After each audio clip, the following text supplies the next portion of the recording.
Shut up, I know. Yes. Okay. Yes. Hello, everyone, and welcome to our CrossCode game dev stream. We are back from Gamescom.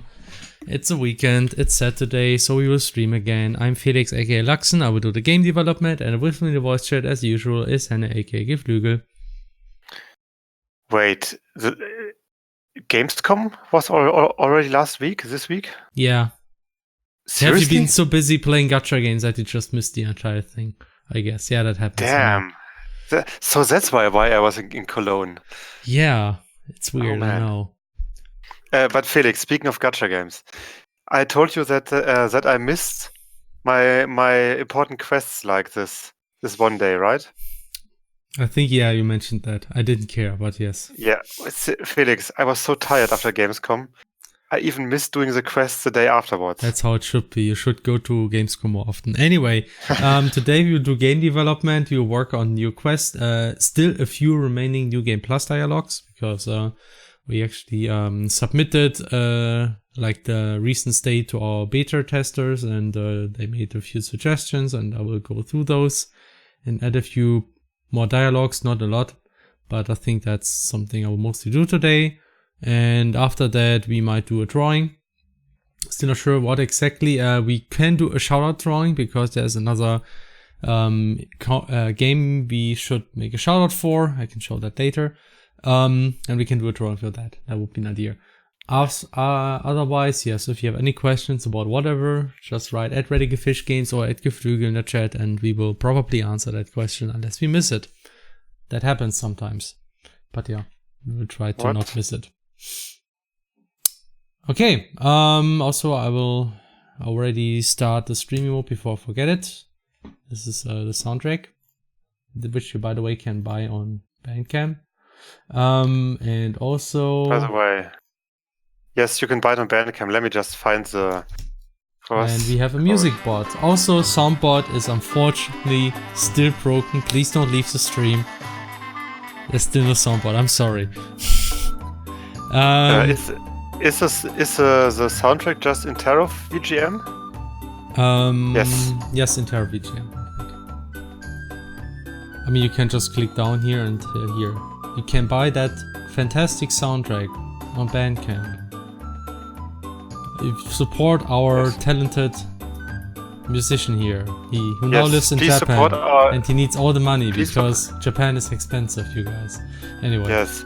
Please support our talented composer, but also please support other great developers at www.gamedevnetwork.tv. Yes.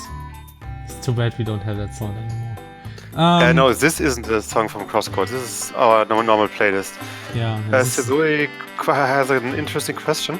What gacha games are you not banned from?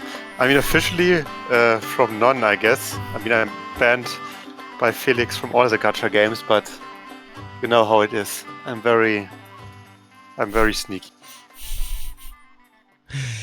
Yeah. Okay. So there's a couple of questions and comments. Let me just go through. First, Crazy Freddy says, "I like your shirt, Luxen. It's just like every shirt I've ever seen." Yes, it's a perfectly regular shirt with a perfectly regular tree on it. It's actually so regular it's almost noticeable, I think. It's very nice though. Thanks to Ro for giving me this fantastic regular t-shirt. It was a really nice present. It's almost as great as his other shirt that is somewhat CrossCode related. Yes. We got a subscription by the said Ro, who gave me that t-shirt, who also now subscribed for the 8th month in a row. Thank you. There's another question. Stummer Schrei lies. It was very nice meeting you in person. I wished it wouldn't have been so busy. And he also says you crazy dudes manages to talk to Kino Cakes. Oh, was she? What did you talk about? We will talk about this later. Let's first go through the questions, because I'm gonna talk about that for hours. I think there's actually no more questions. Right now I don't see any. Let's wait a little bit. Yeah, we talk about all kind of stuff related to Gamescom soon enough. Yes. But yeah, I will now start with the actual game development part already. Someone gave us 100 hearts, I guess. Is this like a thing? Ooh, yeah. Yes, he Thank cheered you. like 10 Thanks times to Mike Maverick AG. And there's also questions. I want to ask you, is there going to be a Shizuka mode of the game? And also, is there going to be one on the Switch? Also, I love your game and I will continue to support it on my web series, the Super Ace Gamer Show. Thank you. Thanks for the support. A Shizuka mode, which sounds like playing the whole game as Shizuka, is not really planned. It's already in though, if you're a speedrunner. Yes, well, if you ask our speedrunners, they already know a way how to beat the game with Shizuka. It's not really all that official, but it works kinda. It's very broken. Shizuka turns out to be very overpowered.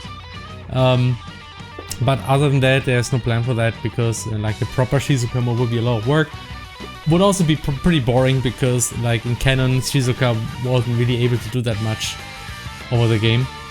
If you remember what she said. So basically the Shizuka mode is just her moping around in the wasteland. We could make an April Fool's release for that. Shizuka mode, you just go around, there's nothing to do. Yeah. You have to use actually anything about Switch CrossCode. I'm late, sorry. Yeah, it's still planned and it's still coming at some point. Yes, Switch. Yeah, so there might be some news about that eventually, but so far there's still not. I mean, all I can say is that apparently there was a meeting with Nintendo and our publisher during Gamescom, and I'm not sure what I can share about that yet, but I actually still don't know what was this about. But I guess I can say there was a meeting, and we are kind of like getting towards preparing things. But yeah, I mean, we initially said 2019. It looks like it will not make it this year, unfortunately, which is something I can just to be prepared that it might be slightly delayed into the beginning of next year. First Indivisible and now us. Felix, what am I gonna do? We're the masters of delaying stuff. Let's see it this way, guys. The problem is that porting CrossCode just is really challenging, and if you wait a bit longer, I think you just get a better quality port, and I think that's something most of you probably rather want to have. You don't want to have like a very bad performing version that is janked out very quickly, right? You are lucky that I have like I still have Fire Emblem and Zelda to play on the Switch. Yeah. Otherwise, I wouldn't know what to do with that damn console. There's another subscription by Wolfesan, who subscribed tier 1 description for the 10th month. Thank you. Yay. Also, the comment, can't wait for the next large update. Keep up the great work. I'm not sure it's 1.2 counts as a large update, but yeah. We are still working on stuff. Yeah. Spacey1993 says, I love CrossCode since the first campaign demo went out and bought it immediately on day one. However, I got stuck into a depressing loop because there are too many things to do and I'm unable to move on. Well, I mean, that's like the downside of a game that has so much content, I assume. Too much stuff to do. Keanu is here. Hey, Keanu. Woof, woof. Keanu the dog. Okay. Rio says or asks, which OC are you drawing today? No OC drawing for today or the next month. I'm not sure we will be drawing OCs today. Let's not draw OCs every day, please.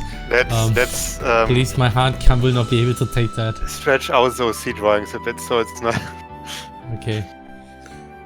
I don't think they will ever draw Traff, will they? I mean, on the next drawing we will draw Traff, I'm sure. It's like... Yeah, it's like the dog. Every few weeks we can do another OC drawing. Better wait for a better port than have a really buggy game. This gear one. PC first release. Or like all those Final Fantasy first releases and stuff. PC releases, I mean.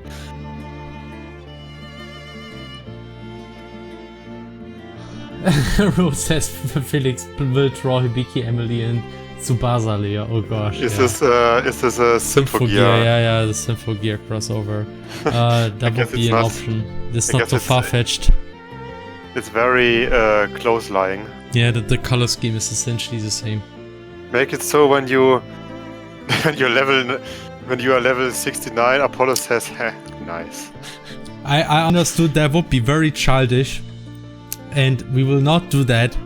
And also would not be in character. So no, that's mostly why I wouldn't do that. And then Jörn is doing it. Yeah, for Jörn the book makes sense, I guess. Like, just imagine, Apollo is like, what, you're already level 69, you cheater. And then Björn is just like, nice. It would actually be amazing. Actually, I'm already thinking which dialogue I can actually do this. I mean, wouldn't it work in the duels, like in front of the Fasho temple and the jungle, in the jungle? The second and third? I think you...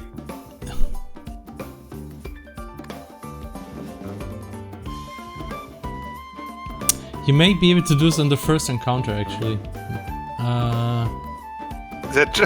But he's like late. Yeah. But, I mean, it could work. No, Felix, actually... Just do it at every encounter, Felix. No. And then, like... This is so freaking stupid, man. It's not, Felix. I want to say I love the new Apollo expressions. He's so angry. Wait, you implemented new expressions? I haven't even noticed that. Oh god, I haven't even noticed. Yes, but like, because none of those expressions were appropriate for the amount of anger he has. I had to make new impressions. I actually say I made new impressions for Apollo and Leia. Those are the only characters who need new impressions. The others were fine. I mean, yeah, I know the new Leia expressions, but have I seen the Apollo expressions? I might have, but maybe I forgot. Where is he?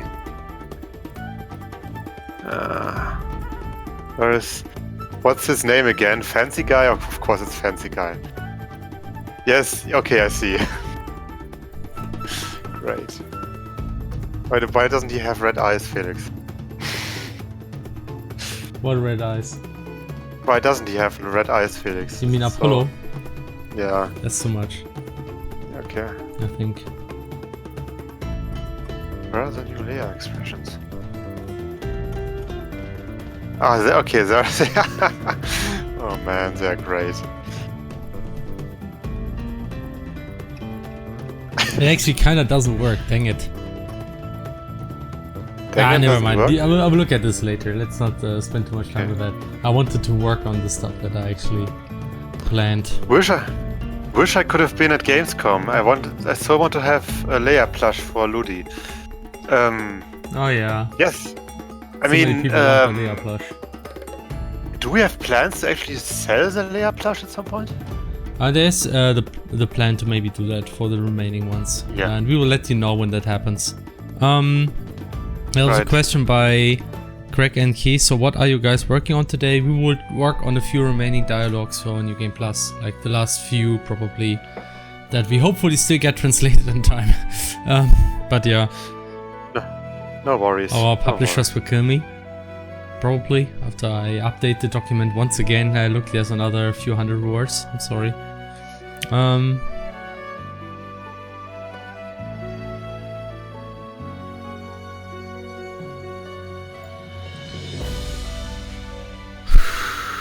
Okay, why is it crashing? What the fridge? Why are you crashing?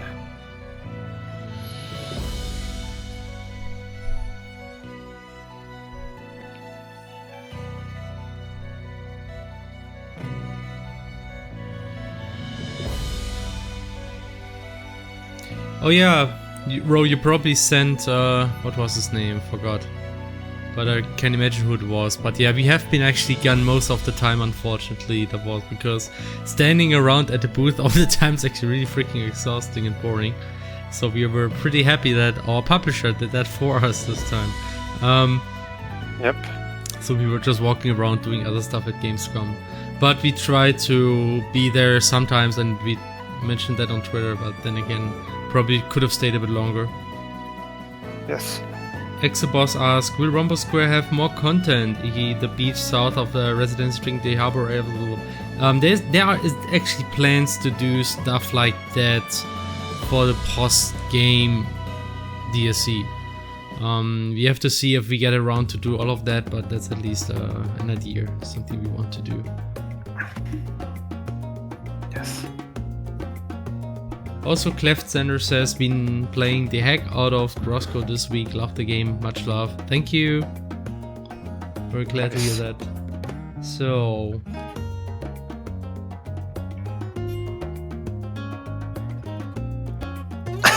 Haters is eating diner. Okay. A dinner, I mean. An entire diner? An entire diner. It's delicious. All the steel beams and I don't know what. Oh, this, yes. Yummy. We got a subscription by Black Eagle, who subscribed with Twitch Prime for the 3rd month in a row. Thank you. It's always nice how Row helps people subscribe. Yeah. Yeah. That's. Get it, Felix? Because it's not actually Row. Yes. Yes, I get it. Momizinu Bashiri asks, are you gonna work on the post-game DLC after you do all the Kickstarter stuffs? Yes, in fact, we probably will do that in parallel, because getting everything needed to actually start working on the Kickstarter stuff will take some time in itself. In fact, something I prepared yesterday is a couple of email texts. We're still waiting for a bit more feedback, but I plan to send out emails early next week to our backers, and hopefully we'll be able to get the remaining content sooner or later, until like, I actually decided like a good deadline would be like end of October. So up until end of October we want to get at least a response from everybody who wants the perk. And then we will hopefully get most of those finished somehow.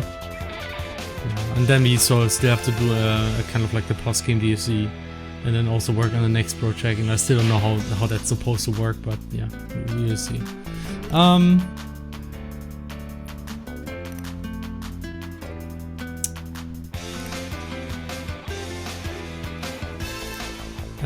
A question again by Exoboss. Also, have you fixed the bug where CrossCenter has no thumbnail in the Rhombus Square Skyrail map? It doesn't? Oh. Huh. I guess we didn't. I think we kind of just forgot about that entirely. Yeah. We kind of just forgot about the Iron Fleet, Felix. Yes, I know. We forgot about the Iron Fleet. It's moving too fast and too stealthy.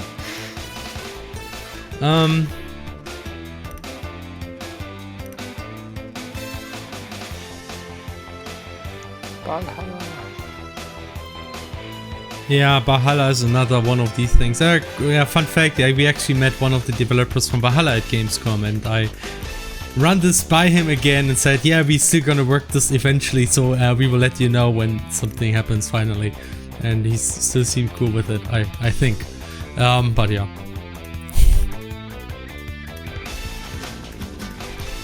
So... What do you think?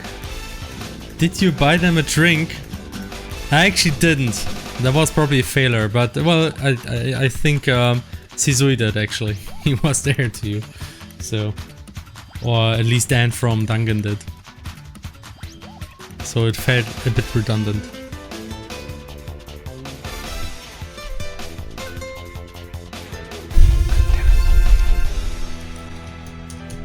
Right, damn it, right, it's bartending. Felix, we should have bought them a drink. Yeah, I know.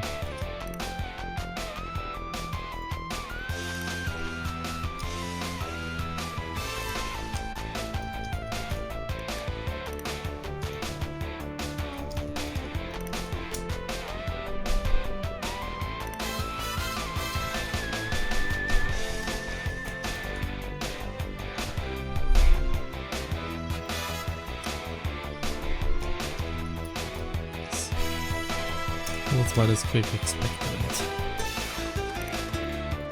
Okay. So Felix, Gamescom. Gamescom. What do you do at Gamescom, Hannah? We gamers play games everywhere for gaming games. We gather all the gaming experience for games. Games. So many gamers there, man. So many gamers, gaming games, gaming Unity. Yes. Okay, that works. Yes, we played. We actually did play some games. I mean, I might surprise you. There's something to talk about, in fact. But also trying to get at least one dialogue done. Oh, that didn't work actually.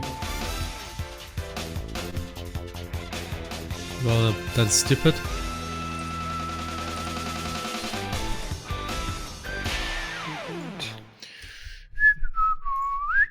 So, yeah, so Gamescom was pretty awesome. Well, actually, I think it probably was one of my favorite Gamescom up to this point. Oh, definitely. I mean, a lot of cool stuff happened. We kind of like did things a bit differently, and that we had more time.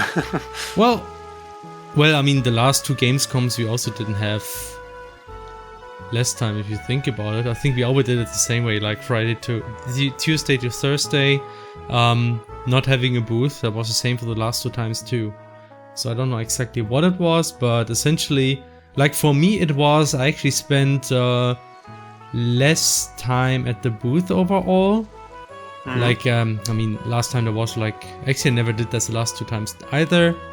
Like, I was not just walking around the indie arena all the time, but also went to the business area, and for me it was mostly just meeting a lot of people.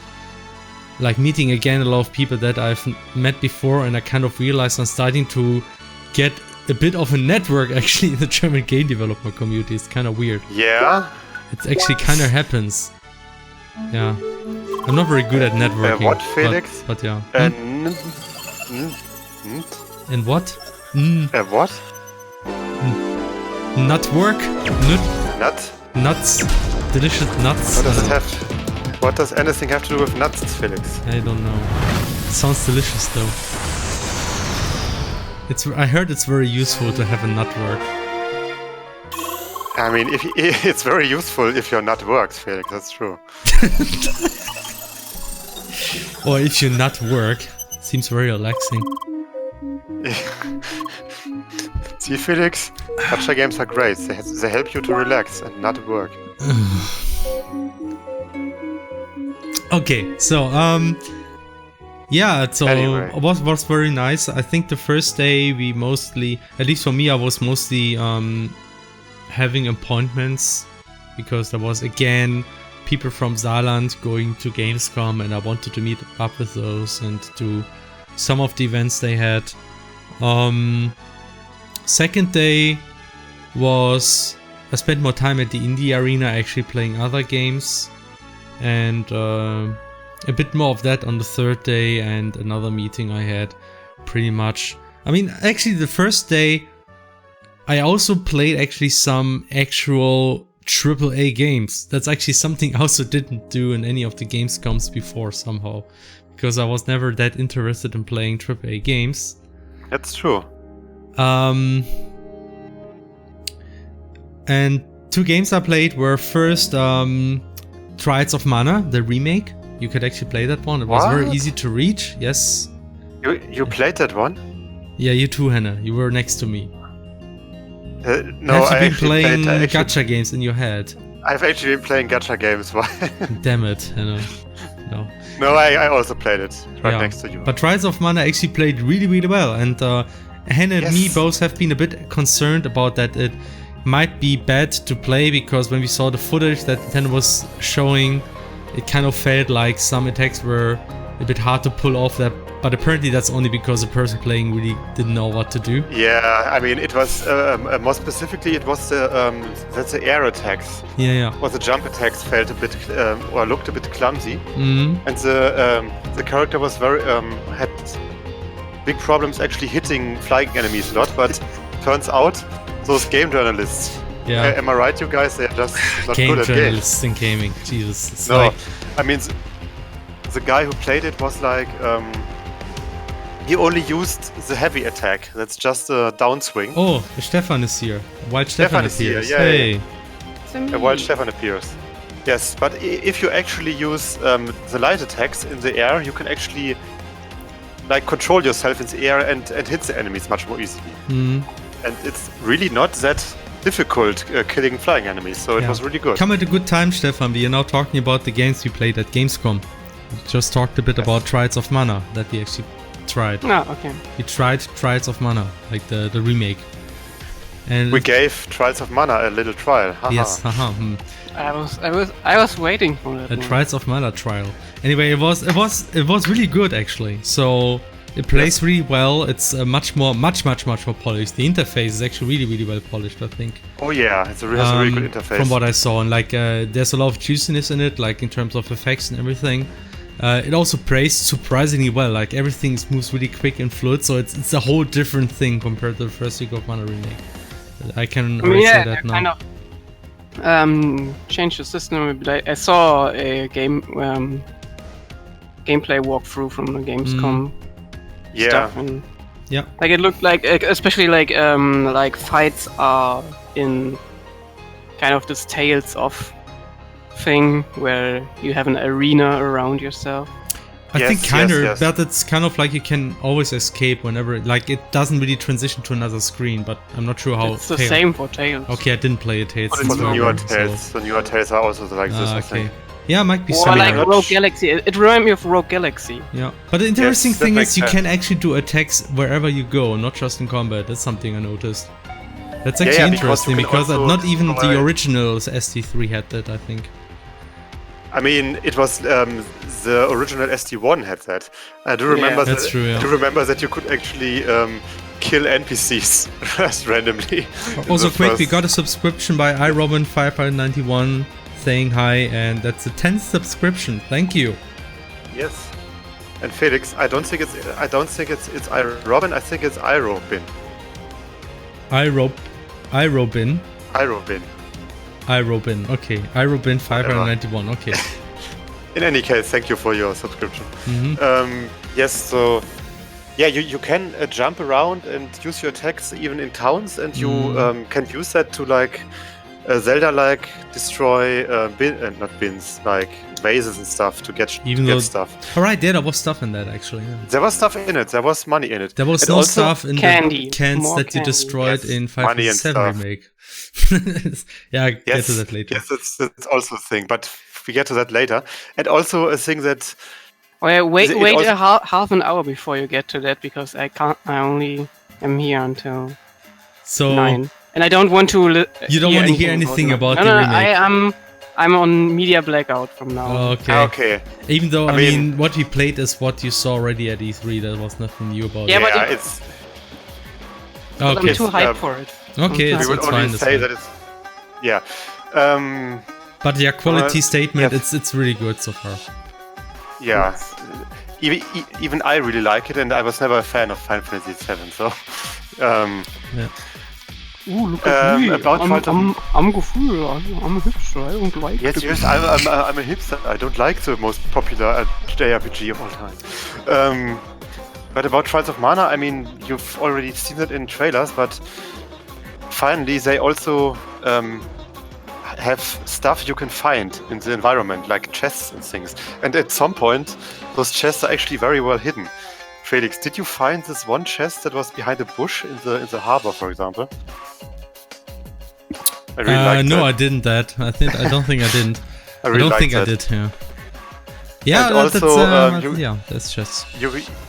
You also find like a lot of like small collectibles, like those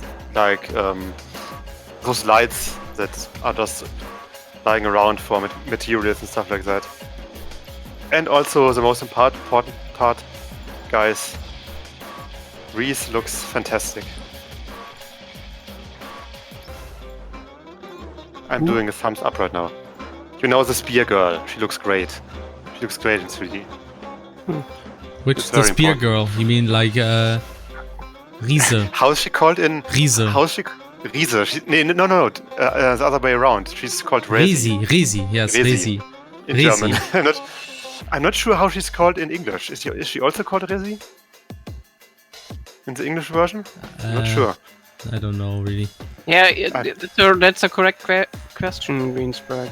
But does it have 4 screens worth of parkour. It might have. Who knows? I mean, it does have a jump and run. They probably played CrossCode and used that as a basis. No, I don't think so.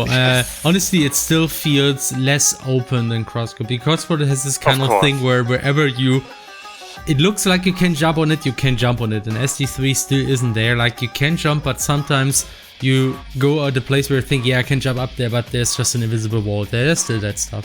Yeah, it's not as free. That's true. I mean, again, my first comparison to it was like Infinite Undiscovery, but a bit less open, a bit more concentrated and linear, which is maybe a good thing. Infinite Undiscovery was not so that basically bad of a the game's about finding nothing all the time. Yeah, that really had a really dumb title, I know. Yeah, but the title was... Wait. Is this game done by Triace? Yes. No, it's not. What else? Absolutely a Triace okay, game. Yeah.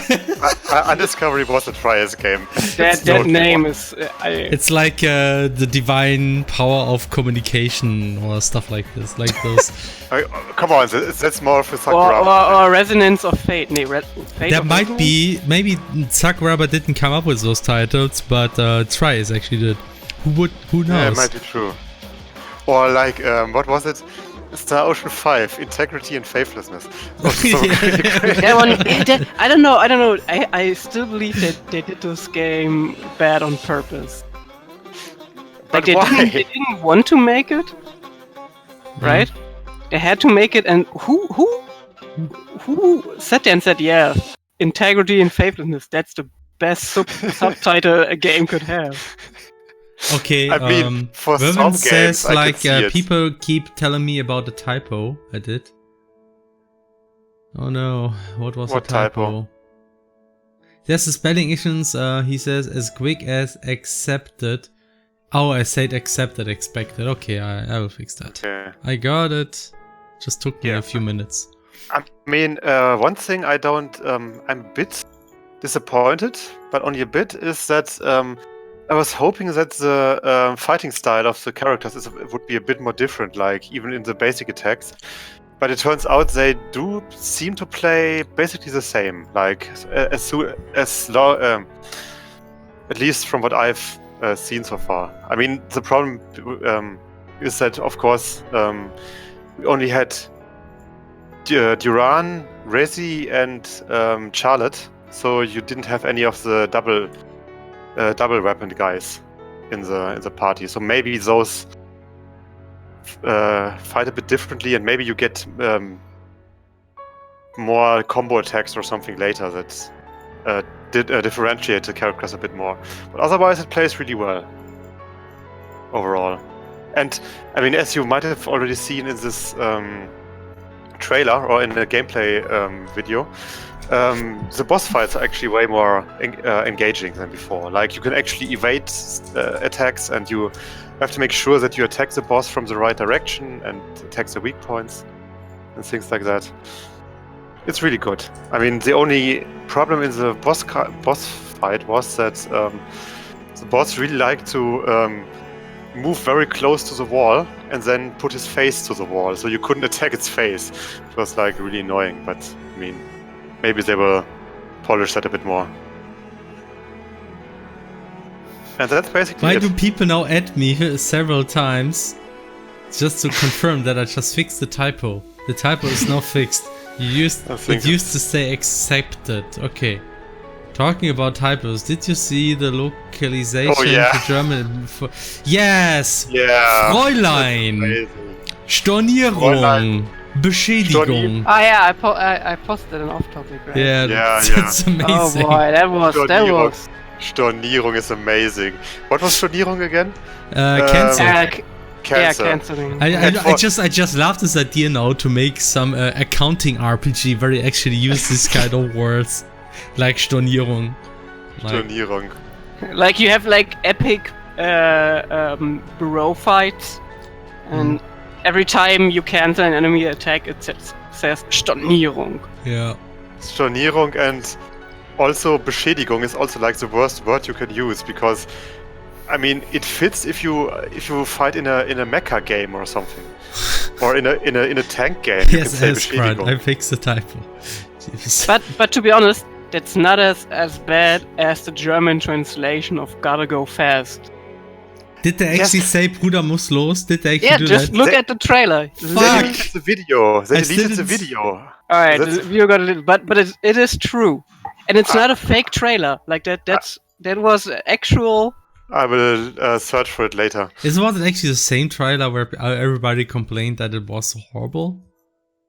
No, that was older. It's a German trailer. It's pretty new, I guess. Yeah, it was just a German trailer, and let's not talk about the fact that they used "Gangsta's Paradise" as the backing track. Yeah, I mean that was the Sonic movie. That was always the case. I'm just confused. Did they just release this one recently? Because they were said, we will overwork. Yeah, it was released a couple of days ago by Paramount Pictures Switzerland. Did it still look the same as the old one?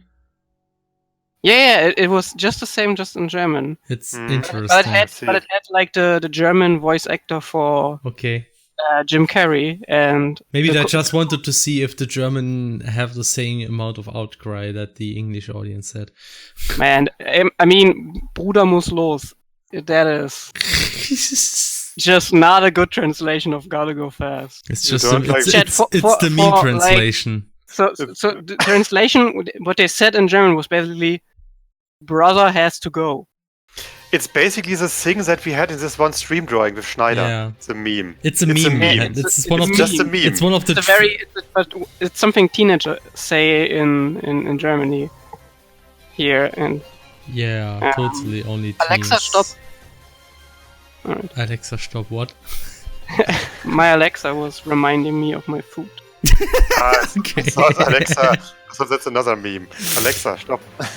Alexa play this captio. So sad. Schnell gehen. Ich muss mal schnell gehen. Yeah, right. Yes. Like it literally says like "brother has to go." Yeah. Instead of like muss schnell sein oder so, ne? I mean, what does Sonic say in Smash Bros? Lichtgeschwindigkeit. Okay, I mean Sonic in Smash Bros is also terrible. Let's be honest. Lichtgeschwindigkeit. I can already imagine how that sounds with a German voice. I mean, he's Sonic, and they say light speed. Okay. Okay. I'm not sure what he says in English either. I'm not really care that much for Sonic. No, anyway. I mean it's like if you think about it. Okay. It doesn't say light speed, but the German translation is wrong there because he's obviously at Sonic speed, not at light speed. Yeah, it makes no sense. He would be called Light. Would be called like a Mega Man robot scientist. Even as eilt meine Dr. Freunde Wright. would have been Or better. Dr. Wright in Japan. Yes. Even es eilt meine Freunde would have been better. Es eilt meine Freunde. That would have been great. My friends, we have to... Oh man, now I have to think of the stupid Plan 9 trailer thing again. My friends, we cannot hide this secret any longer.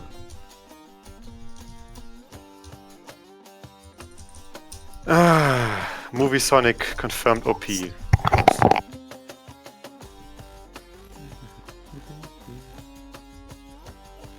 Yes, and that's basically all we can talk about Gamescom. There was nothing that was notable.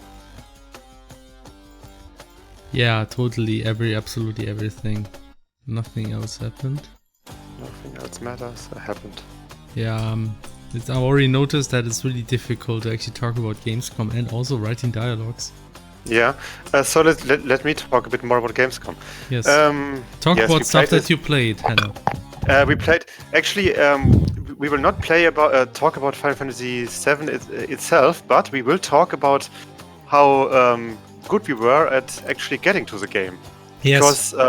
Because you would expect Final Fantasy VII remake would have a very long snake, right?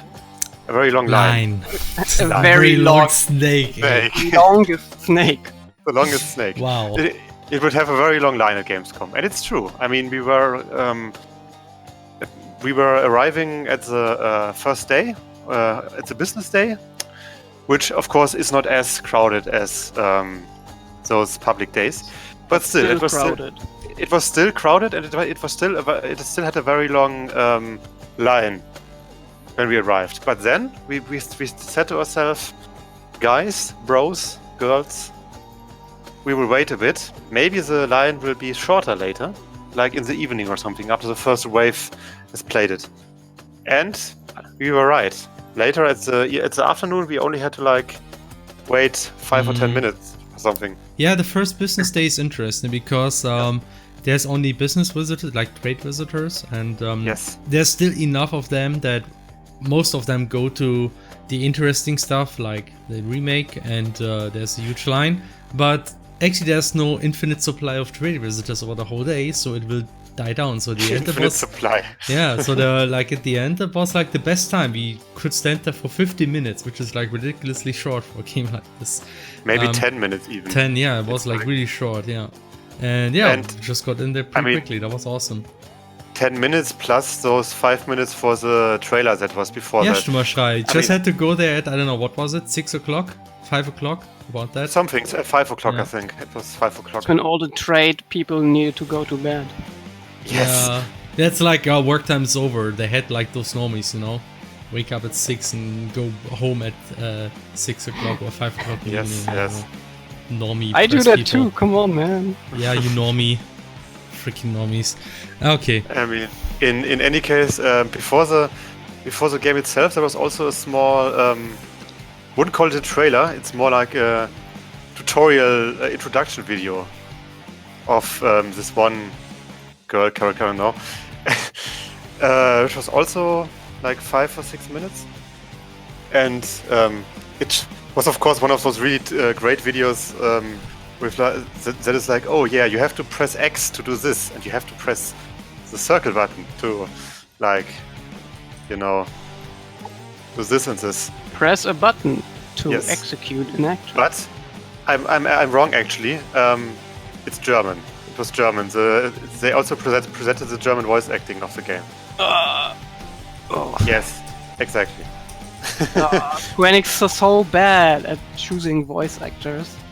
What voice actors was it? Sorry? They already chose the wrong voice actor for Cloud. Oh, you know it. You know them already. Oh yeah. I mean, everything was German. I'm looking forward to switching. I mean, I'm pretty sure the Cloud one it was not the usual one. Like, what's his name? Steven.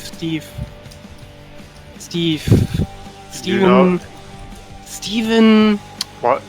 Steve. I almost got it. I almost got it.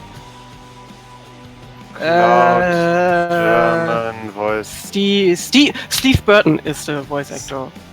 The German one? For the English one. Okay, but we are talking about the German voice actor. Oh, okay. I don't know, man. I have to listen to him. I mean, the voice acting.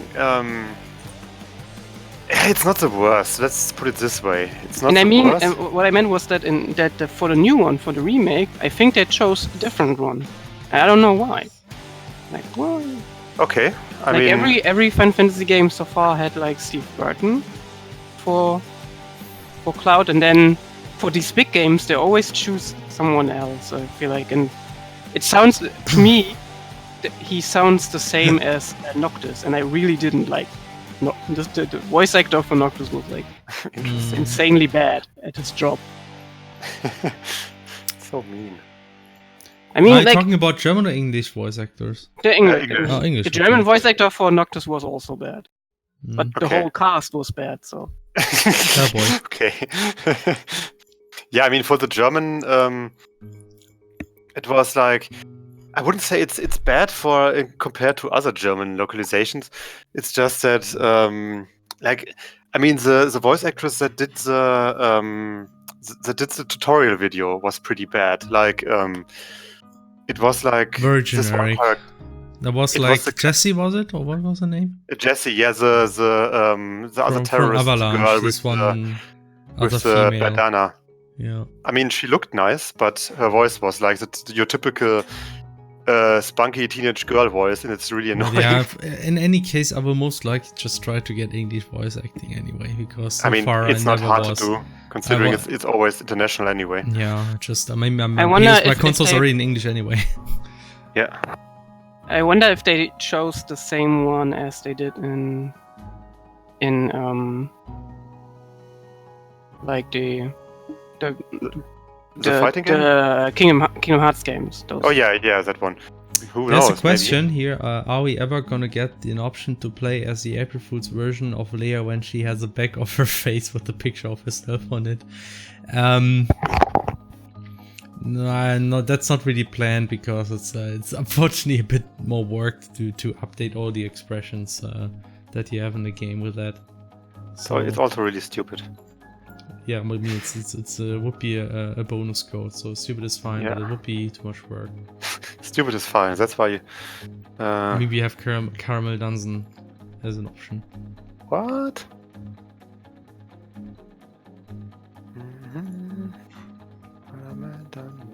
Yeah, right. So, okay. That's enough Final Fantasy VII, because we are not allowed to talk about that. Played some more indie games, actually. What? Why would you play indie games? I'm not sure, Felix. I'm not sure, but sometimes I just do. Weirdo. So what did I mean, first things first, I played a game that was basically our neighbor. It was Necro Barista. I played that one too. Yes. I mean, it's not much to say about that. It seems to be like a very heavily story-based adventure about some zombie. I'm not sure if she's a zombie girl. Some necro. It's some sort of bar. Necromancing barista. I don't know. Like some cafe where people and the dead can show up somehow. Yes. And something like this. It has a very interesting art style. That's something. It has a very cutesy, interesting anime art style. It's from Australia, so they say mate a lot, and it looks nice so far. I mean, it's not much to say about that other than that the atmosphere is really nice. Then, what else did I play? Yes, then I played, just like last year, I played a demo version of Star Renegades, which is like one of my indie arena highlights of this year. It's like a really interesting mix of genres. It has really, really good sprite art. I mean, that's something that even Felix realized, because he hasn't even played it, but he saw it. What? Reminds this, what was it? Yeah, the Star Renegades. Yeah. It has like, it's partially roguelike, but still story-driven. It's like some sort of really weird semi-roguelike, in that you have permadeath, but not really permanent. It's more like a checkpoint-based roguelike, if I would describe it, I guess. Considering you can't really have your characters die permanently, otherwise the story wouldn't work anymore. And it's a game that has like your typical turn-based JRPG combats, but it's this kind of very very focused JRPG combat, in that is like all of your characters have very, very, very distinct roles and actions they can do. Is Vermin still in the chat? Please tell me, should I write G's like this? I kind of forgot how to write this correctly. Please make suggestions. Thank you. Please go on. Yes, please do. What game are you talking about, Henno? Star Renegades. What again? Star Renegades. Okay. You know, the Star? Yeah. And this old, really bad TV series with Lorenzo Lamas. Okay. Yes, you totally know that. Was it the one you were at when I bugged you for a picture? Maybe. I'm not sure. Maybe. I'm not sure where we actually met. In any case... You can't expect us high-profile celebrities to remember every person we meet on the show floor. Come on, man! Like, I have actually something very funny. I will use some German here because it actually fits. I have some really stupid thing to tell, like on that topic, Stefan. But about Star Renegades, to cap it off, it's like kind of comparable to like Battle Chasers or Darkest Dungeon. In that it has like this turn-based combat system that is kind of JRPG-like, but your characters are very distinct with their actions and their roles, and every action really counts. In that you have to combine your actions to go to like overwhelm to create a mega action. Yes, that too. They actually have combo moves, a few. But it's also like you have to really think how to overwhelm your enemy's defense. You have to really think how to like defend yourself properly to not die and things like that. The pixel art and presentation really is really awesome. That's the only thing I could really see.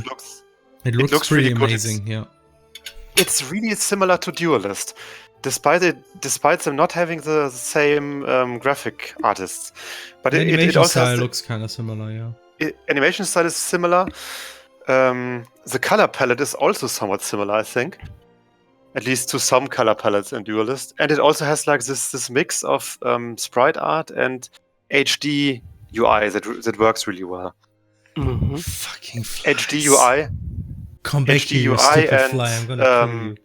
And also HD like floors with the reflections and stuff like that. Oh, you're using German? Wait a second. So like Yes, I'm using German now. Okay. Like how was the game called? Well, like this game where you had Octopath Traveler had also like these. Yeah. Yes. Floors with realistic shadows on them. Yeah, well, it didn't look as good because Octopath Traveler really overdid it a lot with the effects. It was like a bit of pixel and a lot of bloom. And very blurry textures, and I think this game actually used pretty hard pixel art textures and still applies effects. It's an indie game. That's like the rule. An indie game just knows that you don't blur pixel art. Yeah, you have to be very careful about blurring pixel art. Yeah. But yeah, I mean, CrossCode uses blurred pixel art, but in a way that is not annoying, because it actually takes the whole image and just scales it up.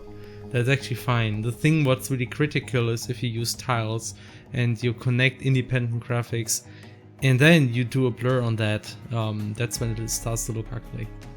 You have to be careful about that. So the thing is like when you have two polygons connected and they referring to separate graphics, and then there's like a connection between those, then you will see like the seam between those graphics because the blur doesn't work, and all that kind of stuff.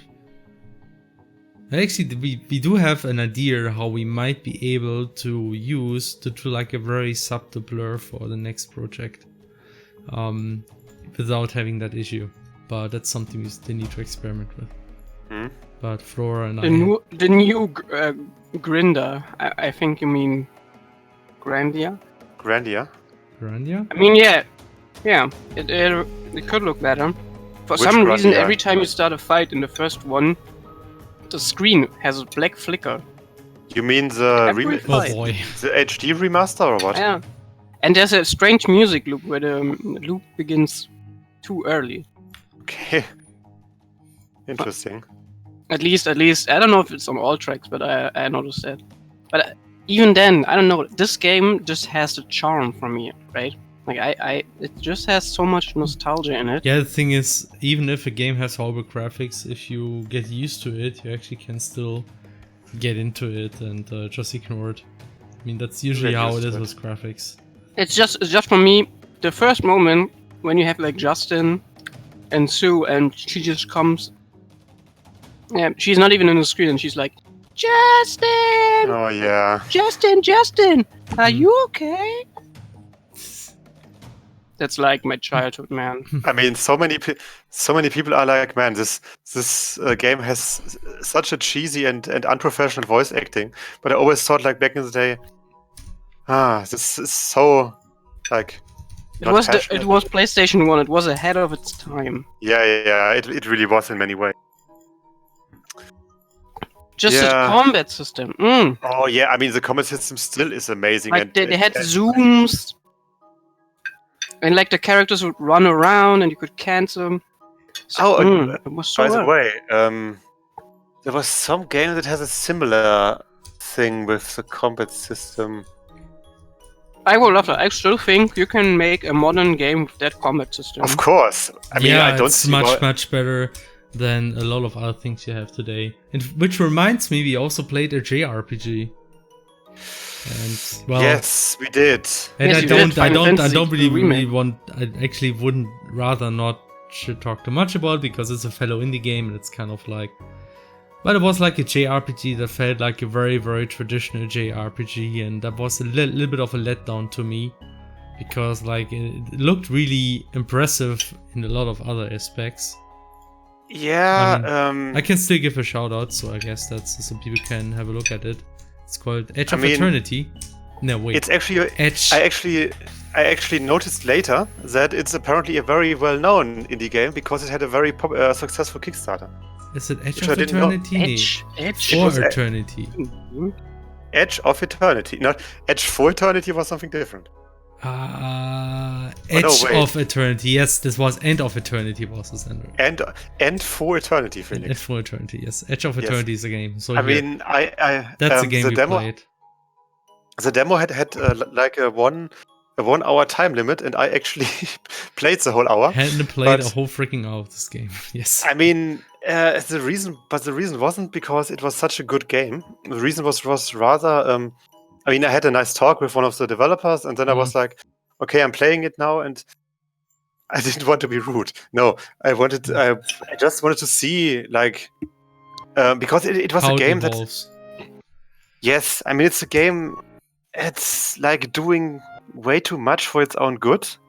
On one hand, it looks like it has a lot of like high-end assets. Yeah, that's something you can say. But the problem is, like, when you see it for the first time, even if you see it in motion, it looks good until you see certain animations, like when you ride your animal cat thing. You notice that animation looks kind of stiff, and then it kind of like seems to blend in that, it actually kind of looks still indie. Because like certain but still in development, right? Yeah, it's early access. Yeah. The problem is it's not really all that well polished. When you actually play it, there's stuff like sounds in menus are missing. There's also a lot of stand-in sounds. Like for example, I'm pretty sure that the enemy dying sound is like one of those stock sounds you would find in RPG Maker or something. What? Okay, I think I would have noticed that. But yeah, like that's the thing. Like it looks very nice in the first impression, but once you get into it, it actually. Like all the details are very quickly made, so there's definitely a lack of polishment somehow in it, and that's why it wasn't even all that much fun to play in the end. So I couldn't play it for 1 hour. I actually stopped before that because I was starting like the combat was too bland for my taste. It was turn-based. Yeah, the combat was. The turn-based was not the problem. At least it was like in how it was presented in the demo. You had to select between 2 or 3 actions that were like, there were only a couple of actions that were meaningful. And no matter what I did, I never got the feeling that my decisions made a big difference. Because like there were a couple of enemies, you could use magic. Magic essentially took twice as long as attacking because you had to charge once and then you had to charge one more time until the magic is executed. It did a lot of damage, but just because you had to wait so long, it wasn't really all that fast. And there was this one character where you essentially just did magic, and the other character where you could attack or you could use this magic attack, but there was so few options, and it was like the very traditional PTB system, how we used to call it in the RPG Maker community. You have like a timeline. Action stops whenever something goes on, and then the timeline continues. So it was like very traditional turn-based with but some. Actually, Felix, you could move around. That was one difference. Yes, but the moving around was actually more of a problem because, like in theory, there was like this strategic thing that you can like position your characters in a certain way so they can't be reached by the enemies, and that you can have certain field effects depending on what field you are standing, like with the whole crystals and stuff like that. The problem is the moving around was often more annoying because you have to run after your enemies when the enemies are fleeing. Like the enemies are just moving around on the map and then you have to move after them with your characters, which is more annoying than anything. And also about the whole, like, again, I've played the demo like almost through the end. I mean, I played it until the boss, which this one developer told me that I was like the first one who got that far on the entire convention, and I almost beat it. And the spellcaster was actually extremely important then, because she was the only one who actually could inflict properly damage properly on the boss with her magic. But then she died at some point, so I was freaking like, I was basically screwed. And she died because like the whole system wasn't really all that transparent. Like she has like this earth spell, and the earth spell is position based. And then the enemy was using an earth spell. I was like, okay, he's using an earth spell on this magician girl that will most likely kill her. So I just sidestep it because I guess it's position based. But then it wasn't position based, and then she died. And then I was basically screwed because my fighter couldn't do any damage anymore. T. Pullman actually says, to be fair, sometimes I really like it when indie games are overly traditional. I think the problem here wasn't that it was just traditional. Like, it was just, I don't know, like, it can be traditional but still be interesting. An example, for instance, is Dragon Quest 11, which is very traditional, but it's actually kind of fun because just the way it's polished, how fast everything is moving, it's like really fluid, and it's actually really, really fun to play for some time at least. It also has good sound effects. Yeah. And here it was like, it was not just that it was very traditional, it was also not really polished that well, like the pacing was really slow. And like just in terms of balancing, it just didn't feel like you had a lot of meaningful options, at least in the beginning. I mean, it's not even just the polish, it's also that, I mean, I said early, like after I played it to you, that it's very much a kitchen sink design approach. They just put so much stuff in there that you would like associate with like your modern JRPG, but without actually reflecting on what is actually necessary. And probably also like Felix said, without polishing those features. Yeah, that too. But for at least some degree. For example, you had like this combat system. You had like a very large map. Like very large for the JRPG indie standards. You had like a mount, you had like crafting system, like several, like you had like a skill tree, which is kind of like your skill tree in Final Fantasy X or something, but even more complex despite being smaller, because instead of just skilling your skills, you have to put gems in those skill slots. And also think, not only do I think what skills I have to skill, but I also have to put gems in there and think what gems do I use on this. And the menus weren't polished enough to actually be like unpolished menus. There's already a no-go for me. See? Okay. Yeah, of course. If a game has unpolished menus, I'm like, nope. Yeah, the unpolished menus made it harder to actually like get a good look at what you're doing with the stuff. It's the same for the crafting and things. And they had like one system that was entirely superfluous in my opinion, and counterproductive, which was like some sort of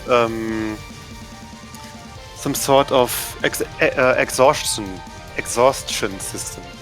Like if you battle a bit, then your party gets exhausted after some battles, and you basically fight worse.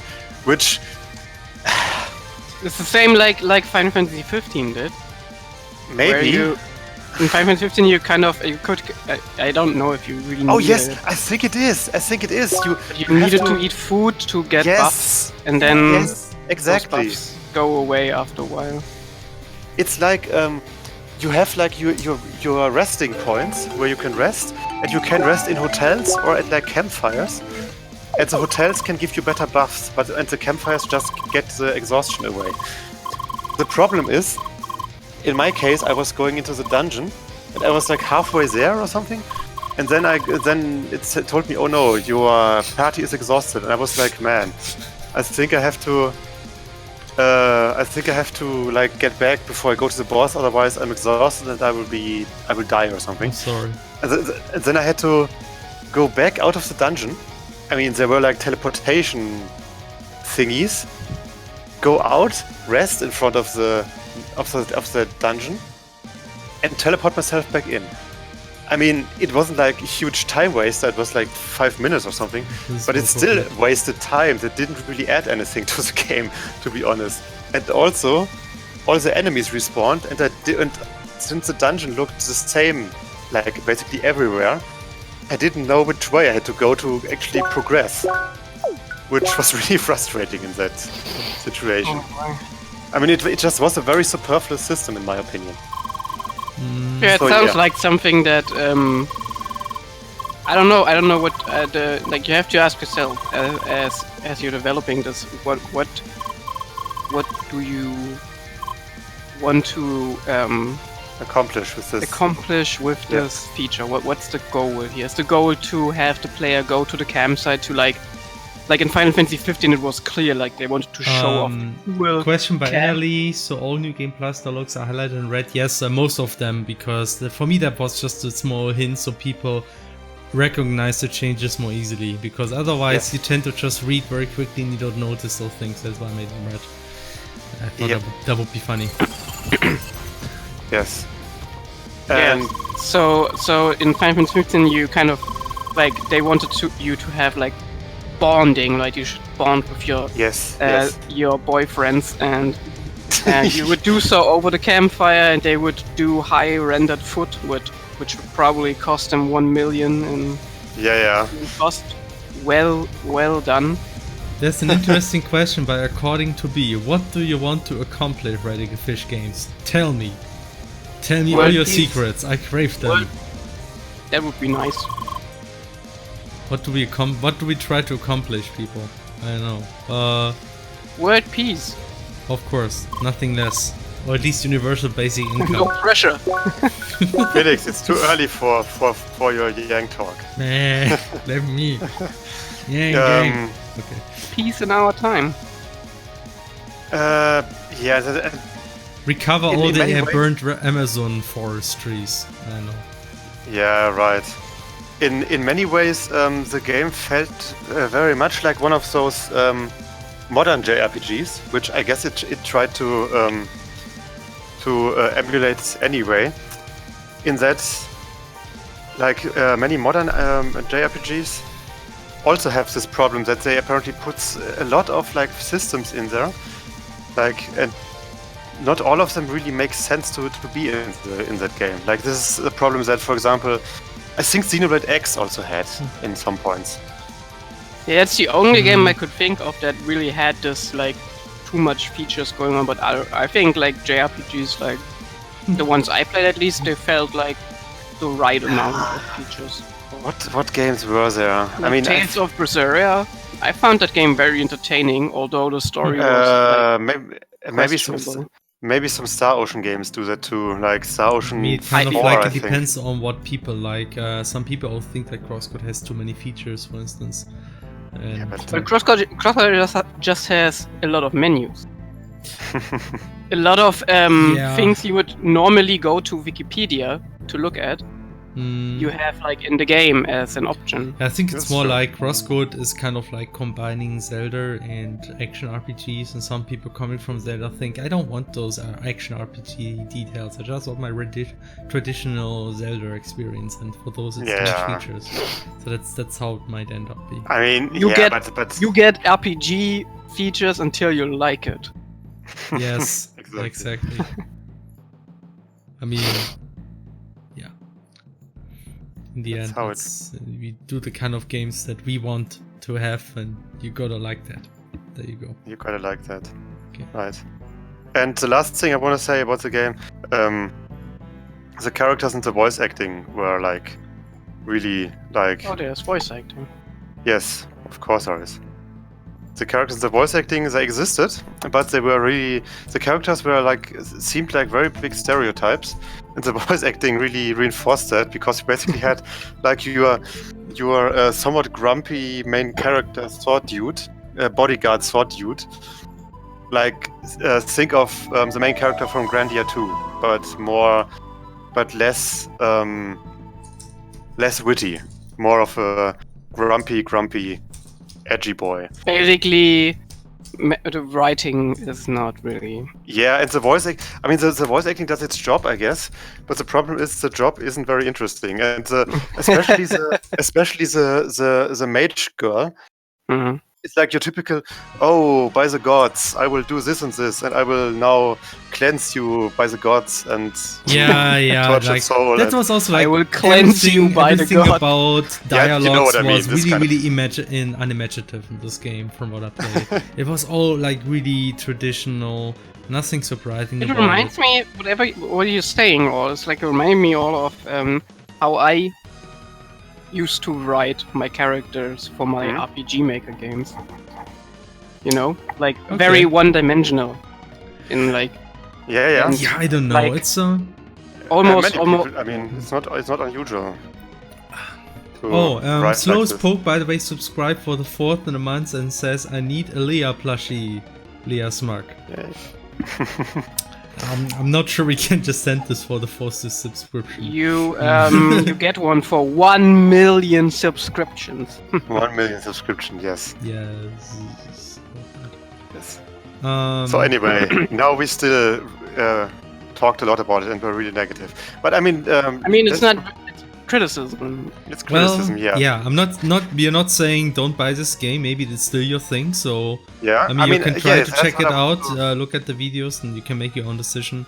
But for me, it's just really surprising, because it's one of these games where you think, damn, so much work must have went just creating those graphics and everything. Yeah, but it looks. There's like another part where they just didn't put nearly as much work in, or just didn't really have the experience. It kind of like seems to me like there were a lot of game students there that had a lot of experience about technical stuff, like how to do proper 3D graphics, animations, and lighting, and how to use an engine properly, and they all did this well, but they just didn't have the knowledge on how to make an entertainment RPG. And it just shows you like that there's a lot of stuff going into a game. It's not just all about graphics in the end. I mean, you hear that a lot, but it's just a very interesting example, I think. Yeah, but also they also had a lot of technical problems. Sadly, like the game crashed like very often. I mean, it crashed once for me, pretty near the beginning. And the time I was standing there, it also crashed like for almost everyone once. It was like, whoops. It was like very, very sad. They use a lot of like high-end effects. Like I can see like fog in this one screenshot. It usually crashed like when certain dialogue started. Oh, okay. Well, that's as long as it's reproducible, they can. I mean, it happened like very often apparently. So. Yeah, it's physically based lighting too. Yeah, they probably just use Unreal Engine, I think, at least. Or... No, they use Unity, I think. I just wanted to say it doesn't look like Unreal. Like it's Unreal's Unity. It's lighting shaders are a little bit more. They realized that there's strength in Unity, you guys. Oh boy.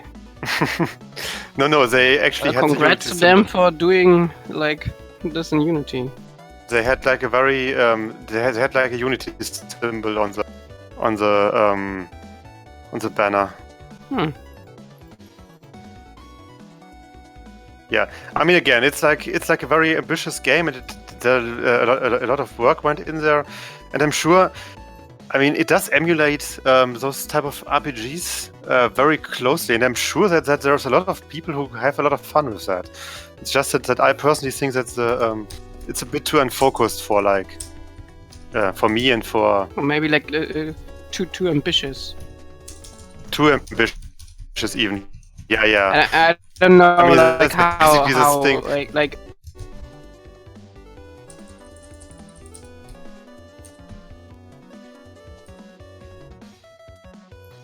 Oh no, Stefan is out. Oh. No, I'm still here. Okay, By the way, I did you thought hear that music? It's CrossCode for the Switch music. Oh, it's gone. One of the things I like about the level-based check is that the game will react to you. Just grind a super high level headshot. Yeah, that's true. If you really grind a lot, actually, if you really try hard, you can make some inconsistencies. Like you can just play up to this point before this dialogue with normal level, and then you just grind ridiculously over level 30, and then he kind of mentions, yeah, they told me you're over leveled, even though they never saw you over leveled. So I cannot cover these small edge cases. I'm sorry. That's just too much work. Guys, by the way, I just read something that I found was fun. According to the creative director of Final Fantasy XIII, right, Toriyama, he said that many people criticized the game because they were looking at it too much from a Western point of view. What kind of game? Did they try to make it Western? Final Fantasy XIII. Yeah, I still remember this interview where he said like they got inspired by games like Call of Duty. But the point is, like, I found that funny. He says that people in the Western world, like, we expect in Western RPGs you just get thrown into a world and then you can do whatever, right? And it's hard to tell a very focused story in such a scenario, and I immediately thought like, bullshit, come on, dude. Like, around that time came Xenoblade and kind of like proved that that's bullshit. Yes. Yeah. But another thing is that was not the problem. The problem is that 5e13 had like a shit story. That's and shit characters. It just boils down to that. It's just that's it. And and he also said like, we have to tell a very character-focused story before we let the player loose on the world. And I was like, dude, you are killing the world halfway through the game until you let us loose in a totally new world. Yeah, that's exactly what happened. It's also okay. Yeah, those people don't have any idea. I couldn't go back to any of the places I wanted to visit again. It was all just bad. It was a huge corridor, and the gameplay was so freaking repetitive. The level design was so ridiculously boring at times. It was. There was nothing. You would just walk forward. It was literally you would walk through one area to the next. Beautiful corridors that just repeated each other over and over again, and it's it's just like the worst level design. It had good music though. The music was fantastic. Don't get me wrong. 5e13 is one of my favorite soundtracks, even though I really didn't like that game all that much. And I also think there's a few things which are good. Like I in principle, I like the combat system, at least some things about it. I did like the damage numbers are copied in CrossCode for a reason. And stuff like this, but goddammit, that level design, like the pacing of the game, the dialogues, the characters, there's like so much stuff that was just horrible. God, that's like the company. That's a company that gave us Vagrant Story. There used to have people which are really good about this. And this is not about them being a Japanese company. That's bullshit. It's just about some people with weird ideas thought that's how you should tell a story, and they're just bad at it. That's all. I'm just thinking, every time I think about this style, I'm thinking about this cutscene with Hope and Snow. Where worst they are. But I get a headache just thinking about it. God, that was so bad. Mothers are strong. That's another one of my favorites. What? You don't even know that. The mother thieves. I would save everyone. They were ahead of that time because they already had the RR character back then. But goddammit, was this character annoying. Goddammit, was this all stupid. Back then, Felix coined a very, very nice word for that for me, for the dialogues. It's like It's like Twitter conversations. That was back when Twitter actually had the lower character limit, but like all the characters, they kind of like talked in very short sentences. And in principle, that's a good thing because I like short dialogue. So just want to emphasize this again. But they kind of talk like they talk like catchphrases. The writing was like comprised everything they said had to sound like a very cool catchphrase. The writing, something about this, yeah, maybe like that. I'm not sure. I never played Sonic that much, but god damn it, it was so annoying. Something about this writing just really pissed me off. And I don't, it's not. There was actually a point where I actually realized, damn, I'm actually picky about writing. This game actually kind of shows me how I can really hate a game's writing. Kind of like how I hate ReZero's writing and stuff like that. I just remembered something else. Like there was a cutscene in which a character dies, and I sure as hell didn't know that until I read it in the lore. Yes. Oh god. The storytelling was so bad that you actually really understood it by reading the summary that was always shown when you load the game. Yeah. For the first time. I was hear that. This character's dead? What? How? Yeah. When did that happen? And apparently it happened right before my eyes, but... nah. That didn't look like that. Also, like, I don't know, it was very weird for me.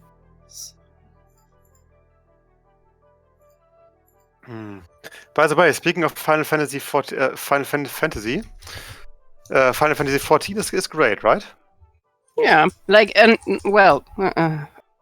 from Heavensward onward, I would say it's great. Like everything before it, it's like a grind.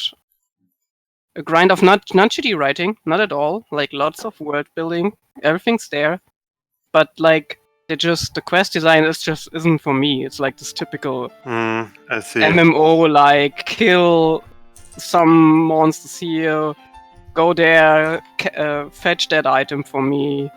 Yes. And a lot of the dialogue didn't have voice acting back then.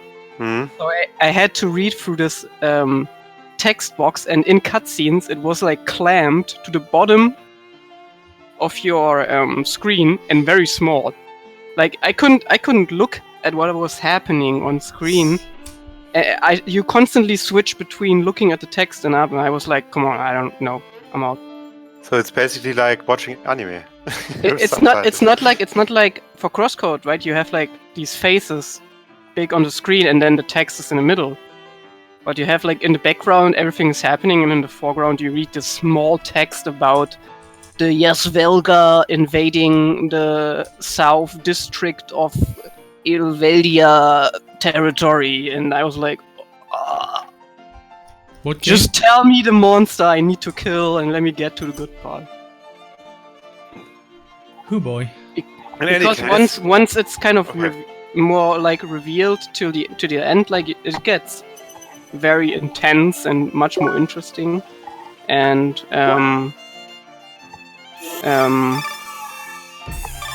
like I stopped playing because like I was already 100 hours in. I felt like okay, I played enough. Yeah, okay. I mean, unless you want to go into the deep guild grinding stuff, I guess it's enough to just play through. I also felt kind of bad because I'm playing a female avatar. And,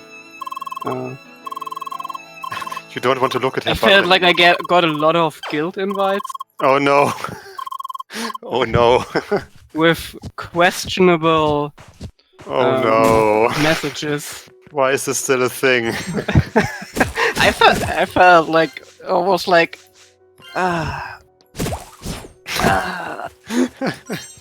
Okay. Change of topic. I actually just brought it up to say that you know those two of those main developers of the game that were also in this no-clip documentation, right? Mm-hmm.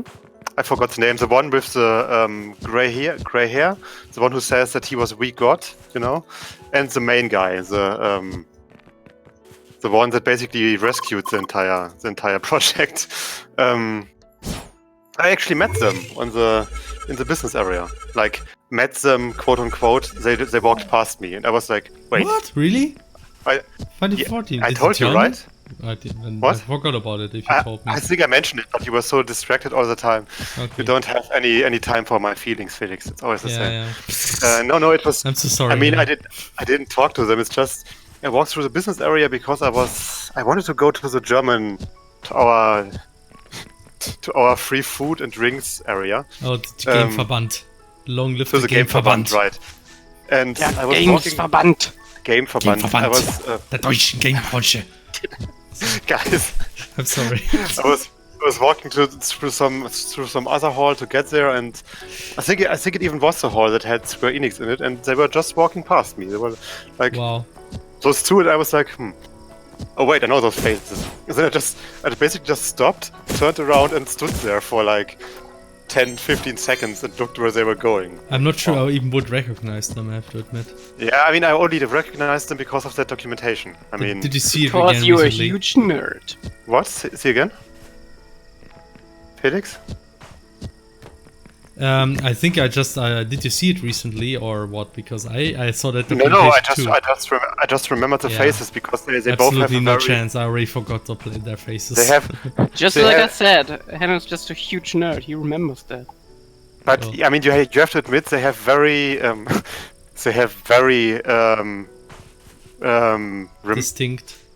distinct designs. No, they have distinct character designs, man. They have very. You also have a very distinct character design, Hannah. Okay, that's so funny. I need to steal that and just when I walk through next to a person that looks cool, I just have to say like, "Damn, you got a good design on you." You have a good design, yeah. They have quite the unique character design. Yeah. Hey, who was your character designer? Who made your character design? This looks amazing. Yeah, but no, I think they have very distinct faces you that you can recognize pretty easily. And they just, I mean, it was nice. And those were the most exciting people we ever met on the entire Gamescom. Yeah, we didn't meet anybody else. What? Stephanie Jostin was there? Jostin? Who's that? Who? The one who played how was she called? Silent? No, Quiet in Metal Gear. Oh, okay. I mean, I didn't see anyone with a very small bikini running around, aside from maybe cosplayers. Okay, let me in on a secret. All right, these actors, they wear clothes in real life. What? Why? Next, you're telling me that Felix is wearing pants while streaming. No, never. That's why I would never stream with like a camera, because then I can be naked. You guys wouldn't know. You don't know how I look below this table. I don't know. It's all Yeah, a big it's mystery. Aloppo is Aloppo is a great name for Apollo's evil twin. Aloppo. Sounds like, also like Hideo Kojima was there, right? And he had like yes, I heard he was there somewhere. Yeah. The autogram session. Oh no! Apparently we missed that. I'm not sure. Yeah, I heard about that, but no, didn't want to spend time in the line. But first, we will talk about that soon. I first want to wrap up my experience with the indie booth. I also played, and you played it as well, Felix. This Atomic Crops by someone and published by Raw Fury, which has an amazing tagline of "Farm, Marry, Kill," and it's literally about farming, marrying, and killing. But in the demo, it's just about farming and killing, because it's basically a mix of like Harvest Moon, Stardew Valley, and a roguelike bullet hell shooter. And yes, it works. I love how indie games literally just say, "How about we combine this with that?" Yeah, I mean, it's such a stupid approach. It is basically. But it works. It works. I mean, it works. It's really good. How about we use these two gameplay mechanics and combine them? How about we use Yoshi's Island and make it an action RPG? Nah. Also puzzle. Yeah, okay. Like the big difference is we don't just take two, we take like 3 or 4 things and combine them. Yeah, how about Yoshi throws eggs in Hyrule? Yes, and also there's leveling. But yeah, it was really good. I mean, The only problem was that the demo was very... I mean, I wouldn't say the demo was unpolished. The gameplay itself was very polished. It's just that the demo... That was the tutorial. Wasn't... Essentially. Yeah. The demo was really bad at explaining stuff because it was very obvious that the convention demo was like made in like maybe 2 days. At least that's how it felt. But the game itself is really good. That's a really cool concept, and it's like really action heavy, as you can see, because you basically have to tend to your crops and defend against monsters meanwhile. It's really cool. Okay. It's a really cool game. Really looking forward to it. What was the And Day the of the next- Mirror, or and the- what was this game that I also played? I hate my main name's memory. I think the last game I played was... I also played this Toho MMO, not MMO, I hate this. Metroidvania. It was also really good, but There it's was already another on game Steam. I played. This called Studio Fitspin. There we go, Studio Fitspin. And then they have a new game which is called.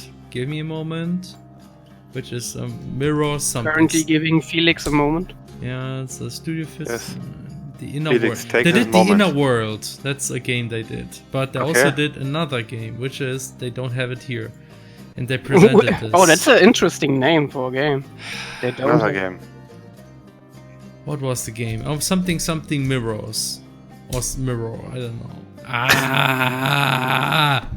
What if CrossCode Studio was a Fitspin, roguelike? no game. There actually was talk that we would add a kind of roguelike mode.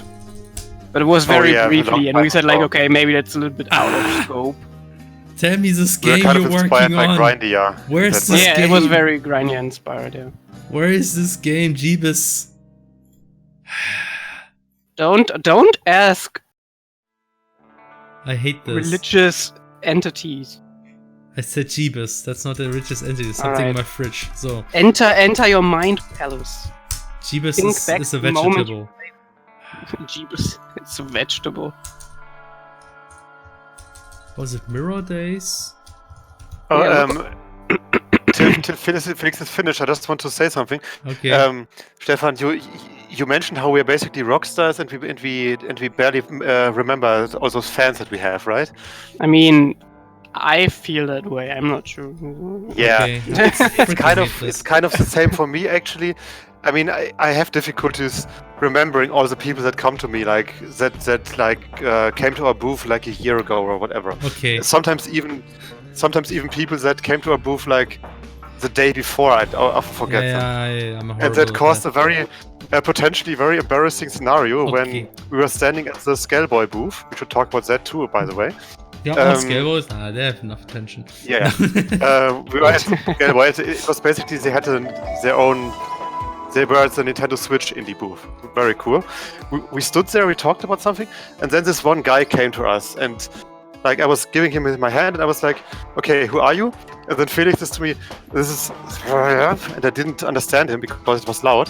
And on the second try, I understood him, and he was said like, "It's Rami. It's from Flambia." And I was like, "Oh, that was that guy." Yeah, we actually met Rami No, from Flambia Flambia, again. Rami. He was just randomly walking around. We actually saw him 2 Yeah. times. Two times, At one time, yeah. we said hello and talked a bit. Yeah, it was really potentially very embarrassing because I was like, "Oh, is this one of our fans?" Because he was like he looked like a fucking nerd. Let's be honest. No, Had a with his quote. neck beard. Yeah, I mean, if you- look if like you a fucking listen- nerd. Yes. Okay. I mean, not in a negative way, but he looked like something I didn't recognize because his Twitter avatar was like different from how he looked there.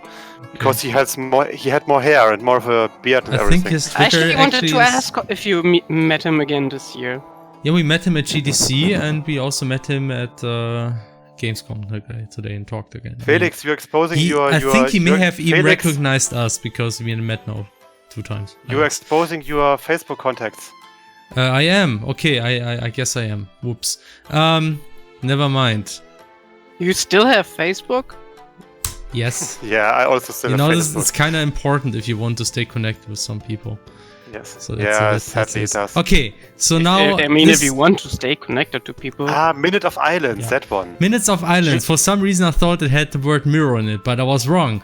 Minutes of Islands is also an interesting game, which is also developed here in Germany, so that's why I'm gonna mention this. German developer. It's another very nice German game without any violence whatsoever.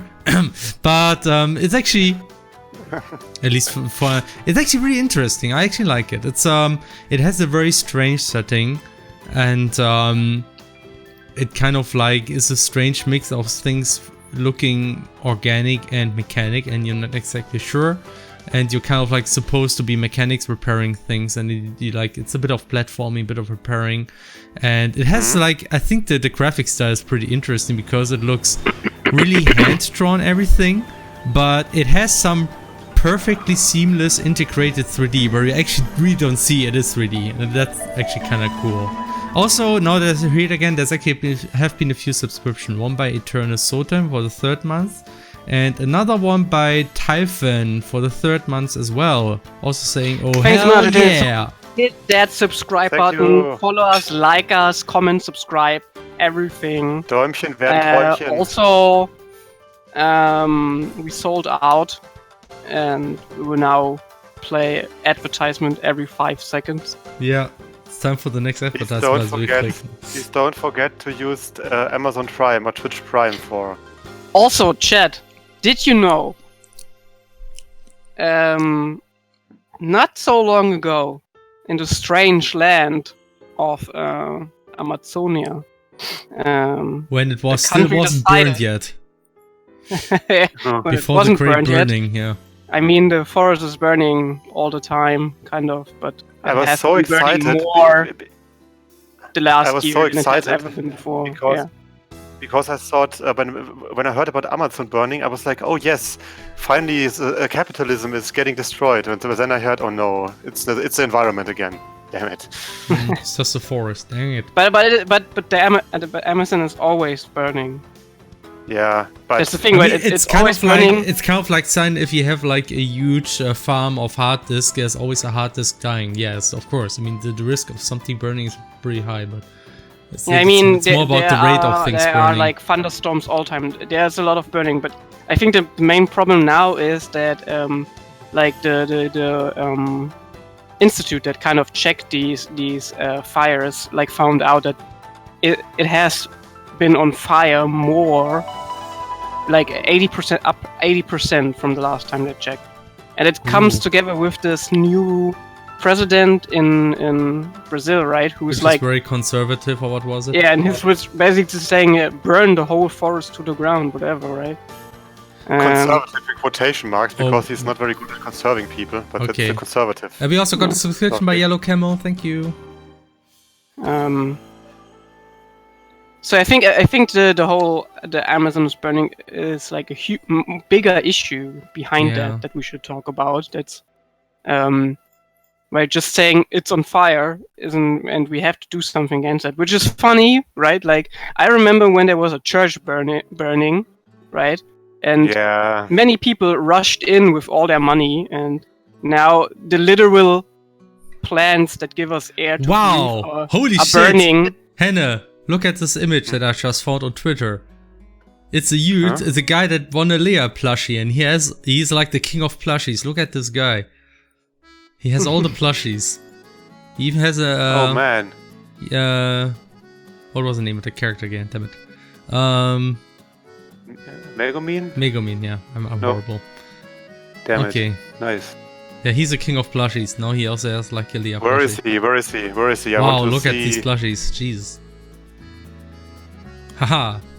Leia's proudly sitting on his machine now, I guess. Pretty cool. Let's retreat this.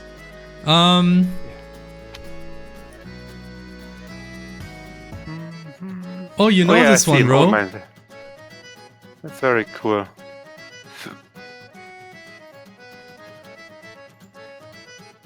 And he has a to-be plushie as well. Okay.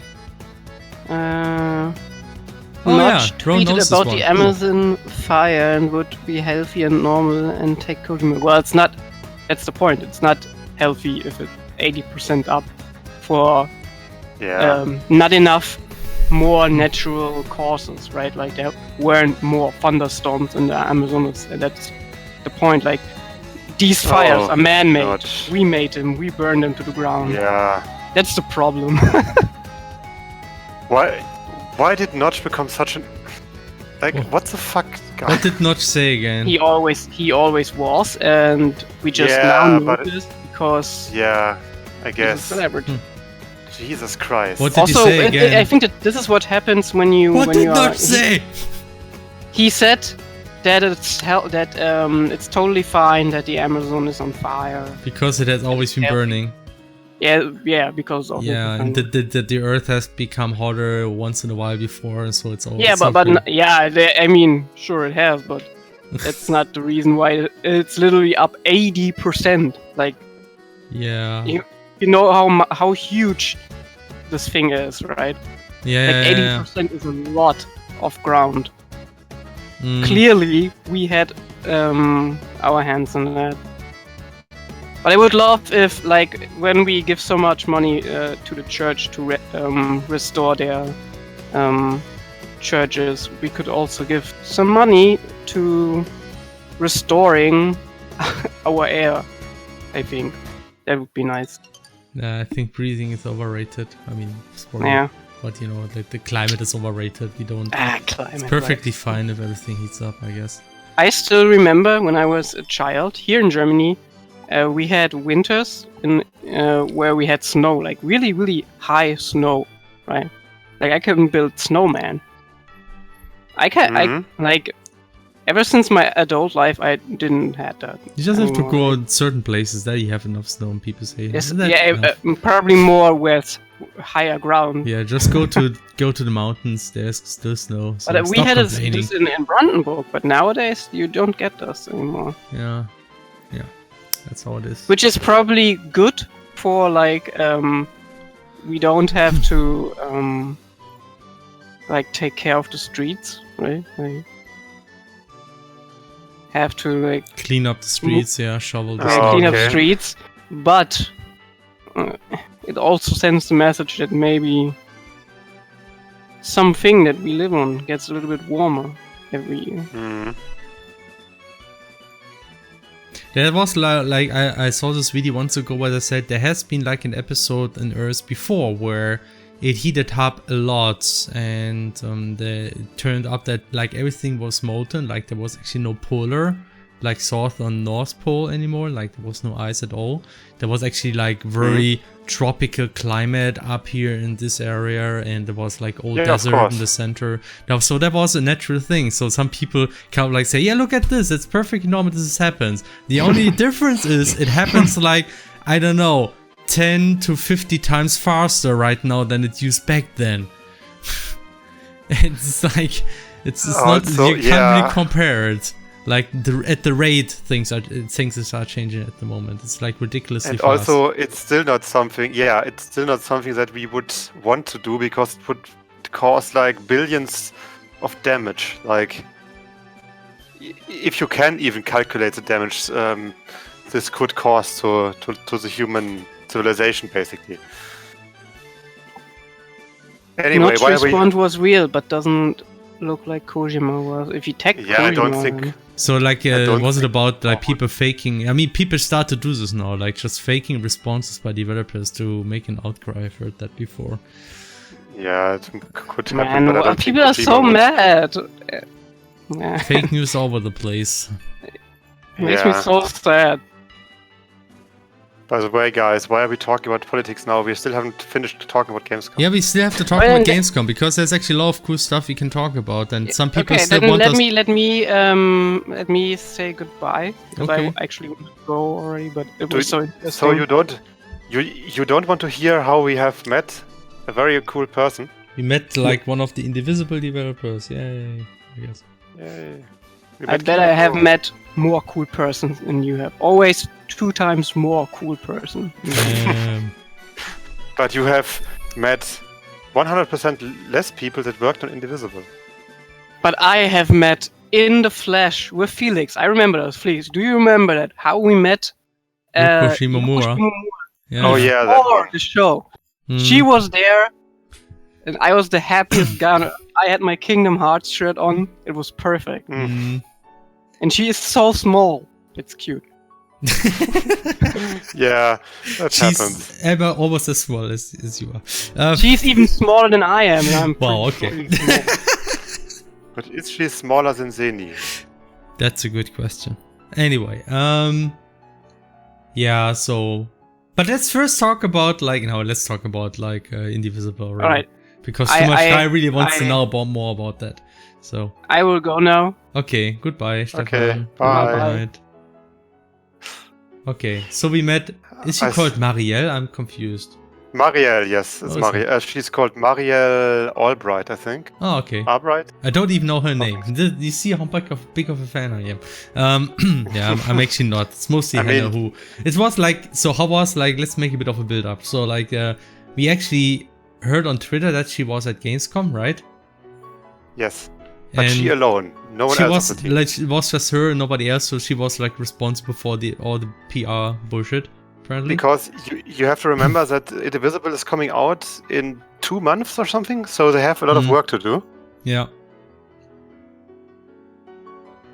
Kino Cakes. That's kind of like the name. Kino Cakes. Yes. Kino Cakes. Very, very nice name. So yeah, she was there. She was tweeting about stuff like Cologne having nice churches. She was actually drawing the church and also tweeting about the wasps that are everywhere here, which is true. And then there was actually a friend of mine, Funny, like Fun Animation, the guy who also did Fun Animation, yeah. Who also did the Leah animation from the trailer. He was also at Gamescom and he also really wanted to meet her. Unfortunately, we have all been too busy on Tuesday and we didn't manage to really try to meet her because he actually didn't know where she was. But then I think was it Tuesday? I think on Tuesday already or Wednesday we just went around and Wednesday we noticed that 505 Studio, the publisher of Indivisible, has a booth in at the UK part of one of the halls, right? Yes. So yeah, and then yes, in the UK booth. It's basically one of those booths that is in the business area, which we of course could enter, but you couldn't enter the booths because the booths were enclosed for interviews and stuff. Yeah, they're always usually very exclusive, so yes. You would need to make an appointment and things like that. But luckily, we actually saw that there was a certain event at this booth which was open for everyone. There was some kind of networking event in the evening. A lot of the country booths did that. I mean, we basically went to the sounds like we were country booths. Yeah. To the Chilean.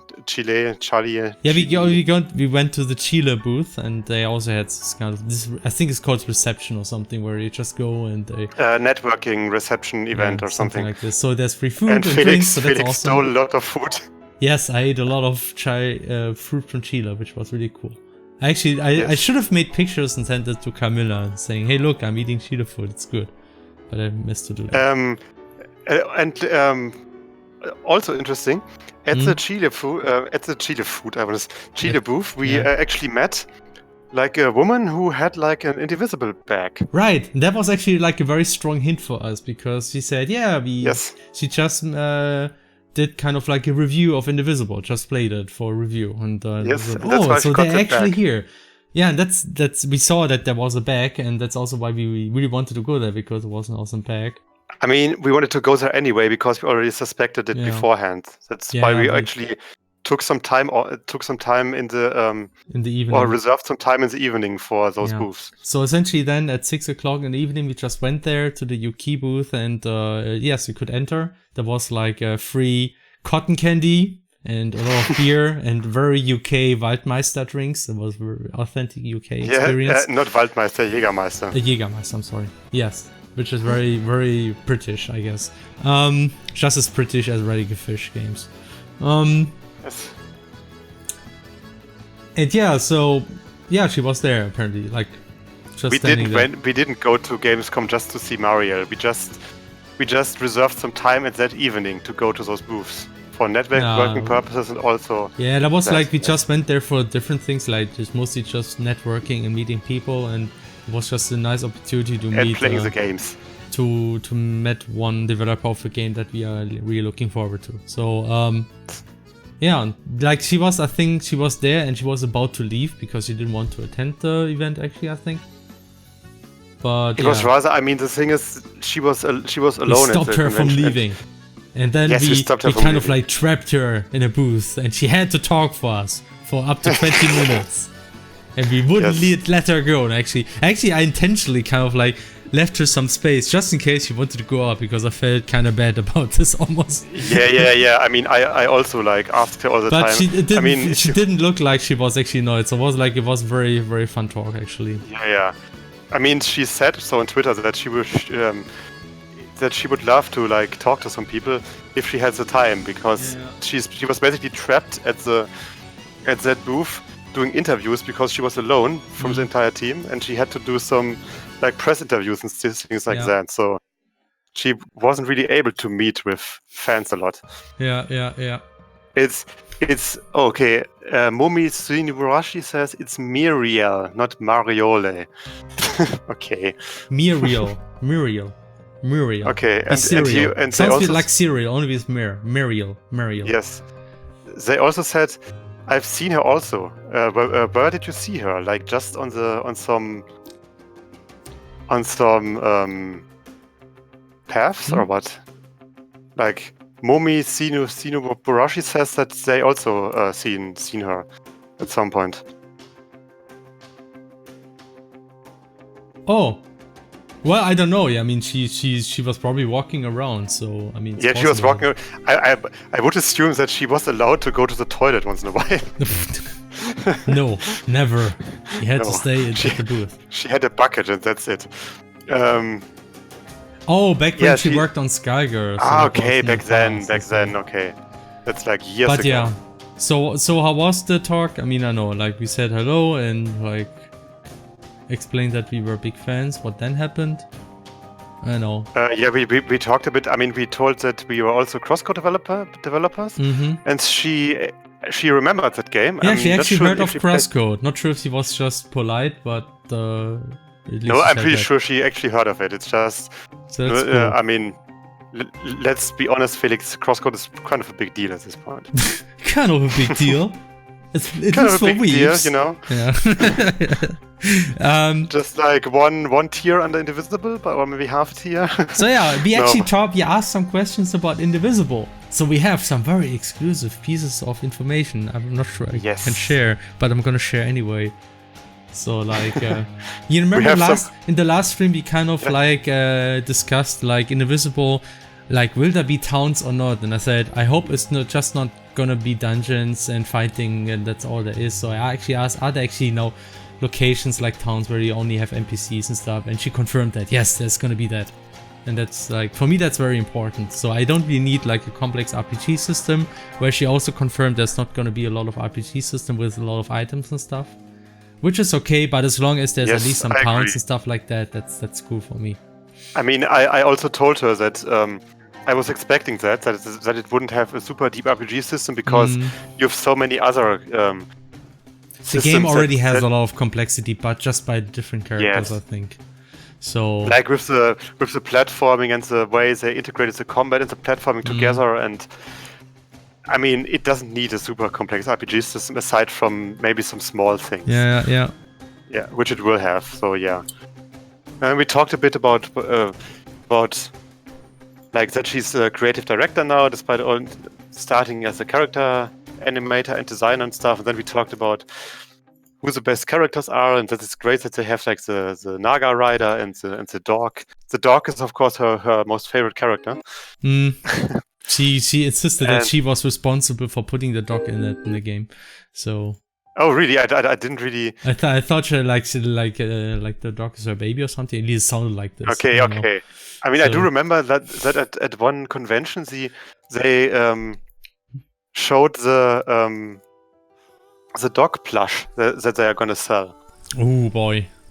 And she presented it, and after she presented it, she just hugged it really, really tightly. I remember that. It was super cute, and it looked very, very fluffy. I mean, not she hugging it, but the dog looked really also, fluffy. it should not be understated how much of a fangasm Hannah had when we were talking to her. Like It's not true. It's so true. He could barely contain himself. It was like he was so excited. What? He was so excited. Yes, a bit, and maybe my one hand was shaking a bit. Yeah, at the very beginning. Oh, hi to Flora. Yeah, Flora was actually with us too when we met her. Oh, oops, Flora spilled her money again. Oh, no. Dang, Flora, all the Ready Fish Games money. But yeah, thanks for subscription for 10th month. Yes. Had to change his pants afterwards. Not that much. It wasn't that bad. I have certain professionalism left in me, and it's not like I was like, I mean, I was trying to be respectful. No, I was. At one point, we started like... talking about waifus, though. I mean, that had to happen, right? About what? About waifus. About you talking about your chainsaw waifu and whatnot. We talked about the characters, and then I was like, well, I'm also really excited about the chainsaw girl. And then she was like, yeah, she's also one of my favorites. And I'm like, yes, she looks so excited when she swings her chainsaw. Then she was like, yes, you know. And then I had to make the comment, yeah, that's because Hannah really likes characters that are really brutal and like always about to kill you and stuff like that. But then Mario and I explained that she's not really... It's obvious that she's not really this yandere type of killing you person. She's just very excited to be like fighting and stuff and swinging her chainsaw around. Right. She's not the mean type of violent girl. Yeah. And then I just concluded, okay, I guess it's just about the character being capable of killing, not the intention. That's not important. Yeah. I guess. And then we also talked about was. So Hannah likes this murdering woman things. I like what? Hannah likes murdering woman. No, it doesn't work. Yeah, that's also great. Kind of like the punching woman, just worse. Yeah. That's the next level. Bottom line, I could have basically talked to her for the next 2 hours if we had the time about like the game and that kind of stuff. But we also talked a bit about like wasps. We explained to her that it is actually illegal in Germany to kill them, and she was like, "What? Why? Seriously?" It really seemed like she was enjoying the conversation. And then we also tried to explain to her like the way to a restaurant with good German food and stuff. I hope she actually found it. So yeah. Yeah, she tweeted about it, yes. Bye, Flora. Bye, Flora. So yeah, it was a really, really, really enjoyable conversation. I think for her as well. She at least looked pretty happy and excited about the conversation, and not all that impatient about things. Even though, I mean, it was basically us who said, okay, I guess we will move on because we think you will also have to we didn't get going and eat something. And stuff, we didn't want to hold her up for too long. Yeah, we really didn't want. I mean, even but if she in was. any case, like we also got something because they were really friendly, even though we're not supposed to. No, get this. Felix. I'm gonna show it. You can't stop me, Hannah. Yeah, look at this. Here we go. Look, it's we got a freaking bag of Indivisible. Okay. Yes, we got a bag and a shirt. Where's the shirt? Here's the shirt. And the thing is, I mean, it was basically, I was like, yes. I was like telling them about how we have seen this one reporter who was this one journalist. Yeah. I'm sure it's really a journalist like HDK, for example, with the bag. Yeah. But I didn't even intend for them I didn't even intend to beg for like a bag. No. Like I was just like, I mean, it would be cool to have one, but please, that doesn't have to be. But then they kind of decide to just give us, yeah. Yes, and then the two like publisher people just were like, I guess we still have some, but it has to be. You tell no one. Yeah, please tell no one, and we totally didn't until now. Yes, I mean, we didn't tell anyone at the Gamescom. I mean, I assume that they really had those spare, that they didn't need those anyway and didn't want to. I mean, I would assume that at least, considering she was only there for another day. And yeah. Oh, Vervin actually has the shirt, the CrossCode shirt, arriving. And he's very happy about that. Momi Sino Bashiri says you should have asked her about how it was to work with Zone. Actually, it was one of the many questions that I thought about after we met her. I was like, man, I should have asked her this, I should have asked her that. Should have made the list of things to ask. Yes, I should have done it beforehand. Like, but the thing with Zone would have really been something that I would be interested in, like how it is to work with like a well-known porn artist. I mean, then again, she's also a hentai artist, so which I by the way also mentioned. Like we talked about stuff, but lots of stuff, and like on the side note, I was, I mean, I also follow your Patreon. It was like part of the conversation somehow. I'm not sure what the context was. No, I think it was when she said, I love those kind of girls too. Like when it's about the violent girls. I think she said something like, I feel you, I love those girls too. And then I was like, yes, she gets it. But I knew that considering I'm already following your Patreon or something. It was the flow of conversation. Anyway, it was great. It was a great conversation, Felix. Why can't we have such great conversation more often? I know. Felix, we should invite her to our next game dev stream. High profile. You know, maybe it works like this one 17-year-old streamer was Andrew Yang, who got an interview with the next presidential candidate. Felix, stop going in that direction. We will not do that. What? It's 10 o'clock, Hannah. No, okay. Felix. Yeah. By the way, I forgot to mention it. Flora actually said, but my Gamescom recommendation game is Scourgebringer. Yes, she was really into Scourgebringer. I haven't played it myself, sadly, but it's apparently really good. So you should check it out at some point. Hannah meeting Mariel. I like your hentai art. I jerk to it a lot. Let's shake hands. Best. Damn it. Yeah. Yes, I mean, her art is mostly... I mean, I'm not even... I know this sounds pretentious, but I see her art not just as... less as like pure porn, but more as like artistic eroticism. Okay. So it's not the jerk off art. It's more the, oh man, that's pretty interesting and pretty and stuff. But I actually mean it when I say it, guys. It's not some pretentious nonsense. Okay. Yes, and Momi also said she's also cute. Yes, she is.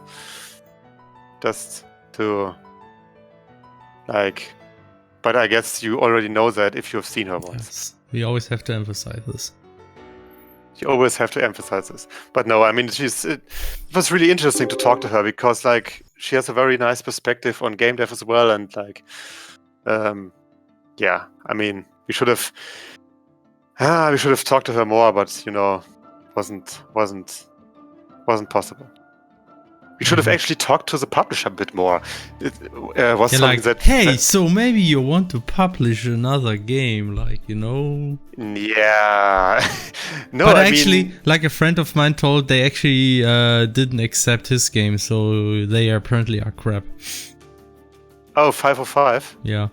Didn't have any luck. You mean, I know what you mean, right. Yeah, like a friend of ours, he published he pitched his game to a lot of publishers at Gamescom. He was very busy just going to a lot of publishers. And then also actually had a few good conversations, so like this seems to be something happening there, but yeah, not with 505 games. They're too demanding.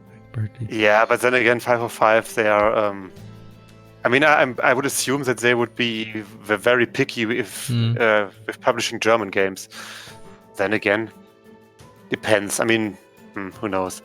No, 505 is not crap. Not crap. That's just what he said jokingly because they kind of like weren't interested in his game. Except was it's not Hannah's art, it's Mariel's art, or Kino Cakes rather. She has a Patreon and a Twitter. Vermin asks, so was there any major... 505. Vermin asks, so was there any major CrossCode news that came out of Gamescom? Deck 13 keeps teasing there might be, but I don't think I heard anything. Yeah, I think there were like empty teasers by Deck 13, but actually nothing happened. I mean, they even told me there might be something to talk about, but apparently there's no specific news just yet. Because, I mean, Deck 13 had some conversations with console people like Nintendo and stuff. That's at least what I understood, but not sure if there's anything how it came out of these conversations that we can immediately share with everyone. So we will let you know once we know if we can share anything. Yes, but I mean, I already told how I visited Deck 13. I already saw the progress of the console version, so there's nothing new there. Yeah, that's still the state where we are pretty much. Yep.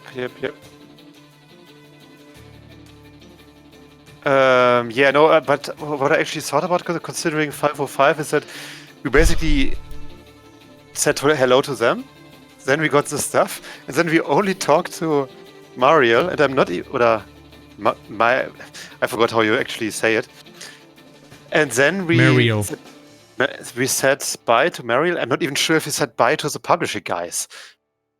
I think at least I was we were so just excited. really rude to the publishers, and which is why we'll never be able to publish the 505 now. They just kind of like remembered us, man. Ready Fish Games, they're so freaking rude. They just care about this the cute Asian developers, and they don't care about us. So they're really we missed. We're done with them. Yeah, we're totally done. But on a serious note, I mean, later I thought, well, I mean, we could have also talked to them later on. I mean, why didn't we? They were still there later. I don't know. For me, it kind of like seemed like we didn't have any appointment. And yes, but it kind of felt like everybody was packing up and getting ready to go. So for me, it kind of like... But they weren't, I think. I guess. Not at that. It was still the hour of the whole business meetup networking thing. I mean, we could have easily talked to them. I mean, you could have talked to them while I was talking to the... I don't talk to publishers. Publishers talk to us. Sound very arrogant, people. I know. No, I mean, not about the business stuff necessarily, but I mean, they could have also told us stuff about how they handled things, how things with Indivisible were going and things like that. It would have also been interesting. I mean, I guess. But I guess we kind of forgot. But afterwards, we were still staying at the UK booth a bit, Felix. Drinking a bit of Kölsch, which was very UK.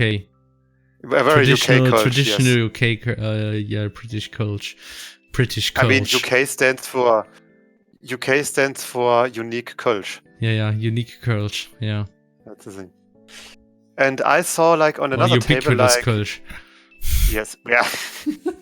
On another table I saw like some guys from Firefly Studios actually. Yeah. You know, the guys who made Stronghold. And I was always a big fan of Stronghold. At least back in the day, I haven't really played much. So we sat at this table, and then he said, "Look, I'm going to talk to the Stronghold devs." And I said, "Okay." And then he went over there and talked, and kept talking. And then we talked. And after like 3 hours, I decided I would go over there and also sit there and talk with them, because Henry just wouldn't stop talking to them. And suddenly we talked about Strongholds and I don't know, about the German development scene, and it was really funny. I still remember like how we talked about Stronghold, and then Henry made the comment like, "Hey, look, I really like how stairs are like really important for like the strategy, like the place on stairs." And they said, that's the like a very German, a very German thing to like, or something like that. Yes. It was basically, I mean, you know how Stronghold is like this game that is very much about castle defense and stuff like that, and planning your defense in a very detailed manner. And I was like, yes, like how you, because I saw this on the screen where he showed me like this new Stronghold game, this Stronghold in Asia basically, and how and there was a stair on the wall, and I was like, yes, one like aspect on Stronghold that I really liked was how detailed you can plan your defense. Like, for example, how you can always make sure to place your stairs at the right point, and how that's a very important aspect of your strategy. And then he was like, yes, that's a very German thing to like from our experience.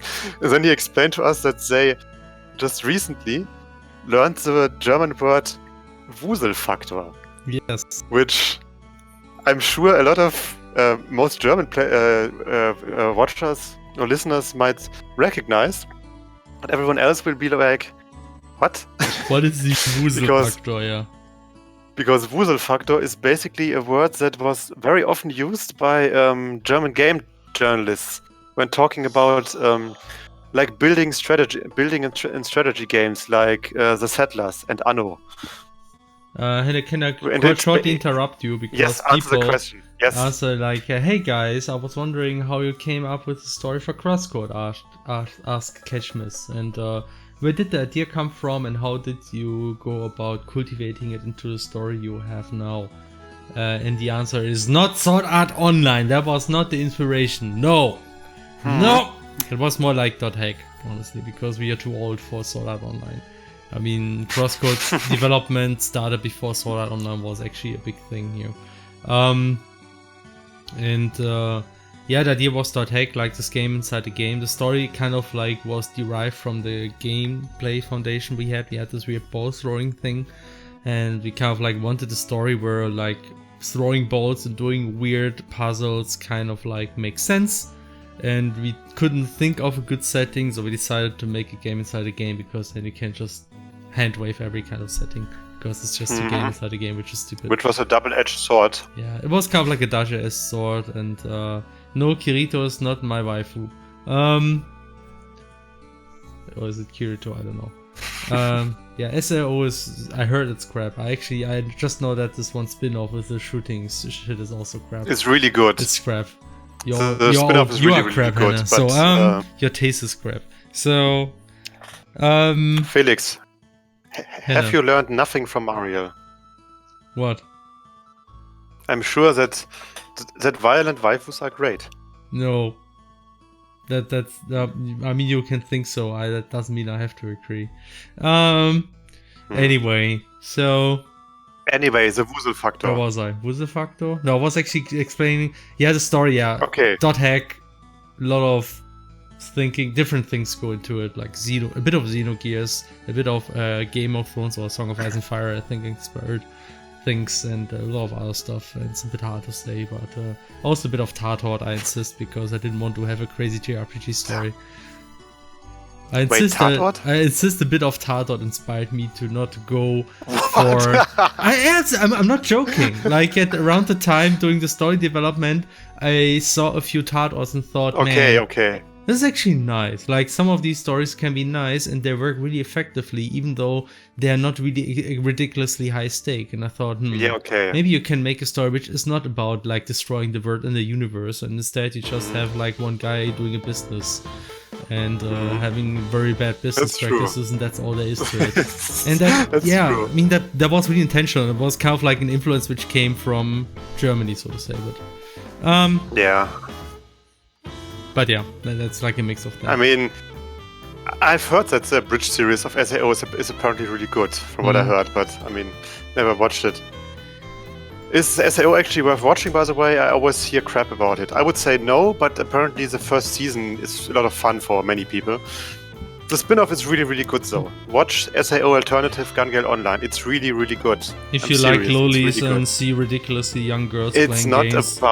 It's not about lolis, Felix. Shut up. Of course really not. Good. I need the FBI sound. I need the FBI sound so badly. Shut up. Anyway. Wuselfaktor. The Wuselfaktor. How can you translate Wuselfaktor? I actually did translate it to like this one friend of the Scaleboy devs in English, but I forgot it's like the scurrying around factor, I guess. Like you have a lot of Wuselfaktor is when you have like one of your games where a lot of shit is running around. Like a lot of shit, mostly people. And you always like a lot of people are running around, and all of those people are doing something that somehow is related to your economy or to your settlement or whatever. Like Dwarf Fortress, for example, would also have an amazing Wuselfaktor. Just one that is not as graphically impressive. Yes, the GGO spin-off is actually written by an actually competent writer, that's true. That's one of the reasons why it's good, and it has a good cast and everything. So yeah, and apparently they didn't know the word, but they heard that it's a very big word in Germany, and it also applies to the Stronghold games. That was really funny to us, because Wuselfaktor is a very nostalgic word for German gamers. At least for gamers like me who... Dwarf Fortress was at Gamescom? Damn. Totally didn't know about that. That's a shame. What was? Dwarf Fortress was at Gamescom apparently. What? Okay. Would make sense because they're getting a Steam release with like Wow.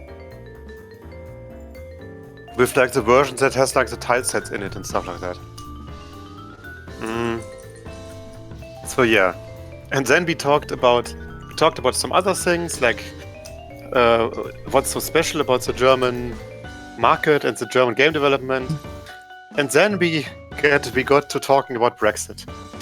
And I guess we should keep this one short. They hate Brexit. It's really bad for them. It's really bad for entire game development in the UK, because a lot of skilled people are going to other places. But it could be worse, because at least they don't have to import-export stuff. But it's still shit. It's basically shit for everyone. Because the digital things are not as bad as for other industries. But yeah, of course, I mean, obviously, but it's Brexit still is like...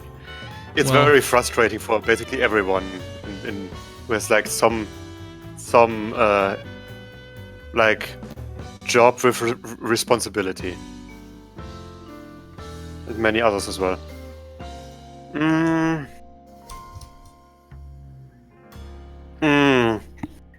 Yes, I remember the Settler 3 story. Wasn't that the one where like three gods were like really big idiots, and so the biggest overgod was like, yes, all of you get punished except for one who has managed to win this competition or something. I remember that one. It has a really silly opening cutscene.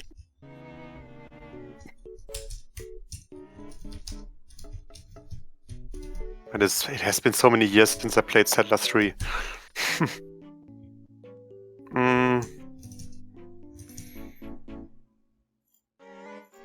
So what else happened at Gamescom? Actually, a lot of things. But maybe, Felix, maybe we should start with the stream drawing. Yeah. Let's just say let's just do the Helvetica thing. Yeah, so we have less polling and more drawing. But yeah, I actually I'm not exactly sure. Okay, let me do the shout out first. So people, look at this game. It's called Helvetii. It's a 2D character action game, lovely, made with hand-drawn art and animation based on around Celtic and Gaelic mythology. So essentially, it's Celtic Muramasa or yes, or what was the other game? Odin Sphere, kind of like this. Odin Sphere, looks a lot like those games. It's also published by Duncan, our Japanese publisher, and a lot of work went to it, as you can see. I mean, look at this. If this doesn't scream Muramasa to you, then you didn't play Muramasa. So, but yeah, it actually already reached the goal. But in case you're interested, feel free to back it. We're gonna do a small drawing for this one.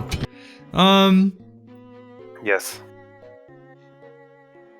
And it has also some JoJo kind of gameplay aspects where you actually have kind of something that looks like a stand, from what I saw.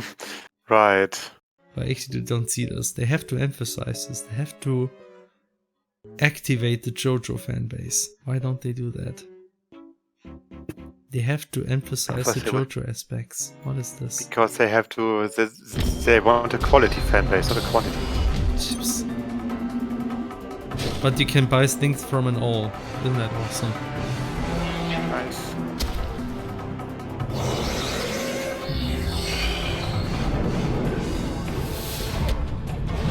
But yeah. Yeah, I'm gonna do a drawing about this soon. But I'm actually first gonna try something.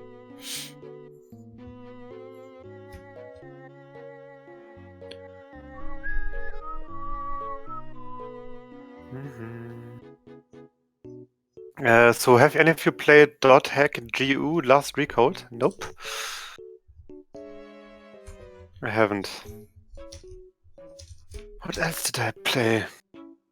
Oh yeah, and we also, Felix.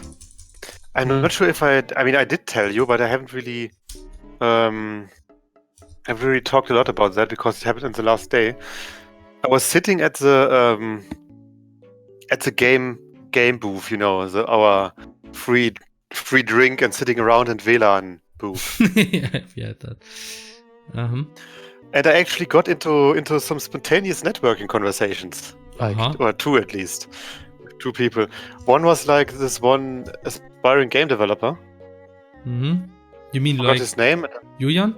He was like, Was it Julian or which? Not Julian. It was someone I didn't know. He was from Munich. I forgot his name. Okay. It was the guy who's making Super Dungeon World. Do you know the game? No. Okay, it's not. I mean, I guess it's still very, very early development. It's basically some turn-based pixel art strategy game or something. Showed me a bit of it, and we talked to like half an hour or something about stuff, and it was a really funny feeling for me because I was telling him like, of course he has heard about CrossCode, because he's German, and talked about like publishers and like international marketing and like game development things, and this and that, and networking. And at some point he was like, "Man, you know so many things." I was like, "Okay, I guess." Because I told him about like the typical things that we learned about like Asian markets, PR basically, that you need Asian publisher to market properly in like Asian countries. I mean, at least that's what you think, yeah. I mean, in China you do need it. Like, it's not even a question because it's kind of a legal thing. I guess so, yeah. Yeah, and even in the other countries, I would say it's a very good thing to do. And then he was like, "Wow, you know so many things." I was like, "Yeah, I guess it's like just the experience that we made. It's like this and that." Yeah, I guess we know a pretty big deal, you know? Yeah, I guess we are now. Wow, man, Felix. Jeebus, we're a big deal game developers. Yeah, big deal game developers. How has the reception for CrossCode been in other markets? Surprisingly popular in any markets outside of Germany, perhaps. It is also popular in Germany. I mean, it's our third biggest market, I think, or second. Well, first popular is the United States because Steam is just huge in the United States, and second is China. In fact, I mean, it's very close. Germany and China are very close, but I think China is second still. Yep. And then comes Germany, yes. And actually, we saw this interesting billboard where they actually showed like the biggest markets for games or like indie games, wasn't it? Like Germany was actually pretty high on the list. I wasn't actually surprised about that, so it actually makes sense that Germany is also pretty big. Because may not just be because we are from Germany. Yeah. I mean, maybe Japan will also be a big market once the Switch hits, Felix. How about Japan, given your .hack inspiration? Japan, I think, would be big if it would be for consoles, because gaming, like PC gaming, just isn't as big as it is in other countries. The thing, I think PC gaming is very big in China because most of the consoles are not available, as far as I know.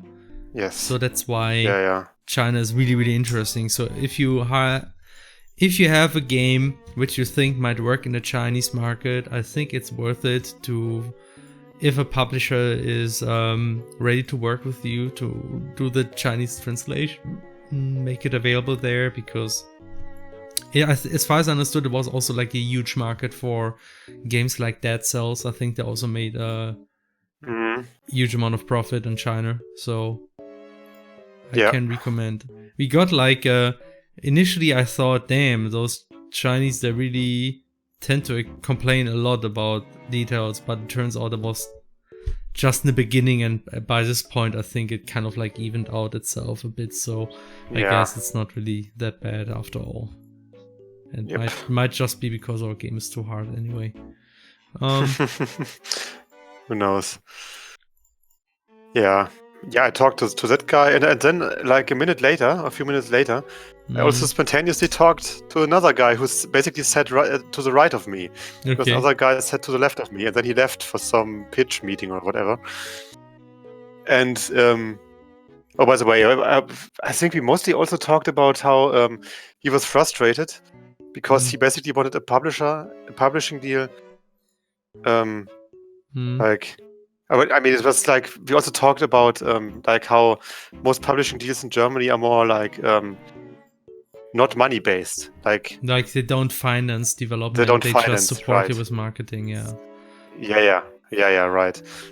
It was a bit, but then again, I mean, that's basically the only way you also ensure that you have your creative freedom. If you don't, to extent, yes. I mean that's what I think too.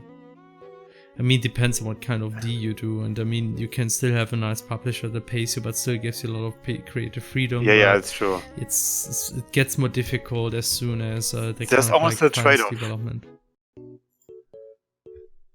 There's always a trade-off. I think that's the thing. I mean, it's always like, of course, publishers are somewhat stingy with the money in Germany because they're just not that big, and they only want to invest in games with money that they can be very safe. That they actually will return. This whole thing about taking risk with investing in games is something that's like just the kind of culture in Germany isn't kind of like ready for that. Like we don't take a lot of risks, full stop, and that's kind of like one thing why it's difficult in Germany to really get quick funding for games like this. Okay, I think I got the ID wrong here.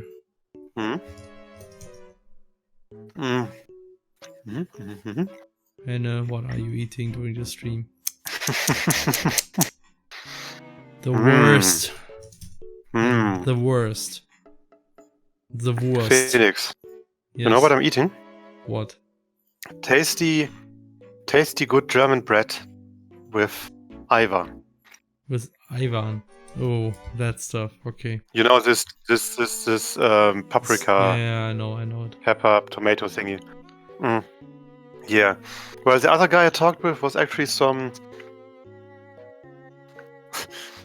the blockchain, basically. Right. I still need to give you some email data because he actually had some interesting proposal to you, maybe. About some marketing thing. I will give you the email later. And we also had I also had an interesting conversation with him. Like we talked about the stuff he's doing, and we talked about the game, our game, and how different the game development community is to the blockchain cryptocurrency community. Well, which was really funny to me. But really, like he basically reinforced. He reinforced the concept of game developers. Yes. Now he basically reinforced the stereotype of the cryptocurrency community. Like not himself, but rather from the things he told me, and he basically said, "Yeah, you're completely right about that." Okay. Like that in cryptocurrency, people are way more short-tempered, and also you have a much larger like part of like lunatics and conspiracy theorists. Yeah, that kind of sounds about right. Yeah. I mean, that's how you can have shit like Beat Connect and whatever. Yeah. That's the kind of stuff you find in cryptocurrencies. It's really fun. And yeah, and also because the community is smaller, so yeah. And meanwhile, the game dev community is so friendly to each other, at least on the conventions. Like you won't, even if you have like indie developers and the big budget AAA developers, they are still nice to each other. Like they would never like shit on each other like directly in the face and stuff like that. So that's completely different in the cryptocurrency community, apparently. That was really funny. The thing about the crypto, I think the kind of like the difficult thing is like cryptocurrency, they kind of, I don't know, I think they have this kind of weird idea that you can't just be very successful if you just, I think, have the right timing and stuff. Yeah. I'm exactly sure. And it's not so much like, they're not so much dependent on, I don't know, I think it's just a community that is much more oriented around the idea of making mad profits. Yeah. It's like finance, like a kind of weird finance sector. Like it's an industry which is all about profits and numbers and getting like the good deal and doing this in time. At least that's the impression I get. Honestly, I don't know if somebody is from the cryptocurrency and can explain that's different. Maybe that's the way. But it's about currency. Currency is money. Money is about financing stuff. So I mean, it's all about profits. And I think if you're so much about profits, you're much more about this kind of you against the others, like a zero-sum game mentality, you know? Yeah. In game development, it's much more about this creative process, and I think people are not necessarily all about making mad profits, being like the big game, and it's just much more, a lot is about them like being like creating things, creating the ideas that you have in your head, doing the things that you want to do. And the beautiful thing about games, I believe, is that you can do that and you can still do that even if other games are successful. So it's like you don't need this strong zero-sum game mentality, or what you say. Yeah, the game, the stupid, nothing's working. Like, Actually, of course. As Stubberschrei says, there is an exception with Jäger attacking a booth. That's true. The song is called... Yeah, Jäger, those are the worst people. I'm just gonna post the song title. Actually, let me see if I can. Maybe I can fix this, actually. The Quackville is empty again, Felix, according to our stream layout. Yeah, I know. So I agree, Felix. That's definitely how it is. Also, he didn't know CrossCode actually, but he was from Australia, I think.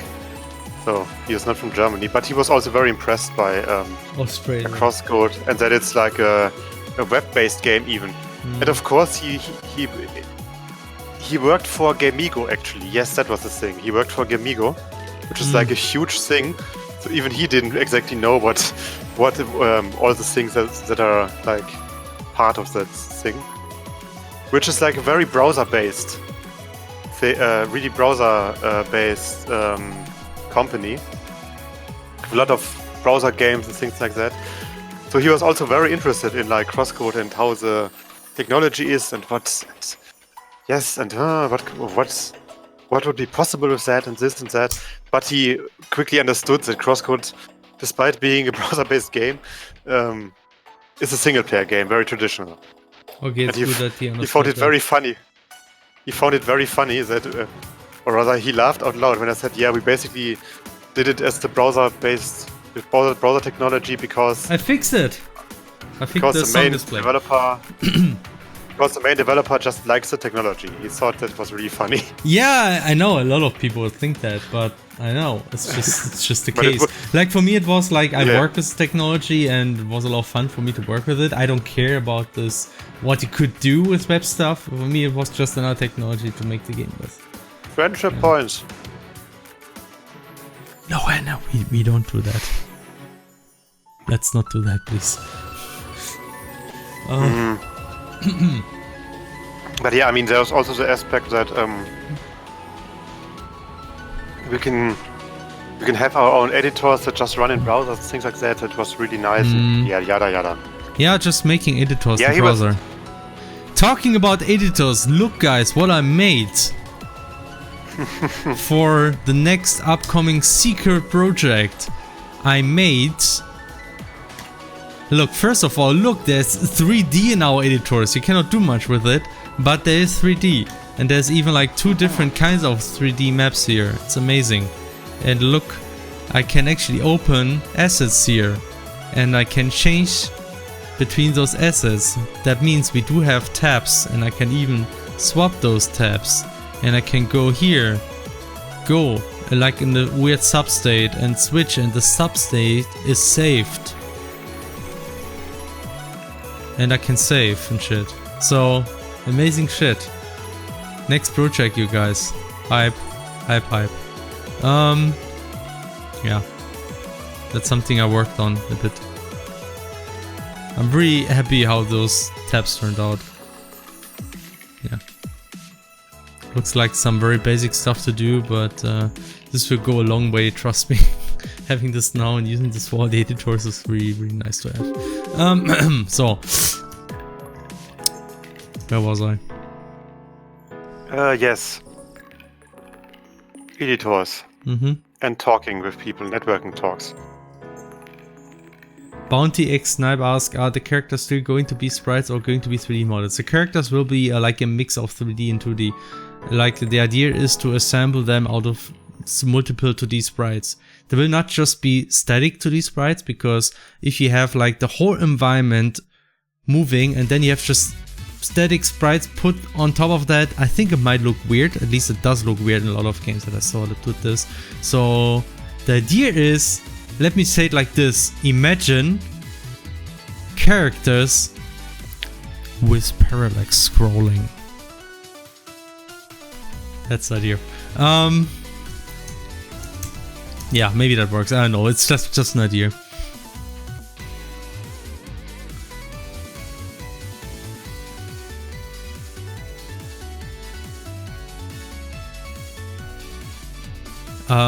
There's an interesting question by Cashmas again. What hard lessons did you learn developing CrossCode that you could pass on to the rest of us at this advice? Yes, make small games. Make small games. Not like us. I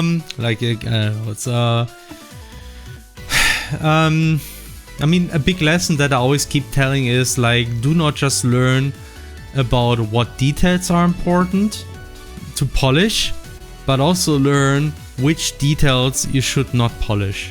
And a rule of thumb, I think, is that polish those things that you do once and use multiple times in a game, like the basic system, like character movement, menus, kind of like effects that are kind of like reused throughout the game, like hit effects, which you just use for everything. Make sure those work really, really well. Once you have this foundation really polished, you have already a lot of value out of the work that you did.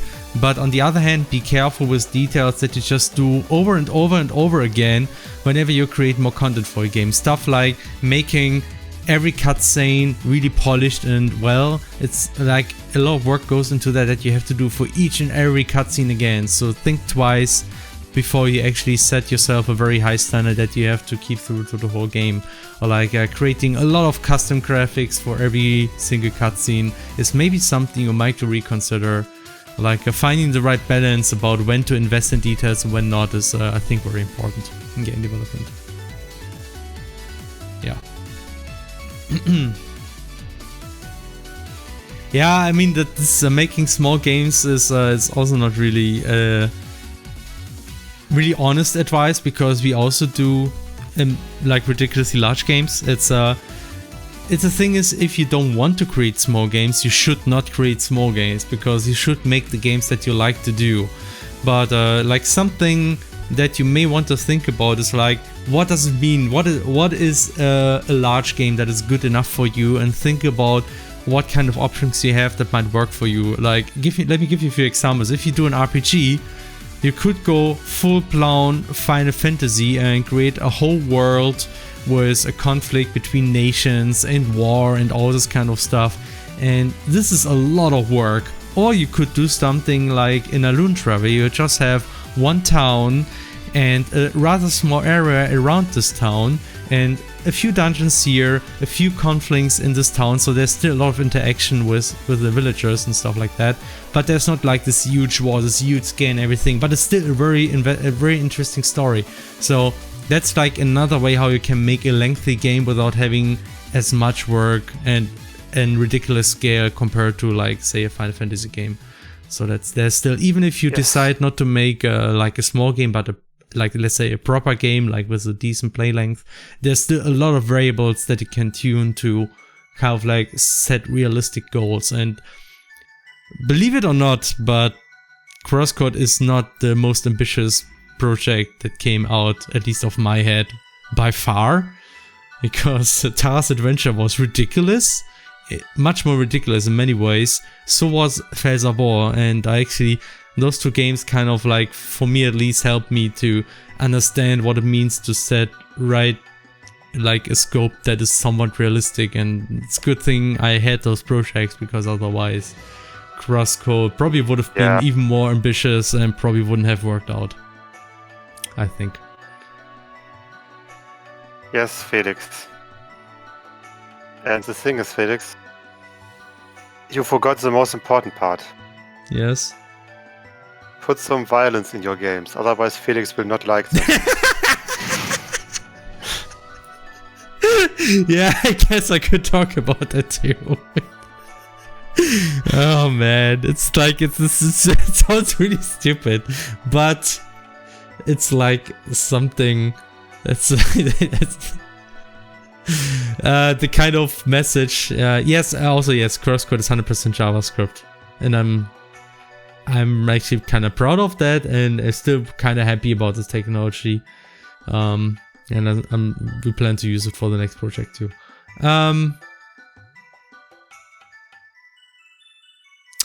Lao Moba asked a question: why use var instead of let? HTML5 not Turing complete. Look, that's because let wasn't a thing when development of CrossCode started. There you go. Because it started back in 2011. HTML5 wasn't really that established. My ECMAScript 6 wasn't as established back then. So that's why there was no let. At least I don't think there was a let. And we wanted to stay compatible with more platforms, so we gotta use var. But guess what? For the next project, we actually do use let in const and all this kind of stuff. We actually were like smart enough to upgrade to something else. In fact, we're using TypeScript for the next project, because having types is actually not all bad, especially if you plan to port to consoles. Okay. Kovac said, I remember when you tell CrossCode will only have 2 and 4 dungeons, and now look at... I think we only said this at a time where we were thinking to limit the amount of content, because our publisher Dex13 recommended us to do that. But at the time, around that time, we also realized, damn, CrossCode is actually pretty successful in early access, so we actually don't have to do that. And they agreed and said, yeah, you don't have to do that, it's okay. Please just keep working on that. And that's why early access is awesome, guys, okay? So never underestimate, like, it's only thanks to early access that CrossCode became the game it is. Without early access, it probably wouldn't have been nearly as good, or would have taken forever. One of the two. But yeah, about violence in games. Now, this sounds really stupid, but okay, let me maybe first just clarify. I don't think violence is necessary in games. Like, not every game has to be super violent. It's just something that I noticed, and it's kind of annoying for me, is that a lot of games from German developers have an almost ironic, like an almost aggressive lack of violence.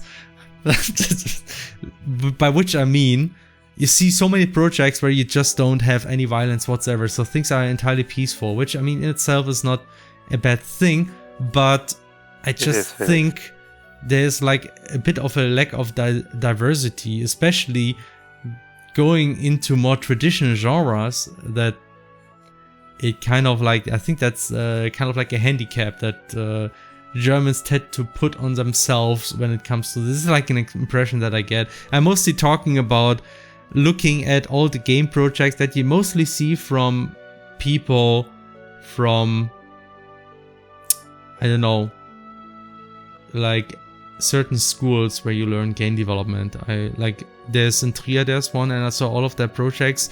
So many of them were just about kind of like all kind of games which were walking simulators, small puzzle games. Yeah. And there was like very few games that even have like this quote-unquote violence that you would find in Nintendo games. Like, I don't know, any kind of combat.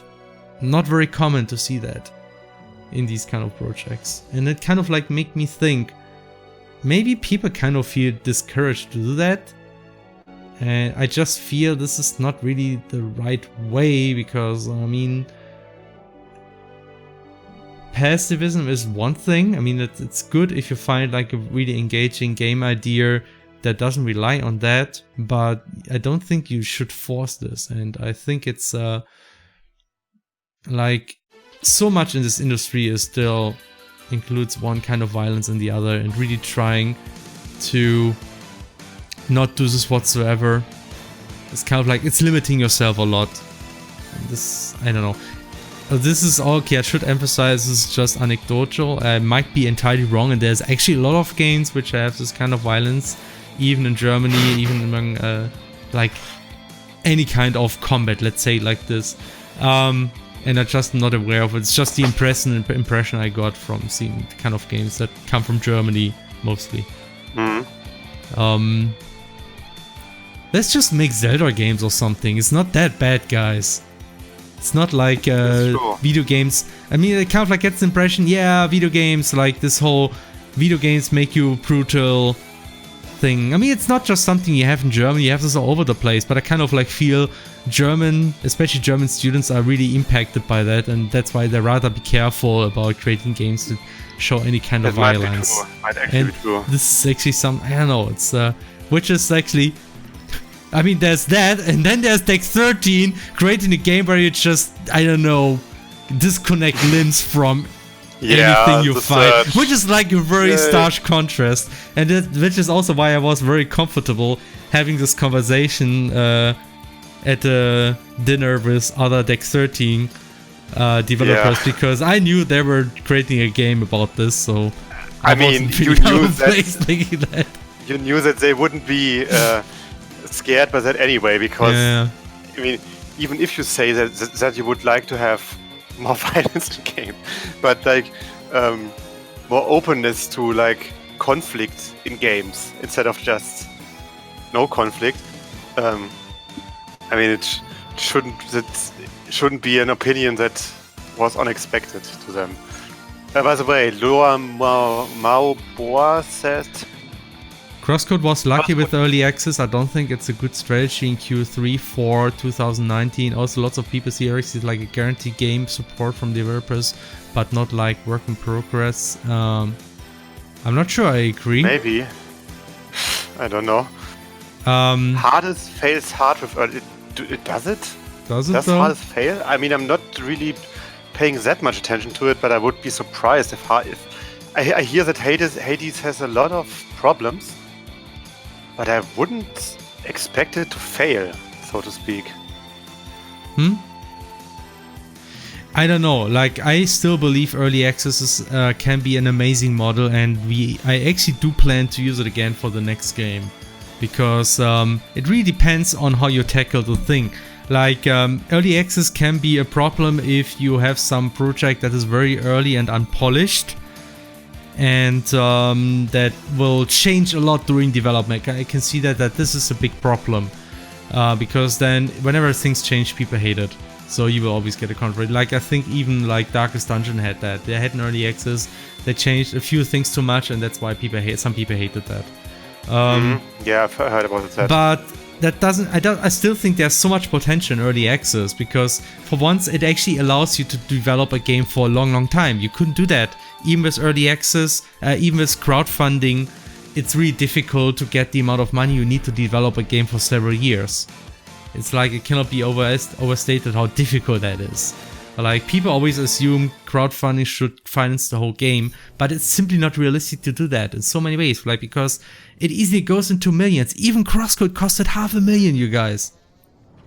It was $500,000. That's how expensive this game was, at least. What? Yes. Why am I not a millionaire? Oh wait. Just saying. So it's like, and we didn't really pay ourselves a lot during most of the development. So we were really trying to be cheap here. Yes. I know, it's like, this is just how it goes. Early access really allows you to do this for a long time. This is why it's such a great thing. And yes, the downside is you have an incomplete game. You just need to communicate this really clearly, and that's what we did, and it worked. Like, people understood the fact that this is a demo, it will increase over time. Of course, there have been like a few occasions where people complained about this being like a bad thing, even though it was clearly communicated. But it was actually really the minority. Like, most people were fine with that, and in fact, we had our most positive moments during early access, and it actually, our rating went down after early access ended, which was mostly because we reached more people, I think. Yeah, I mean, it's normal. And yeah, it's like, for us, early access was clearly a success. So, and we will probably do it again. So I don't really believe this is something that changes, because like, honestly, early access has always been controversial, and it always will be controversial. But at least now we have a reputation for doing early access games that kind of like work, like something that we bring to an end, and there's a good end result. So, and we will use this, obviously. Someone said that whatever. Someone said that Streets of Rogue was a very well done early access game, and I agree. I mean, Streets of Rogue was kind of ideal for that kind of game. Same for like, I mean, it's a roguelike game. It's kind of, those are basically made for an early access model, because you can very early on have a very good gaming experience, even in early access, and a very repeatable gaming experience at that. So then I know why other devs ask you why you asked for that little on Indiegogo. What? Because otherwise we would not be able to reach to be successful. Yeah. You need to set Indiegogo, goals that you actually can reach, not goals that you actually need. If you went to Indiegogo and asked for an amount that we actually need, which would be, I don't know, like, at least at the time, I think 300,000 is the amount that we expected. We probably wouldn't have made the goal, and we wouldn't even have been able to start anything. So it would have been a non-starter. Yeah. Kickstarter non-starter. Yeah, we even the 90,000 were like really, really ambitious, in fact, and it was really hard for us to yeah, I mean, it was 80,000, but we reached 90,000. It was 80,000, but it was really close. Yeah. We had to do a lot of stuff to actually make that work.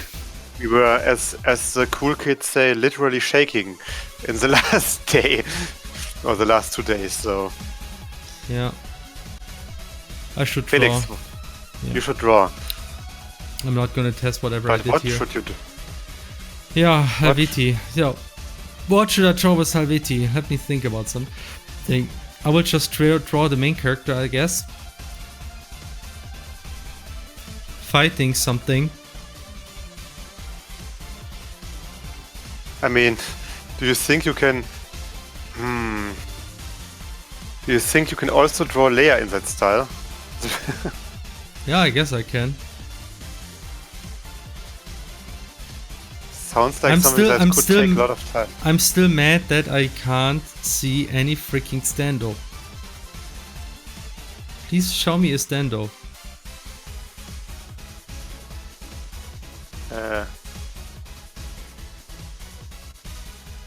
There you go. Here's a standoff. Look at this. Nice. Here. This game has stands. You see that? So here, look here. It's stands. Oh, I see. Oh, right. Look, they even call it a Guardian stance. God damn it, fucking weird. Yeah, I mean, 10k over goal sounds impressive, but it still meant that we didn't reach the goal until the last day or something. I was very close though. We had like a real like push at the end, but it was still really close. And we had to extend like the time for quite a lot. It was 2 months, right? We had to do it for 2 months, yeah, which is really long. 2 months, god damn it. It was so much stress and so much work that went into the stupid campaign. It'd be basically... How about I kind of like make this with an Emily punching stand? How's this? I mean, we already had Emily punching Stan, but I don't care. It's like a comeback of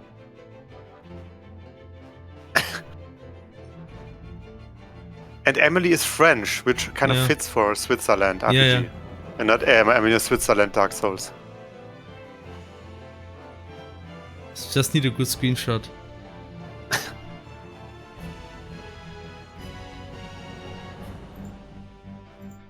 Oh, speaking of, Tiflora and I also played some game at the Swiss booth, like a mobile NPC game, which had a really nice graphic style. I forgot the name. Oh, you went back to this game and actually played it? Yes, we played it. It was nice. It was a simple game, but it was really still very intense for all the stuff that was going on, and the graphic was really, really nice. Forgot the name. What was the name again?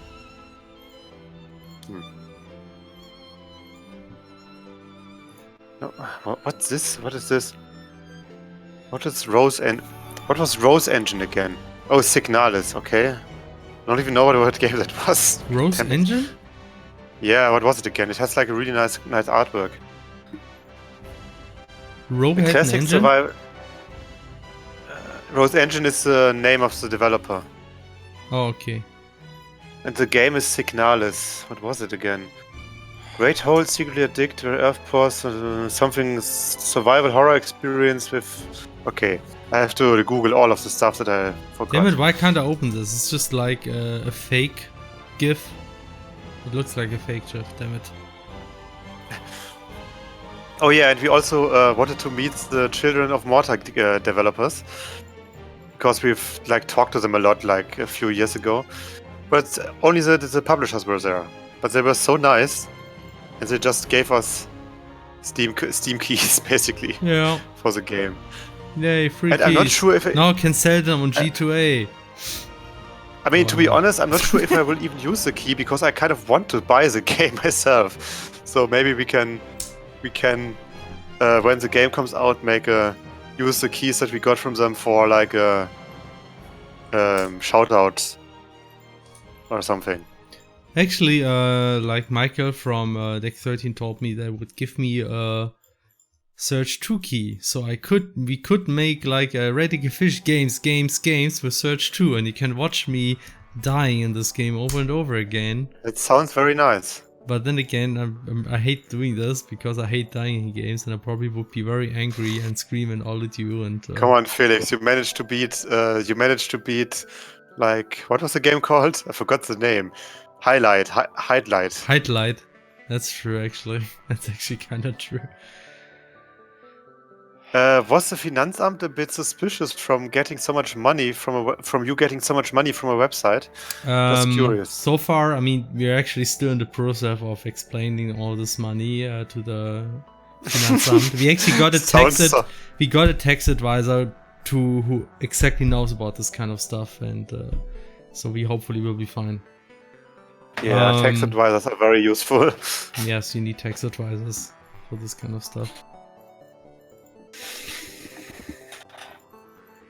And sometimes you also need text advisors if your writing isn't good enough.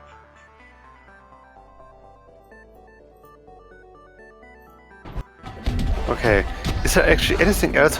Yes, we haven't talked about Scaleboy at all, Felix. Oh man, yeah, let's talk about Scaleboy, you guys. There's a game called Scaleboy. It's from some friends of ours who are also from the originating from the German RPG maker community. It's a game. That's this one song, and it's playing the whole game long, and it's stuck in your head, and you cannot get rid of it, which is why I will turn off the music now. The song will never go out of your head. It's the worst. And before we start talking about the game, the name of the developer is really nice, right, Felix? Mikey. Or what was it? Mikey. And I was like, and we were wondering before we met them, this word kind of sounds familiar, like some Japanese thing, and like some Japanese word. And man, we should kind of seems familiar from this old short anime that we watched many years ago, called Rec. If I search for Mikey Rec, I actually get Scaleboy. Dang, they really dominate the internet already. Even on YouTube, I can't find it. The anime thing. They removed all the evidence. But apparently, it actually is from the anime called Rec. Because Umaiki was like a slogan from an advertisement that was in the anime. Because the anime was about a voice actress who had to say that a lot. I need art. So anyway, oh, this looks good. And I asked the developers, like that we've already known, as I said, and they immediately laughed and said, "Yes, exactly." They basically had like this, a man of culture reaction. You see, if you want to know more weep developers, check out Scale Boys because they're clearly also weeps. I mean, yes, we know that CSG is like. CSG is like a super He weep. actually introduced me to a lot of anime, yes. I mean, CSG, but Shotty as well. Shotty is also like a massive weep. Yeah, that's true. So many weeps, man. Yeah. I mean, CSG is like the super Code Geass fanboy. Yeah, he is. He is, definitely.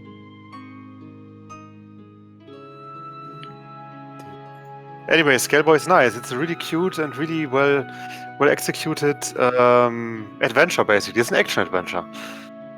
Action adventure platformer in 3D. That's like the genre, right? Loa Moa Boa says, by the way, what do you think about Life is Strange strategy when developer sells seasons for a game? Probably first season will have more sales and other will get less attention, but it's where people get really nice demo for. I mean, the thing about episodic games is that it's kind of like a bit like early access, only, well, you pay in smaller parts and I don't know. I heard like it's something that works for very narrative driven games, but not so much for very more gameplay driven games like RPGs, I think. Which is actually something where I'm still wondering how that will actually turn out with the Final Fantasy VII Remake, which is supposed to be like this as well. We haven't talked about Final Fantasy VII demo, by the way, because you had... Yeah. And Lomo also said you probably have Google bias because your Google game dev thinks a lot. I don't have the same Google. I mean, I think everybody has Google bias. Everybody is using Google, and Google is always adapting to you. So that's not confusing to me. Also, don't buy games on G2A, please. Not even. Yeah, don't. Even if you don't like the developer, it's shit. Pouring Ossa subscribed with Twitch Prime. Thanks, Pouring. Yeah, G2A is like they actually had a booth at Gamescom, which I found really funny. That they actually had the balls to go to have a booth at Gamescom, despite basically everyone hating them. Yeah. But oh well. They actually did that. I mean, that's not the first time. I mean, they are always present and always trying to try to be like the business-oriented people and trying to make like a legit business, even though a lot of people don't agree that's with their business strategy. Yeah, they have some decent excuses, I guess. Whatever. It's just funny. Anyway, Felix, Final Fantasy VII demo, it was good. It was. I was really impressed how good it was. It's actually funny because the Final Fantasy VII demo, or rather the Final Fantasy VII remake, kind of plays a bit like a more fancy-pantsy Trials of Mana combat system. Yeah, it was similar in a lot of ways. Yeah, I mean, kinda. Like, I mean, Trials of Mana doesn't have like the pause thing, right? Where you actually open a menu and everything. But, well, you can. No. You do this for items, but otherwise it doesn't, I think.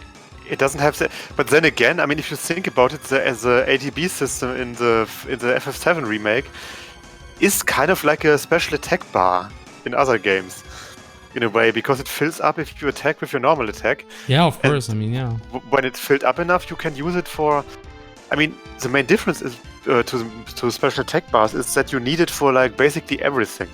Like you need it for special, like for some more advanced moves, you need it for spells, and you need it for item use. But I really, really like it, because that way it also serves as an item cooldown, so that you can't just heal yourself up all the time. But yeah, it's really good. I mean, it plays like a really good.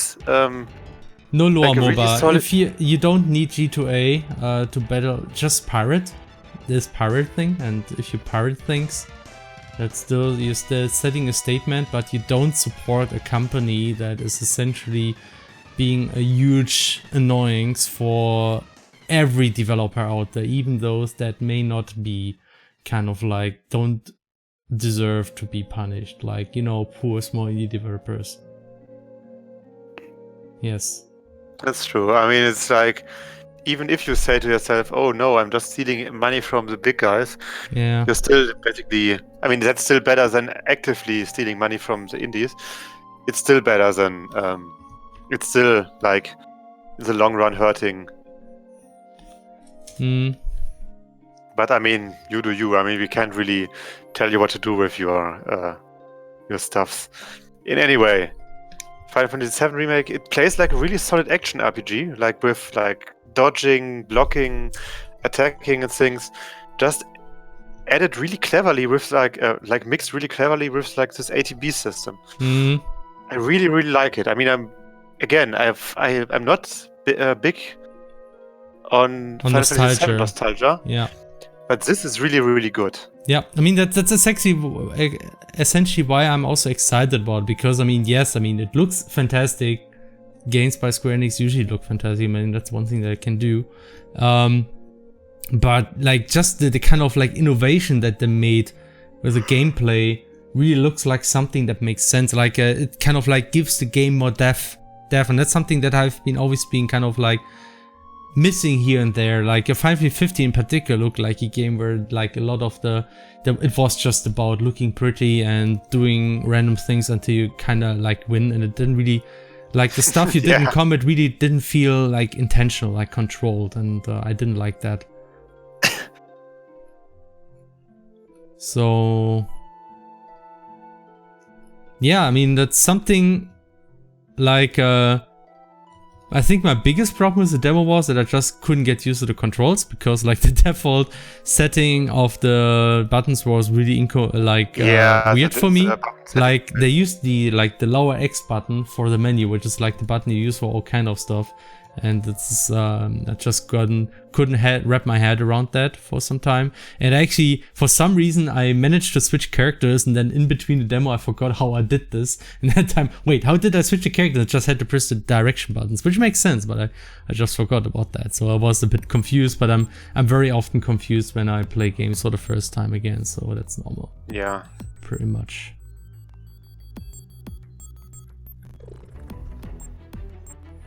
And yeah, and also the enemy design was nice, and enemy and character design, like how they were designed in gameplay. By, like, for example, you had the demo, you only had Cloud and Barrett, so sadly no Tifa action, which was sad, but I mean. So Tifa, you saw how she looks in the trailer. Yeah, I mean, yeah. And they played very differently and had different roles, because obviously Barrett has ranged weapons, and that's actually important in the game, which is good, because you can use Barrett's ranged weapons to attack like enemies far away, or enemies that are on heights or on towers or whatever. And it's like and you also were able to use the environment in fights, like use cover against certain enemy attacks and stuff like that, and actively block attacks, actively dodge attacks cleverly, and like make sure to use your positioning properly. And the boss fight also was very big on attacking the right areas of the enemy, for example. And yes, as I said, it's a really good and solid action RPG with the ATB system added on top. So yeah. And I just really like the fact that they kind of like made it at least as an option that you can always pause the game, look at your situation and select your actions without Yes. having a huge amount of time pressure. I think that was a really good idea because it kind of like, it makes the game much more strategic because you really don't feel penalized for doing this. You can just, whenever you want, you can pause and look at the situation and think about, and you can even like do several attacks. You can switch between characters during the pause and make several attacks one after the other, right? I mean, actually, I'm not sure I actually managed to pull this off, but I think in theory we can do some. I think it was possible, yeah, but yeah, not enough time to really play around that much.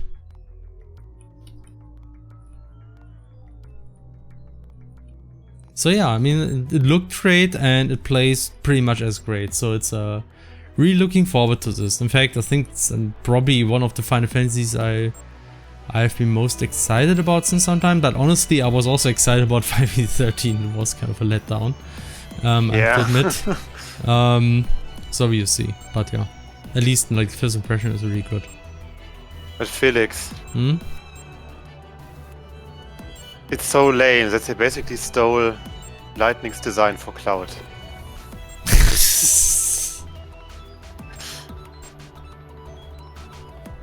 Great, Anna.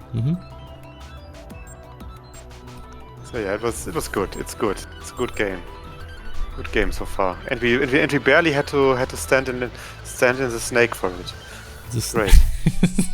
In the snake, in the lion. in the queue. I was fangirling about the meetup with Mario. Turns out they were awkward. They were too awkward. I wasn't awkward at all. We were very confident in talking with her, especially me.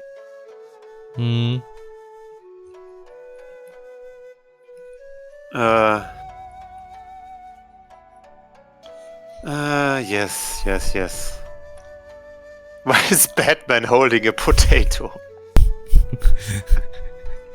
More on this in the the next few minutes. You will find out what is going on with Batman in this image. Batman and the potato. Want to say something else. What else did we do? In terms of Gamescom, I mean, is there anything else I want to say we about watched some anime, Felix. Oh no, let's talk about this later, please. Yeah. There's actually another game that I played, and I actually didn't talk about this at all because I played this shortly before I left, or like before I went to the final meeting there. I played Tunic. You know Tunic? No. Why is it Tunic? Tunic what is Nick? Came, and why is it too much of it? Here, it's a game that looks absolutely beautiful, and I think people will love it just for that. It's actually, you play a small fox, and it's a mix of Zelda and Dark Souls, from what I can say, because the combat kind of feels like it. That sounds like buzzword. Yeah, well, you play a small fox and it's like Zelda and Dark Souls. Well, I mean, no, it's just how it is. Like, okay, so here's this boss. I played this game. I was hit by the boss once and then I died. It's that game. I think I've seen it before. Yeah, I played this and it looked really, really promising. But the combat felt strange to me. And I think I've seen videos of that before, right? Like, because of the art style, it looked really I mean, the presentation is absolutely beautiful. But something about how the combat is designed I just didn't like. Because the way enemies are attacking is very, very hard to kind of like react to. Some of the enemies that you meet in the beginning, even before you get the shield, they're attacking, they're kind of moving towards you, and they're attacking only when you're really, really, really close. And then if you go around, you can evade actually, you can dodge away. But then you dodge away and they attack and they miss you, and then you go close to them again, and by the time you reach them, sometimes they're almost about to attack again. So it's like timing is like really, really critical. And it was like, I tried really hard trying to play this game like Dark Souls, which I did play a bit, so I know at least a little bit how to play Dark Souls. But I failed really hard. It was like really hard even for the first few enemies to really stay under control. And in the end, the best strategy I had was just go in and just bash them and hope they die before they hit me. And that was the best strategy I found. That's not so great. And I don't know, maybe I just did something wrong. Maybe the game is kind of like designed for a different kind of play style that I just didn't found. But at least the first impression to me was that the battle wasn't nearly as much fun as I would like it to have. Because again, like enemy behavior was really difficult to react to, I think. More difficult than Dark Souls, I think. Oh wow! I mean, from what I saw, especially considering, it was like the first few enemies of the game. That's like the tagline they are using then. It's cute, but it's more difficult than Dark Souls. Yeah, great. And that's the advertisement that will be a success. Core said, I can imagine some mods that adds a small chibi layer there. The Fox game. Oh, you mean as a playing character? Okay. Yeah, I mean it would work.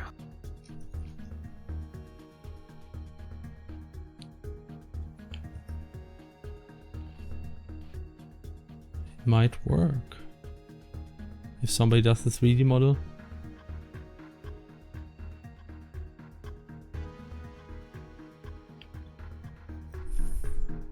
Is that fast and light? Yep. Okay.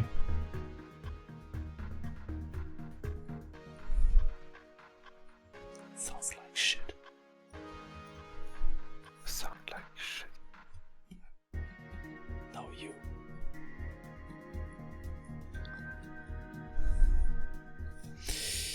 Yeah, so that was my experience with Tunic. I don't know. I mean, that was like, I just played it for a little bit. That was my first impression. And maybe some people get along better with this combat system, but my first impression was like, not sure I like this approach. Well.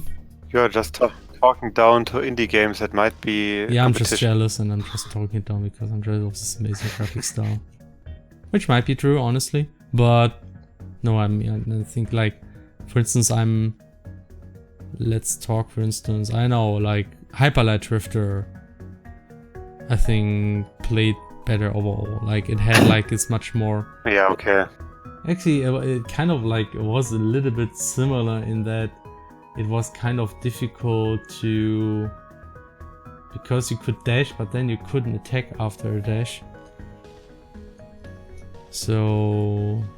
It was also sometimes difficult to attack certain things, I thought.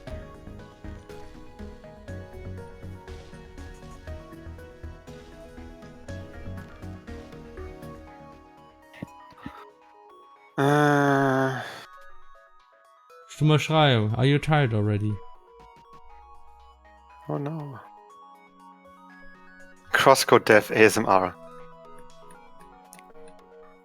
Thanks, by the way, for offering me to stay with you guys at the hotel on Wednesday. Oh. But I have declined. The offer was almost the worst decision for me on that day. When I have arrived at my car and wanted to start, the car didn't want to go. The battery was empty and I almost had to sleep there because I couldn't reach you. Luckily, the other girl was with us at the restaurant, could help me with her car. That's nice. So you are one of the guys in the... You are... Oh yeah, you are that... I remember. Deck 13. Oh damn. Sorry to hear that, but well, person. I guess it kind of worked out in the end. Shame. Oh, you were still at Gamescom. That's really impressive. Like being at Gamescom for so long as a normal visitor. I wouldn't even know what to do all the time. Like, even for me as someone with a business pass, who was like... didn't have any responsibilities with a booth or whatever, I was still like at the third day, at 2 or 3 days, like, yeah, no, I've seen most of the stuff now.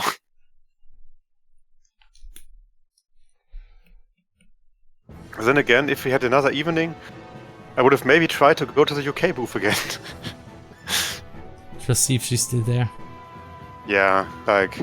Stalk your fangirling of... Fanboy. No, Felix. It's professional.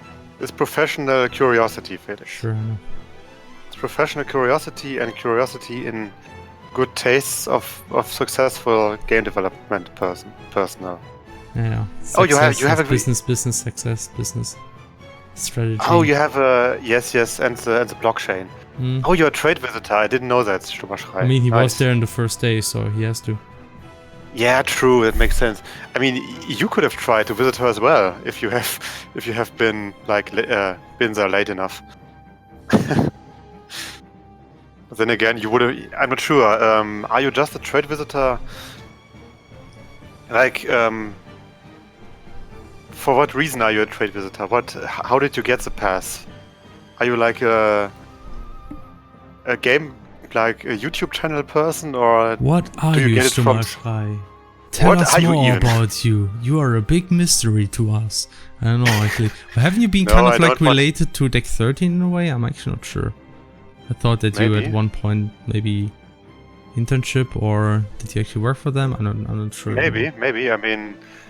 I mean, there are many ways to get a trade ticket. Like, if you have some connection to some gaming school or university that has something to do with gaming, maybe it's Potato becomes a bracelet. That's genius. I know, right? What? It's like just like the magic power of the potato or the bracelet. Yeah. Magic potato. The potato was a bracelet all along. Da-da-da.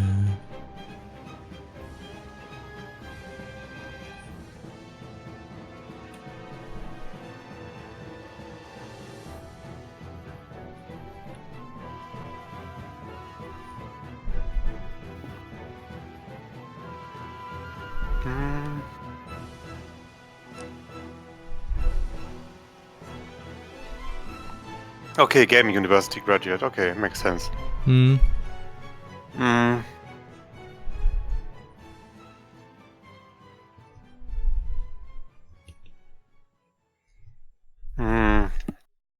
mean, I also played some smaller games, I guess. I also played this one game that I would just describe as Smash Brothers, but more superhero kind of like, and with more based on QuickTime events, which was actually, I mean, it was simple, but it was somewhat fun. It was basically a mix of Smash Brothers and DBZ fighters, I guess. And basically, QuickTime events are the main source of gameplay. Okay. I can see it being a pretty nice party game. It was called, I got a card for it, Fly Punch Boom. Okay. Which is a very, very fitting name, because that's basically what the game is about. Flying, punching, and making things boom, or what? Yes, exactly. I work for a studio that advertises luxury cars in Unreal Engine. Wow, that's a cool. Okay. I mean, that's another example on how gaming engines and stuff and all sorts systems can be useful for things that are not games. Shota.de says, I was at your game at the Gamescom to greet a fellow Saarländer, but at that moment no one was there. Yeah, we weren't really. Oh, yeah, sorry, we haven't been around a lot because we wanted to see stuff. Yeah, too. we wanted to see stuff and annoy more famous game developers. Have you guys seen Star Renegades? It looks really good in my opinion. Yes, we talked about that like a few hours ago. It's a really good game. I'm really looking forward to it. It's like one of my most looked forward to indie games at the moment. I mean, not as much as Indivisible, obviously, but it's like up there. But then again, I'm also really looking forward to Atomic Crops at this point, because, man, I can really see that gaming system that gaming concept be really, really fun to someone like me. And yeah, I already mentioned this one Toho Metroidvania type game that they also had at the Indie Arena. I mean, it's already out, I think. It's really, really fun, especially how they use the time-stopping mechanics for both combat and puzzle. It was really clever. And the pixel art is great. So, Felix, was there anything else about Gamescom that we Let me think for a moment. I mean, we still haven't really talked about what... I mean, we mentioned Scaleboy now, but we have barely talked about it. Well, I mean, I showed the trailer, but Scaleboy is essentially... it's Dark Souls, only with skeletons. And, well, it's actually a lot about... you can swap out your head or your torso or your legs with whatever enemies drop while you travel around, and they give you different they give you more life, or you do more damage, at least for weapons, or they give you new abilities too sometimes, and other extras. So it's actually like really interesting, like just walking around, you defeat stuff and you change your parts all the time. And it's a very interesting concept, really. But yeah, otherwise it plays like pretty normal action adventure kind of game, I would say. Yeah, and it's definitely action adventure. Yeah, I think it's just the word is kind of like Dark Souls, because it has this Metroidvania connected feeling where everything is kind of weirdly connected, and that is really cool. And they put a lot of attention on really cool camera. So the camera is always static, but it's always kind of dynamically changed as you move around, and that's really well done, I think. So definitely worth to check this out. So I'm not just saying that because we know the developers, but because it actually is a lot of fun to play. I died on the first boss fight. But yeah. Yeah, you were really... I mean, it was basically a double KO, I think. Yeah, actually I also defeated him, but I died at the same time at least. It's not as bad as Dark Souls, man. Holy shit, the first, like at least the first proper, that one boss fight on the freaking roof, man, how I hated that one. Shit. Yeah. Was there anything else at Gamescom, Felix? I mean, you had some great... I mean, we barely talked about how we are basically big deals now because we are part of the Gameverband from the Deutschland. Yeah, then again, I mean, I basically noticed that a lot of people are part of that, even though... Yeah. I mean, all you have to do is be a game company and pay €250 and then you're part of it a year. Like maybe it's even less for some companies. No, it's 250 per year is the minimum amount. It's the base membership. Some people thousands and 10,000s. That's like big companies do that because they kind of support the whole thing. Yeah, okay. We're not that big yet. So yeah, like I can show you actually something. If you go to Gameverband, or let me just Google Game Saarland, and then you here have Game.de.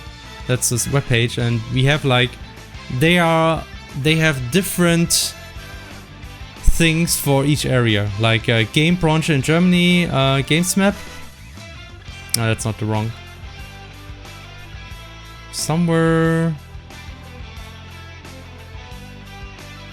Regionalvertretung. This is like for each region. Actually, it's in English too. Wow. Oh. So you have.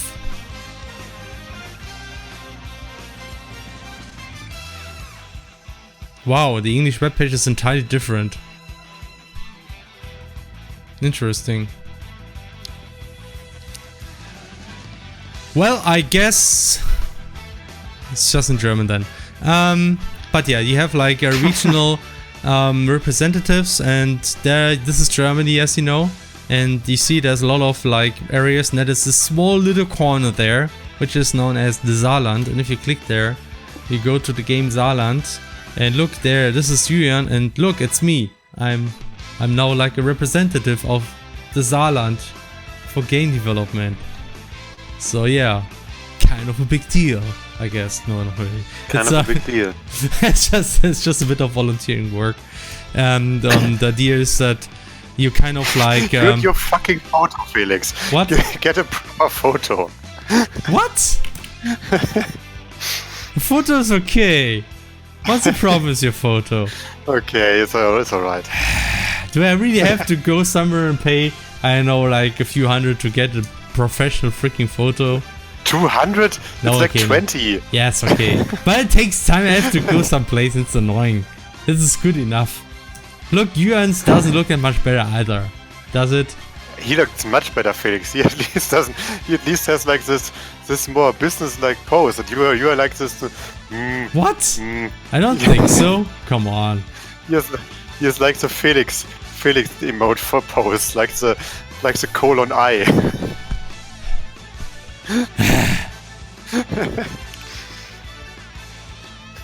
By the way, I like that some like regions in Germany have like their own symbols. Honestly, we all look disappointed because we're in Saarland, and you can only be disappointed when you come from Saarland because everything's so small and always ignored, and everybody's always talking down on us, so we always look disappointed. Then this guy's kind of over-designed.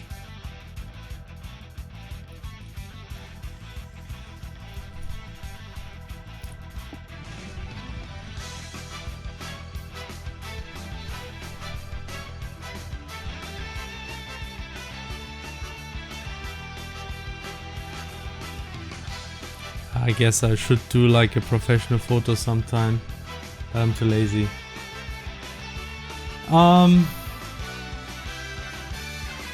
The thing is, I cannot really smile with an open mouth because it looks ugly in my case, I think.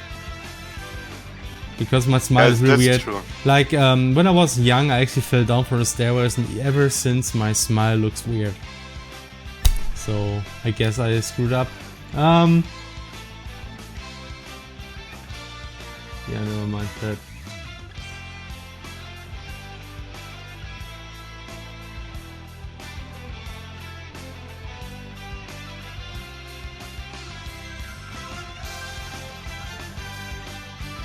Just photoshopping? What? Ah, come on.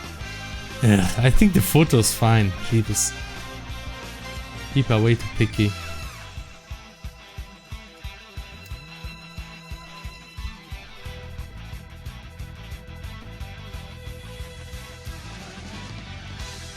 It's a great place where you can say, der Schwenker schwenkt auf den Schwenker den Schwenker, and it makes sense. Yeah, that's true.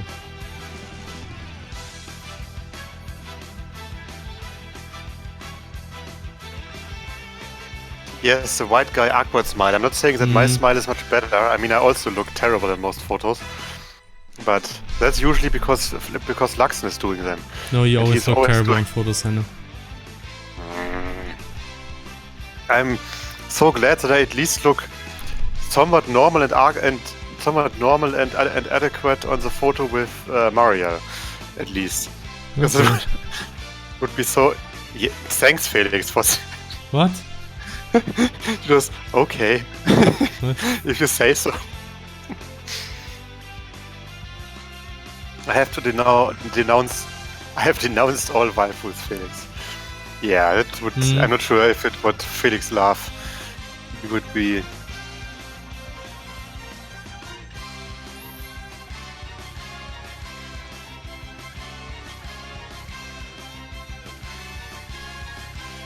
Yep.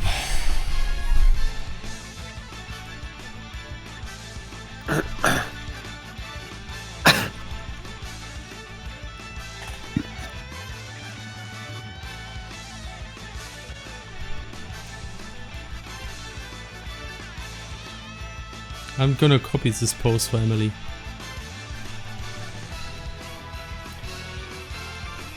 Good. Yes.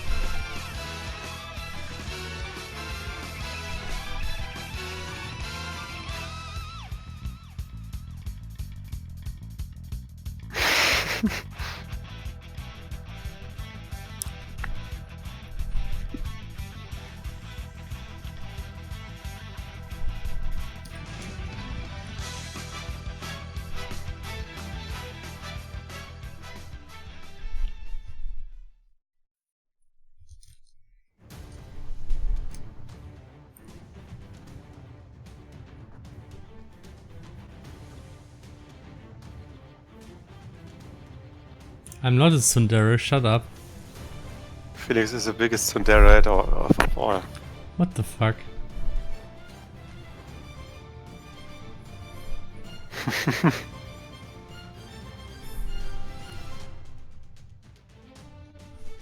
Speaking of tsundere, Felix, we have watched some anime.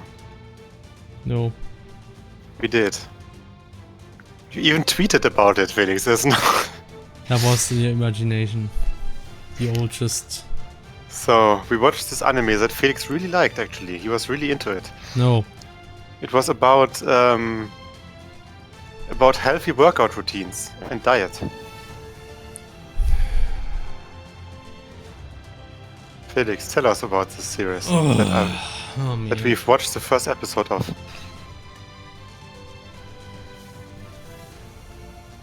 What did you like about it?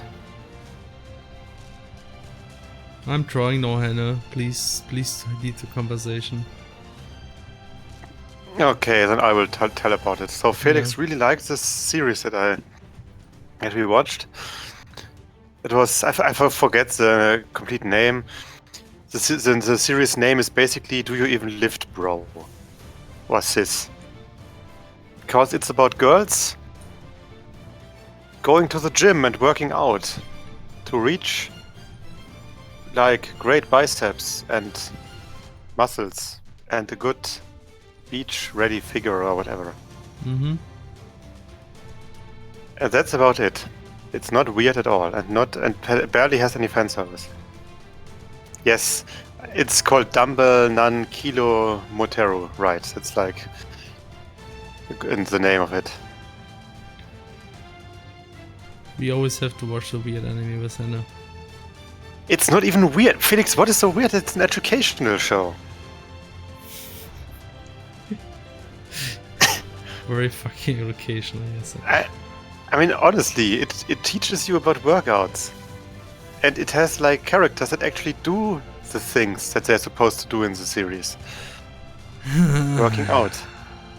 I mean, Felix, what is there not to like about the show? It's like saying, look, it's just an anime about the porn industry. There's nothing weird about it.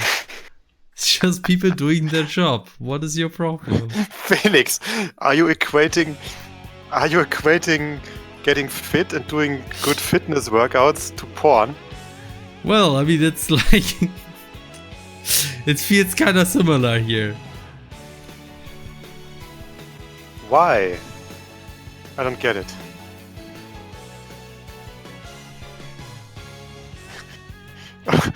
Hausmeister said, he's laughing. Goal accomplished. Yes. I mean, if you want to see Felix laughing, just search for the long early access clip. Yeah, I laugh a lot. I mean, it's not that I never laugh. He laughs very intensively, to be honest. Yeah. It's honestly very annoying. He laughs and laughs very intensively. They laughed and what was it? Jesus fucking Christ!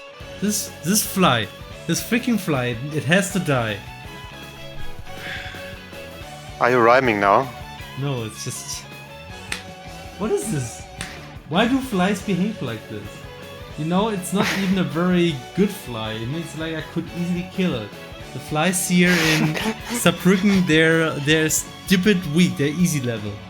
It's like, I just need to do something good, just need to land somewhere and usually first try that.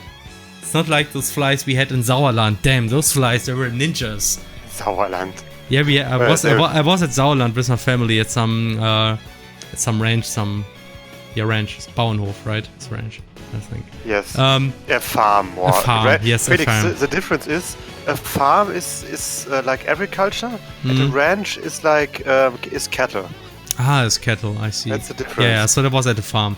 And, yeah, the flies though, holy shit. You could not kill them. It's like, they were like, you always tried, no matter how fast you tried them, they always escaped. You just couldn't get them.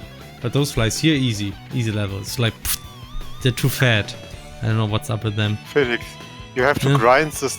You have to grind the smaller flies first before being able to... That's the funny thing. I mean, the smaller flies are the difficult ones. The larger flies are usually the easy one. At least those is like... Look, I see it. Over there.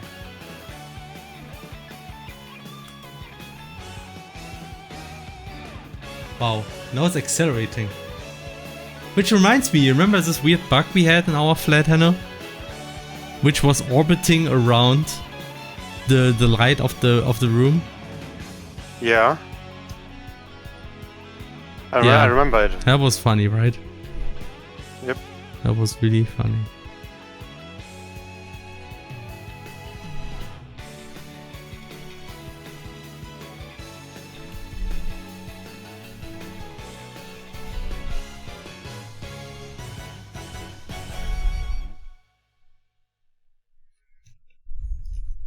Jesus fucking Christ, this stupid fly, man.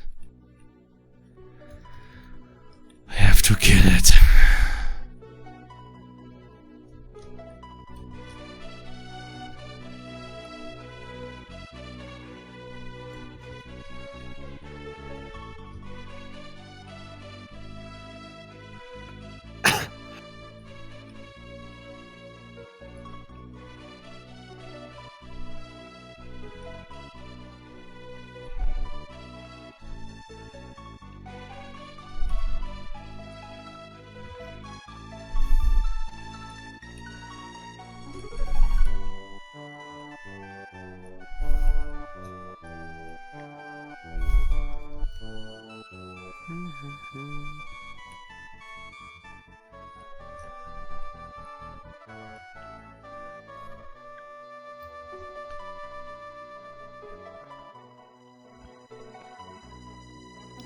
Guys, do you do Deutsch Day on Twitch? I don't think so. What's Deutsch Day? No. I have no idea. I mean, we can talk Deutsch. Are you sure? I think Nein. we're native German, native English speakers, obviously. I mean, we're Danish, obviously. Yeah, that's yeah, right. I forgot about that. I actually just saving now. I'm not sure if anybody reminded me, but yeah.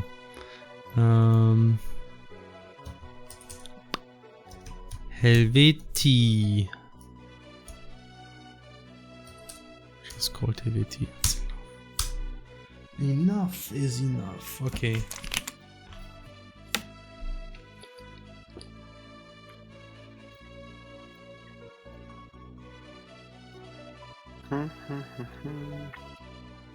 So yeah, Felix, we are gonna continue that. Wow. work anyway. I have one of these cool moments where you drink something and it actually feels really good to drink one or something. These moments. Did you just not drink something for like 10 hours just to feel that way? That's not how it works usually. I don't know why that happens, but sometimes when you drink something, it feels really good. I always drink too little though. I mean, I do remember this one moment at your at the Gamescom when I was seeing your phone and that this one drink something alarm, and you just swept it away. Swiped it away. So, yeah, no. It appears every hour, so. So yeah, it's working really well. Nice. Mm-hmm.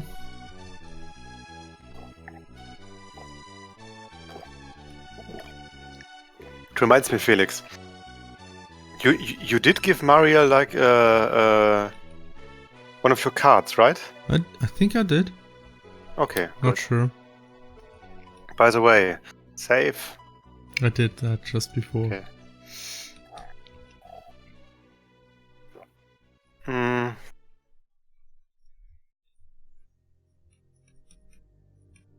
Yes, I actually have new cards. So Yes, whenever I Felix say has like cards. new card, I always have to think of the stupid business card scene from American Psycho. You like? No, and you know the one that I showed you recently. Yeah. Yeah, like here. But your card isn't a stupid forum signature New from card. the 2000s. It's very shiny, as you can see. It's reflecting everything. And there's my Yeah. phone number on it. I'm not sure if I want to show that so everybody sees my phone number. I think that's a bit too much. I mean, I can cover it. considering how liberally I assume you're giving out those cards, Yeah, well, like anyone can just cover use it. But then you could scan the QR code, and then you have everything. Whoops. Okay. Not sure. I mean, I'm not sure if I would want my phone number on a card like that.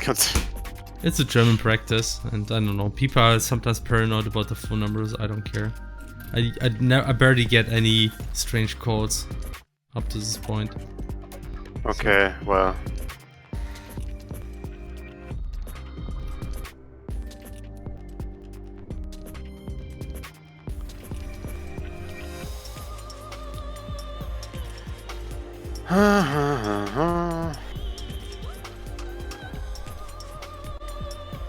So, Felix, we actually watched one episode each of an anime that you actually liked.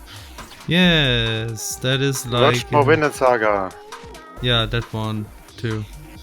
And more Ara. Ara Guru something.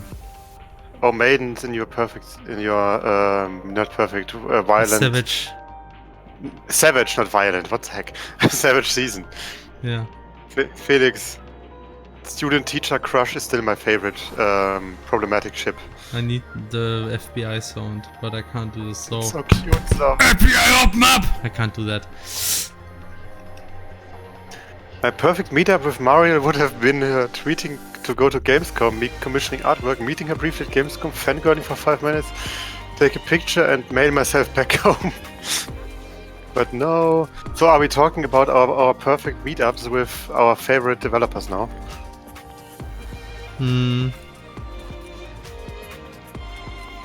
It's actually really weird because I don't know barely any developer where I would really fanboy a lot. I'm just this kind of, I don't know. How about Felix? How about give me a second. This one guy. I think I fanboyed a bit when I actually saw like Masashi Hamauzu somewhere. Who? Masashi Hamauzu, that's the composer from Final Fantasy 13 and Saga Cruncher 2 and... I mean, didn't you also meet Yasunori Mitsuda at this one concert? Yes, I also nerd out with that one, I guess. By the way, speaking of Mario, we could have also... That's also something that I noticed later. It might have been clever to just ask her for an autograph that we could have given Van. You think about it. You mean that she could have given us an autograph or what? Yeah, and then we could have given that to Van Animations. That would have made sense. Yeah, like we missed a lot we didn't do a lot of things we could have done. Yeah, but then again, we didn't want to hold her. We didn't want to impose too much and steal her time, and she was so stressed. I mean, again, we have to stress that she was alone in this strange country. First Gamescom, alone dealing with all the press stuff of the entire team, because the entire team is like sprinting towards the release that is in 2 months or something. And I'm sure that she will also need to do a lot of work still. And she is like already going to the next convention, which is I think PAX East or something, or PAX East, yeah. Oh, you shook Hideo Kojima's hand? Wow, amazing. Yeah, we totally missed the Hideo Kojima booth. Or event, rather. Oh, you did? Okay, that's nice. Cool. Damn it. Felix, if I met Hideo Kojima, I might have had gotten some ideas to make a certain dialogue much better, even. Ah, yeah.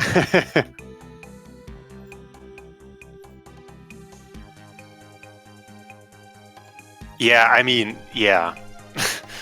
Is it 5 years already? I mean, makes sense. I mean, Indivisible must have been in development for over 5 years at this point. Considering they had the crowdfunding in 2015 with a proper demo and stuff like that. God damn it. Really makes you think, right, Felix? Makes you think. Makes you think. We live in a society. I mean, the game is really in development for about as long as CrossCode, I would assume. At least unless you count all the part-time development that CrossCode had. Damn.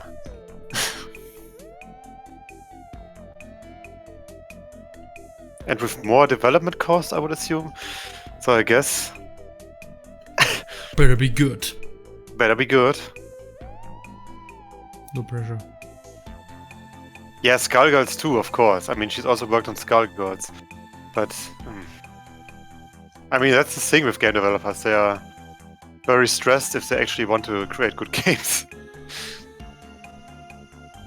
But it's only about bad management, I know. If that happens. It's only about what? Batman instruments? Bad management. Oh yeah, okay. It's all playing. I mean, not always. I mean, it depends. I mean, for smaller things, for smaller indies, it's not all bad management, I would say. You know, the larger the team, the harder the management. That's what I would assume. Yeah, that too, So, and also... Yeah. I know. I just don't like this approach, like always blaming the freaking management. So yeah, there's absolutely no need for crunch. You just need the perfect managers. Yeah, but the thing is also that in bigger companies, the management gets more distant to the workers, which almost automatically. I mean, there's always this thing that rich people are evil, Felix. It's just a fact. And like, think about it. To get to those positions where you can actually be a manager, you have to be like a distant sociopath. Jesus fucking Christ, man! Go elect your fucking Bernie, and I don't know, destroy the 1%. I mean, Felix, it's not even wrong. I mean, I'm like, Yeah. what's the? You're oversimplifying. I'm oversimplifying it a bit, but I mean, it is kind of the truth that in many gaming companies, you can blame the management pretty, and stay pretty true to the reality, because I mean, if you have so many people that are stressed out and underpaid and like stressed out to the point of sickness, you can't really say, oh well, that's like the responsibility lies with the workers that are stressed out. It has to be the management in this case. There's like different people involved in the process of developing game. There's like the director and the producer, right? I mean, that's what you usually have. And the producer is responsible to kind of like make sure it gets finished, and there is like a constraint on the whole thing. But the director is usually the one that's responsible for making sure, yeah, it looks good and everything. So like the creative vision is, I mean, that's at least one way how I can split the thing. And it's like, there's always like this kind of conflict in there.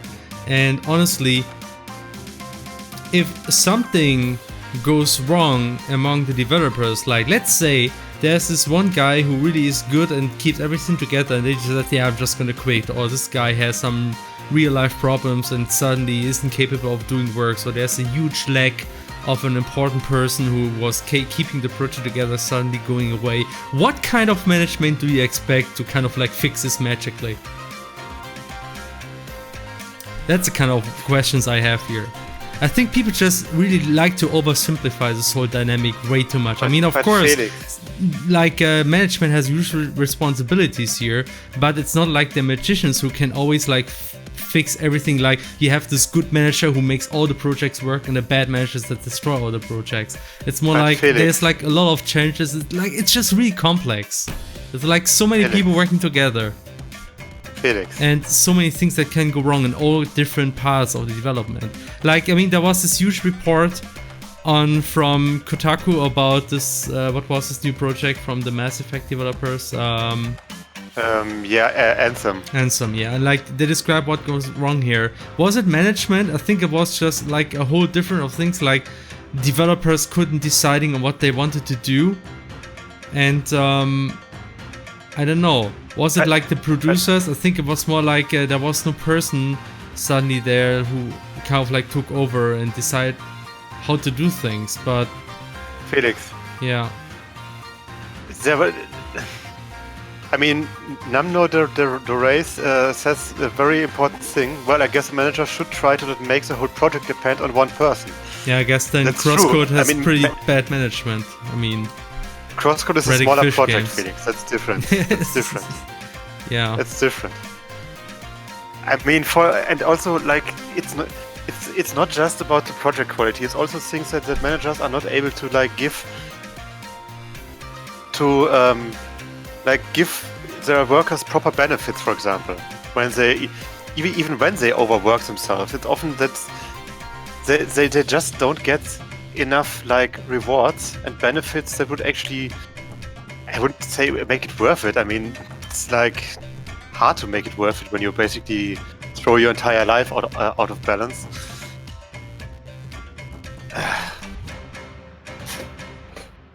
And also, most of those cases really had very, very clear examples of management failures. Like in the Anthem case, that the management was unable to give the people the resources that they need, and to give them proper experts on the engines that they are supposed to use, which was forced on them by the management, by the way. Yeah. Which was a big problem with Anthem. Because Anthem forced the BioWare team to use this Battlefield engine. I forgot the name. Frostbite, I think. They forced them to use Frostbite, but without giving them proper schooling in Frostbite and proper developers that were... I mean, in the end, you could... I mean, the thing is, yes, I guess you can always blame the management, because that's the thing. The management is just the kind of people who in the end are responsible because they're steering things. And that's also why they actually paid that much, because they take the responsibility. So I guess that is true in the end. But I kind of like... That's just the thing. I mean, that's like... I don't know. I just think managing things is just incredibly difficult. That's actually something I believe, because I mean, just managing Ready Fish games can be difficult at times, and we're like really tiny, and it's relatively easy compared to what big companies actually have to do. And it's, I don't know, it's just, I can totally see how it can fail because of so many reasons, and of course you can always blame like the managers, but I don't know. I mean, the thing is, if a game doesn't turn out to be good, that's one thing. But if a game project basically ruins its employees, that's something that a manager can always basically prevent. I mean, there's no excuse aside from, well, capitalism. But I mean, yeah, okay, then capitalism is a problem again. And then we have to vote for Bernie Sanders, Felix. Well, I'm not sure if Bernie Sanders would, I don't know. I'm not sure if that will work. I know. The inherent problem is it's entertainment industry, and people want to work on it, and they don't care about the working conditions. They just want to work on games. As long as people have this kind of attitude, and it's more important for them to work for a good studio than it is to have like proper rights and a union. There will be no unions in game development. If like enough people think that's important, and enough people kind of like will not accept positions where they don't get proper conditions, then this will disappear. But that's just the problem with the industry in the end. So too many people really want to work in games, because I mean, let's be honest, it's like something that you want to work on because it's just fun. Like, at least part of it is fun, and it's like, it looks exciting to you. And if you want to have good working conditions, then you would work for a bank or any other working like software company where it's likely much better and you actually earn much more. But if you want to work on something exciting, you go to games. If something that are you telling me that working on business software is not exciting? What's your problem? Well, for a lot of people, it's less exciting, and I can totally see that. Have you seen Fizzbuzz Enterprise Edition, Hannah? What? You mean Fizzbuzz Enterprise Edition? This one programming task and how you would do it in the proper Enterprise Edition code. Oh God, no. And I mean, I'm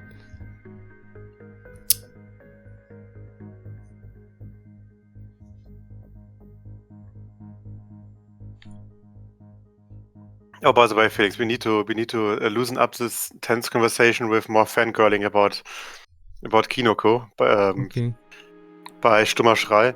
She has so many jobs. I mean, she's lead animator, lead concept. What was she? She managed voice. Oh right, she even managed the voice acting with Christina Wee. That's true. It's like insane. Why does she even do? And she is Yeah, lead animator, lead concept. Now she's creative director. She goes to conventions. What the fuck is this woman? And then she does commissions in between and sells her sketchbook. This is like really. And then she can't really sell crazy. sketchbook because it's not safe for work or something. Yeah, and then conventions deny her the entrance or the booth because she's not safe for work. God damn it, conventions. Yeah, this is really crazy for me because she's like working this really stressful jobs at Lab Zero in game development, and she's still doing commissions from what I heard once in a while, like art commissions at conventions and stuff like that, and she's doing her Patreon. Like it really is kind of insane the way she. I mean, then again, she doesn't update her Patreon that often, at least not nowadays. Which is fine. I mean, she apologized to me for not updating it enough, but I mean, I told her that. I mean, I don't care. I mean, the Patreon is for supporting her for the work she's doing, not necessarily about her giving rewards out. I mean, that's like a secondary thing. Yes, she also does talks at GDC. That's true. I wish more people would push indie gaming. Usually seems like a better work environment and they can actually make what they want, but still reading way too often. Yeah, give me a second, Felix. It's not really always a better work environment. No, not at all, you guys. Being an indie is hard. What you see in our case is actually we are in a very nice position. Like, we are the exception here because we actually are relatively successful. CrossCode sold really well, so we are financially stable. This is something a lot of indie developers do not really have. So no, it's not a backup work condition. Yeah, a good reading example is like this long rant that the guys from, what are they called, space jockeys, cyber jockeys, the ones that did this one mecha game. Oh yeah. Brigador, the Brigador devs. Let me just find it real quick. They did a really long rant about the troubles of indie development. Brigador rant. And I mean, it had kind of an unhappy end for them, because their game actually turned out to be a success later on. Yeah, they actually found, like, in the long run, they actually made enough profit, or what was it? Or because they re-released it or something, I don't know. I mean, partially also because of that rant, because it became very successful. Yeah, that helped. Yeah, and it became much more successful over time. I think it has like 1,500 or 2,000 reviews now on Steam. I mean, it's way less than we have, but I think it was a success in the long run, like overall. Like it broke even. Give me a second. Steam. For fuck's sake, Steam.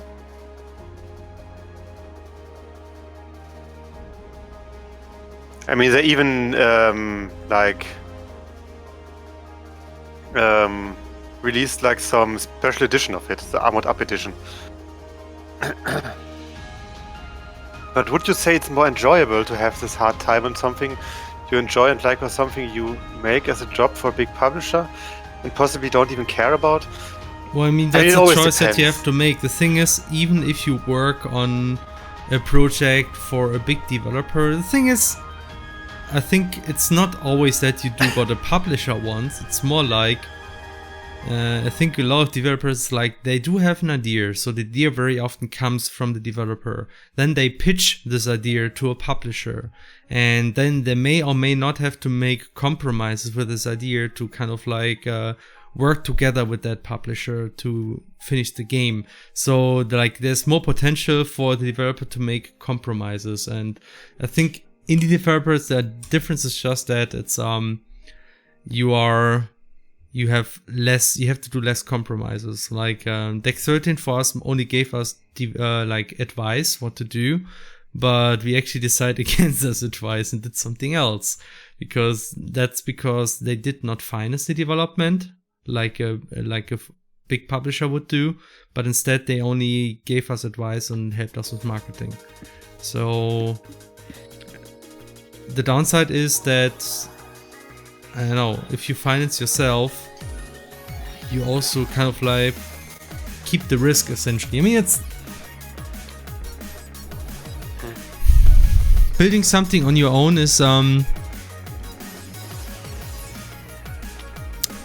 building up a company in general is really hard, right? So creating something from nothing is if you kind of like the one thing is you apply for a job for a bigger developer and they have positions. Sometimes you have to kind of like apply for a job, and then you get there. Usually you need to bring some knowledge. They teach you about stuff. You kind of like get integrated in the team, and it is a bit more comfortable since you kind of like have this environment that kind of like leads you into being productive. So yeah, like you have team meetings, you have manager who take care of you. So it's kind of like you can more go with the flow to get things done, to do your job essentially. And this, just having this is, I think, can be more comfortable. When you're an indie, you're usually on your own first. You're entirely like,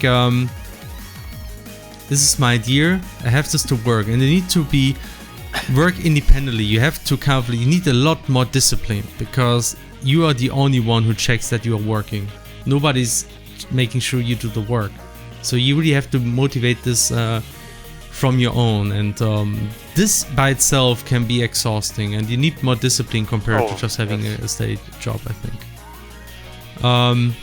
So that is kind of like a difference. It obviously can be more motivating because usually when you do your own stuff, it's your idea. You don't have to compromise as much with other people. Felix, by the way, can you put your webcam on small again so we can actually see what you're drawing? Lol. Wow. You forgot to do that for a while. Yeah. Totally forgot it as well to mention. I think people just like to watch me right now. Okay, here you go. Totally. I'm drawing Emily here. The evil capitalist rant that Felix is doing. Evil capitalist rant, what? Just because I don't agree that managers are all evil people. All of them, Felix. All of them. See this, man. You all need to listen to more Yang. But yeah, that's kind of like the difference. Like in one hand you have kind of like you're on your own, you kind of like you have to be more proactive about everything, you have to do stuff, you need more discipline.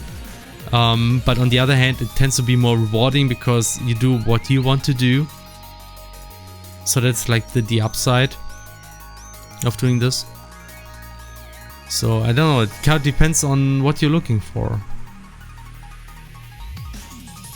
I mean, a lot of people go into game development because they really want to work on their own idea, and that's why indie developers, why there are so many indie developers out there, because for most of them it's not so much about working on any kind of game. They want to work on your game, on their game, and those people become independent. Yeah.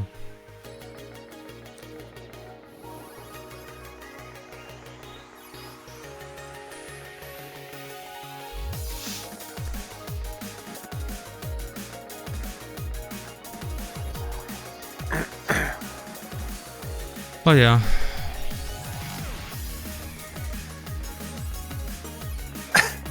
Yes. Yes. I'm just rereading the Brigador rant.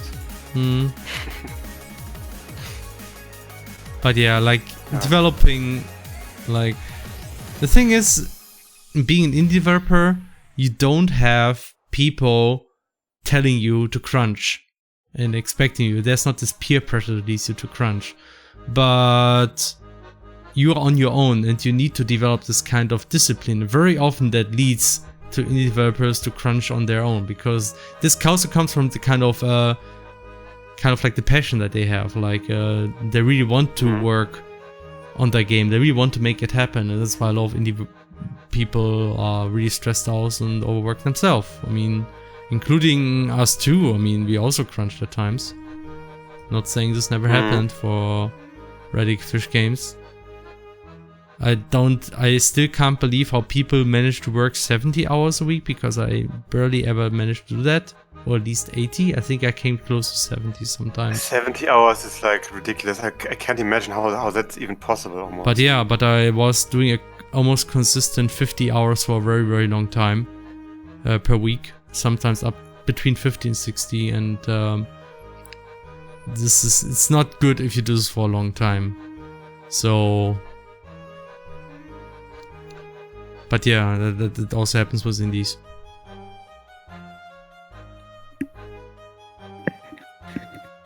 I'm gonna wait. Give me a second. Oh no.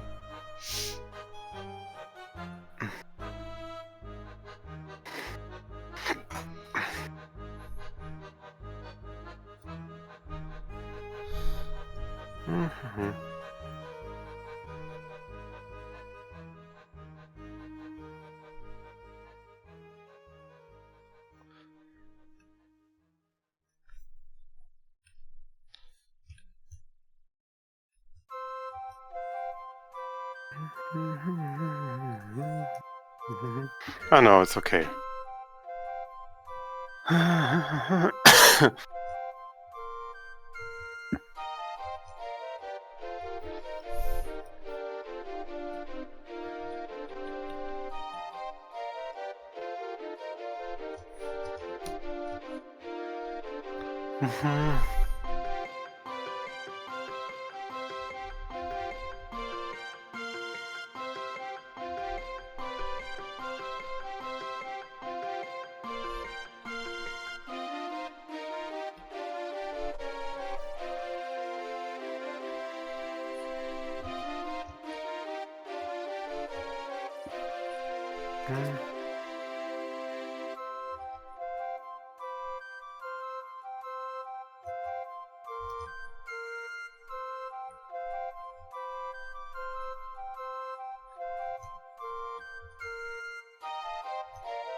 Kovacek says, I was told once in my job that Germans have discipline in blood. Is that true? No. No. No, it's not true. It's like, it's not in it. We're just normal people. I think among like discipline ranking, Germans, I think, are still relatively high, but we're not as high as, let's say, Japanese on average, I would think.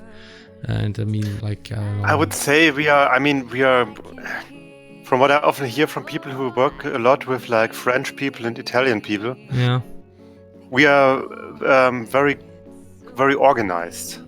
Yeah, comparatively. Yeah. I heard that a lot. Yep, organized, but yeah, I don't know. It's like, it's in the end, it's just people are different. Depends on the person, really. You are different depending on your person. God damn it.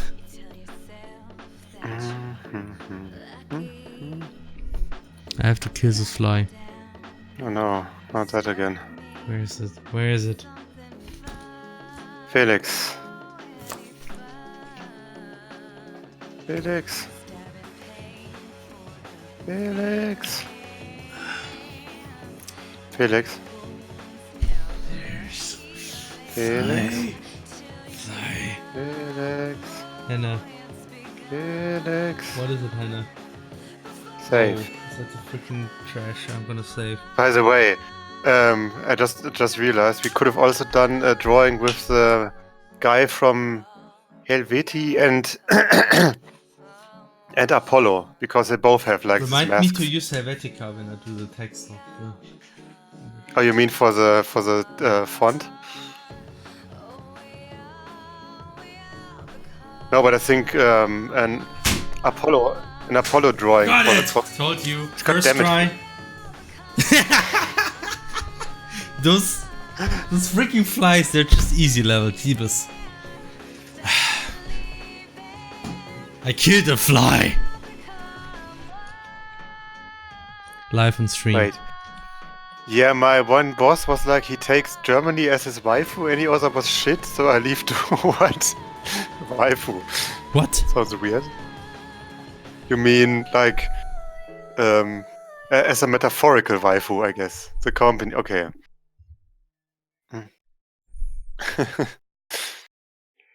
Felix, are you sure you didn't kill a wasp? No, I'm pretty sure it's On a camera? fly. Yeah, it's a fly. For the wasp, I would be more careful. It's you can still. Oh no, it's still living. Damn it! I didn't hit it hard enough. Yes. Damn it, Felix. Okay, now it's done. Yeah, all this paperwork doesn't have to stay clean.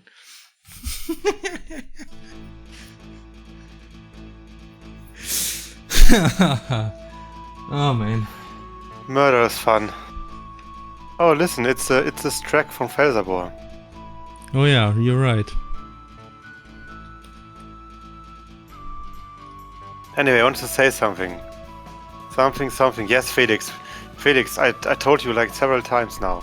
Yeah. It would have been really fitting if Apollo was like the CrossCode character. I realize now. Because he also has this mask. I don't want to put CrossCode characters in all of these guys. Even though he does look a lot like Apollo. Yeah, I know. I mean, as the CrossCode character on top of the main character. Oh. Could have been like, oh, you also have a mask, you cool dude, or something. Nice mask. You got taste. No, you can't kill any of those in Germany. No, you can't. Stummerschrei. Not even like the normal ones. Wasp. Yeah, if you kill wasps, you can also be fined, theoretically. I mean, you usually won't because no one would care to report you. But if I would live stream killing a wasp, you could show this to the authorities, and then I had to pay a fee of like a few thousand. Yeah. Which is why I never did this, and especially never on stream, obviously. Now I'm just imagining some edgy German YouTubers being like, haha, now I will test this by killing wasps on stream. Mm-hmm. How would you react if Sakurai would email you, we want Leia in Smash? We would of course say, no, sorry, sir, we can't do that because we are waiting for someone like Girls Frontline or Kankole to... We would tell them only if you take out Hero, because he seems to be very broken and people hate them. If you take out Hero, we will allow you to add Leia. I agree with this. Felix, what do you think? Would it be possible for Indivisible to have like a role in Smash? As like the last... I should have asked Mariel that if... Oh, I'm sure she would have laughed these freaking questions. Like, you think it will be in Smash? Developer love these questions, I know. I mean, come on, it depends from like how it gets asked. You know how charming I am, Felix. Of course.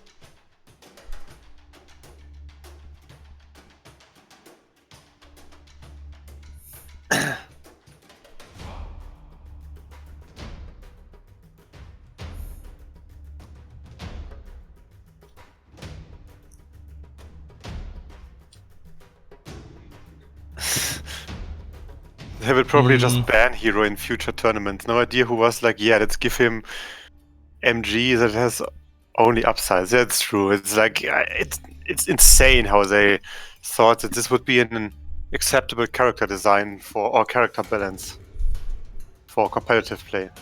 It's like, what the heck?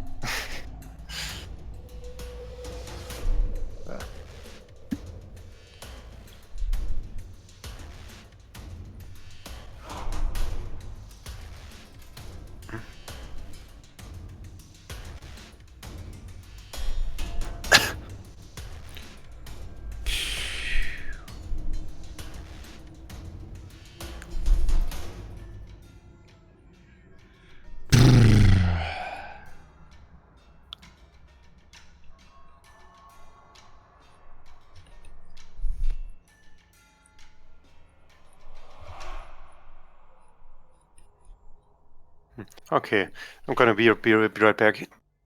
Oh no.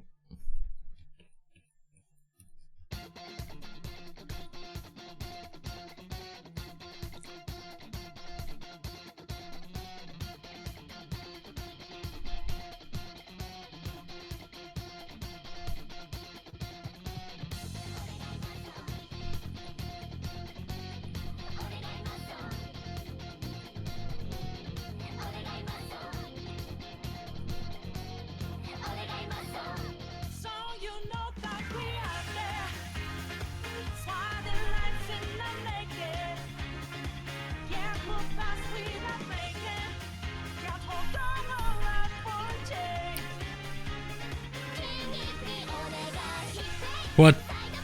Oh, it's weird shit again, isn't it?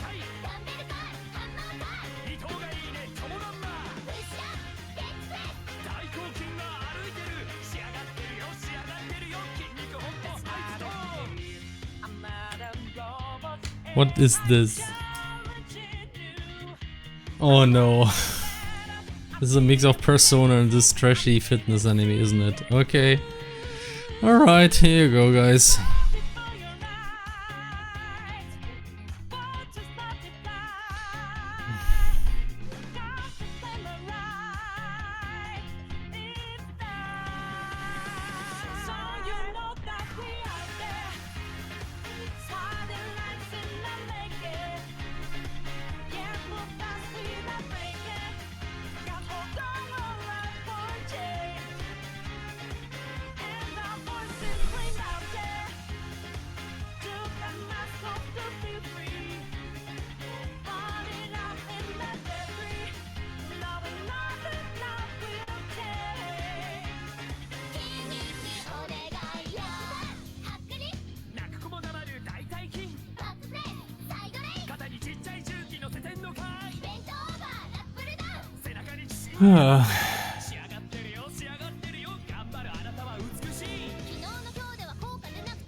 Freaking six pack, man.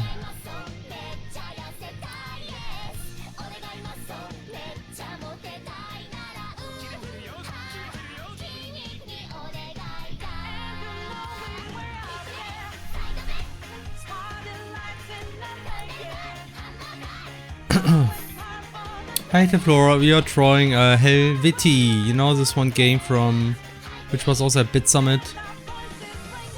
Because they're having a crowdfunding and we want to do a small shout out.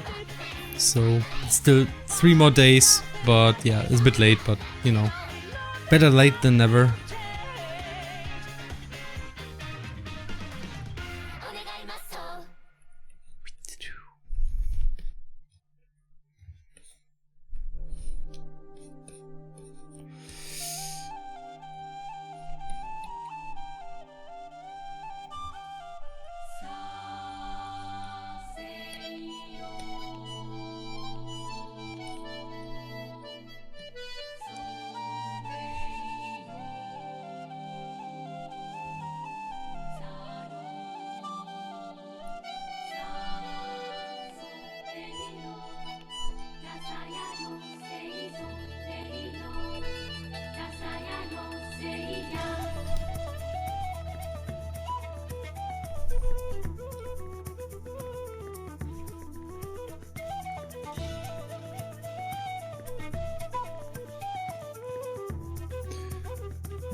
Silence.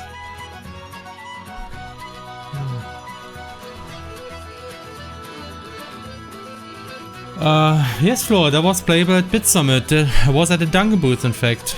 Did you not see that? It's I played that. And yeah, it looks solid in many ways, I think.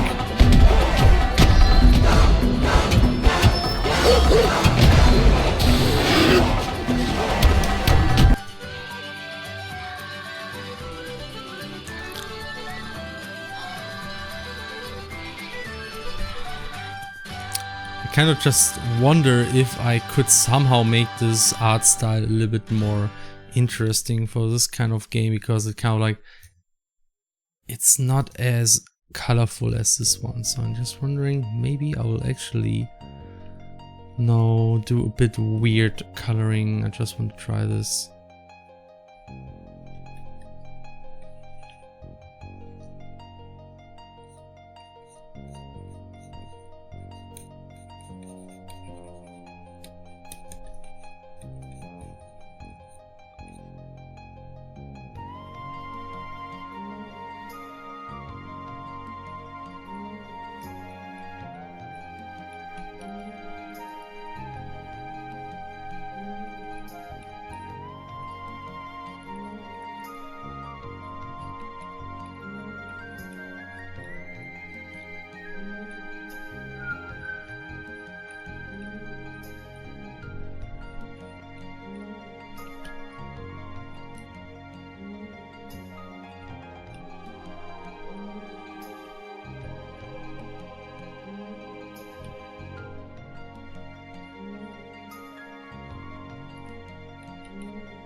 Just I want to give it a bit of more of a painted look. It's like interesting contrast and shit.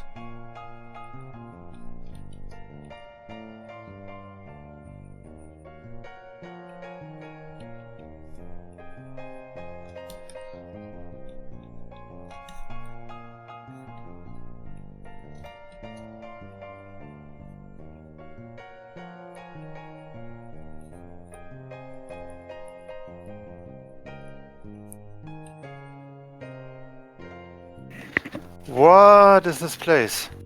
It's a stream. Get out! Oh, No. really? So, Felix, did you like that song that I played? It was good. It's nice, right? Too many muscle guys in it, but still. Come on, I think the opening of the series is really catchy, at least. Yeah, it's okay. And the girls are really cute, Felix. Admit it. Admit it, Felix, please, admit it. They are very cute. I'm drawing. Please, Felix. Damn it. Are you done yet? No, Are you done yet? I'm doing weird shading stuff now. Let me.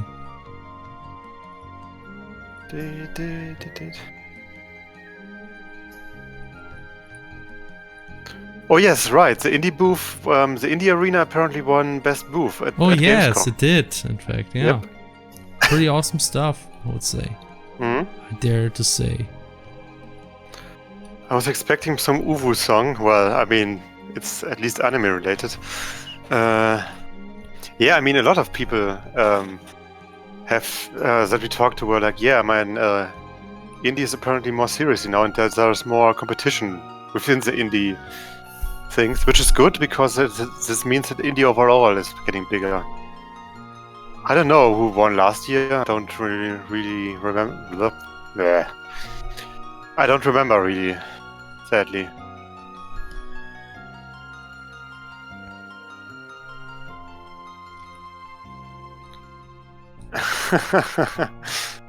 Yeah. Hmm?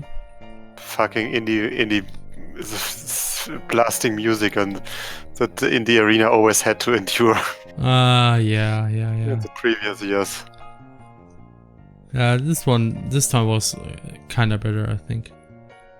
Yeah. It was still pretty full out though.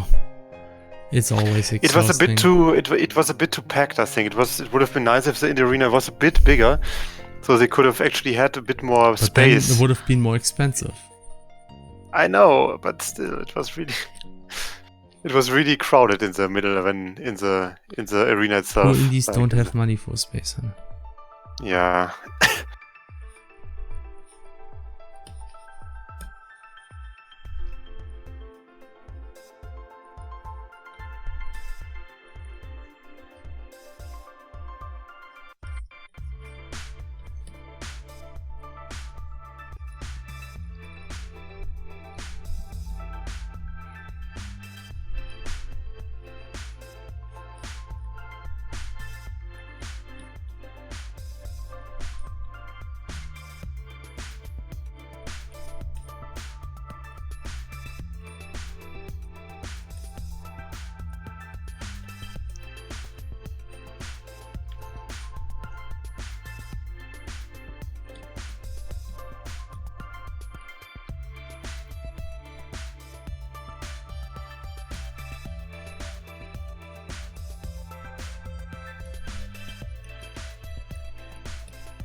Recently, there are quite a few indie games that got big, like Bloodstained. I mean, you could argue that Bloodstained has always been rather big for a few years already, since the crowdfunding has been very successful. But it was definitely a good thing that Bloodstained also turned out to be this successful from beginning to end. Yeah, that actually turned out to be a good product in the end. It's always good that it might have it might do a part in restoring faith in crowdfunding and stuff like that. Considering how many big crowdfunding games kind of turn out to be disappointing or outright failed, basically. Yeah, but let's be honest. I mean, Indivisible will most likely also be a good example, hopefully. Yeah, let's hope. It's looking like it's moving along. I mean, it would be really, really surprising if Indivisible somehow didn't turn out to be good after all those very, very good demos that they had in the past. Yes, indie games like Star Citizen. Oh man, it's like...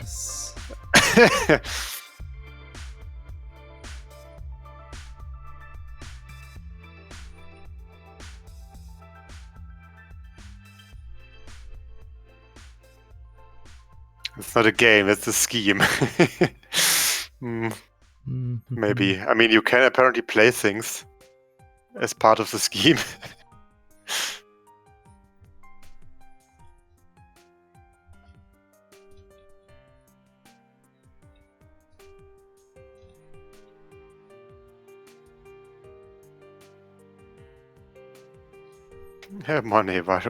Money washing machine. Felix, why don't you tell us how impressed you were when you watched this episode of Demon Slayer or Kimetsu no Yaiba? I just mostly thought that this one attack at the end was really cool looking. Yes, Felix. You were also really impressed by the storytelling. No. Damn it. The storytelling was mostly really generic shonen shit. It is. It really is. But I mean, maybe, it's well done. Maybe there's better episodes like the one I saw, because this one... I mean, this actually was one of my favorite episodes. But okay. Maybe it works better when you know the character better. Yeah, maybe that was it. Is Cyberpunk technically an indie? No. I don't know. No! I mean, too large. We have had this talk a few times. Like, what actually counts as indie? It's complicated and gray area, but I guess something... I mean, it doesn't have a publisher, okay. But if you have a developer that's really big, like Rockstar, for example. I think Blizzard also doesn't have a publisher. I mean, Blizzard is part of Activision. Yeah. At this point. Anime Talk doesn't work with Felix, only Kaguya. That's true, Felix. How was the last Kaguya chapter? Was really... what was it? Let me think. What was the last... I almost forget. It was good. I think it was good, yeah. It was really funny. Alright, it was about about hand holding and shit. And how far you progress in a relationship. It was really good, yes. Hellblade Setsuna was also considered an indie game, even though it was made by Ninja Theory. Again, it's...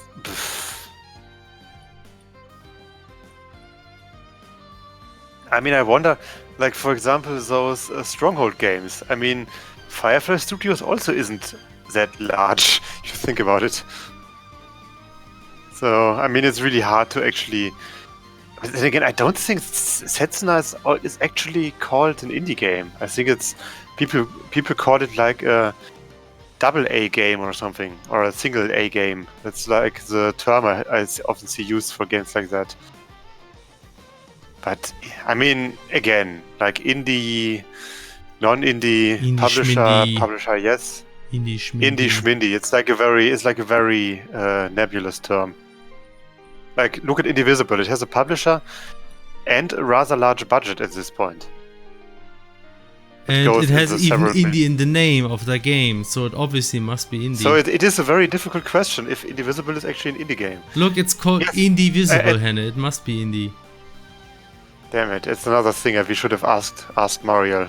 I'm sure she would have been excited to answer this stupid question. Yeah. The Surge, indie. No, they have a publisher. Yes, I know. The Cycle, indie? Question mark. No, they're jerks. They are what? They're jerks. They're jerks. So that's why it's not indies. Indies have to be nice. They have to be jerks to our booth, so they cannot be indies there. If it's indivisible, then how come I can see it? Damn it! That's a different word. Indivisible means something different. You should have asked her that question, Henne. If it's indivisible, then how come we can see it? Felix, since when am I the guy to ask stupid pun-related questions? No, you would never do that. I mean, I wouldn't do that in that situation. I have too much respect for her.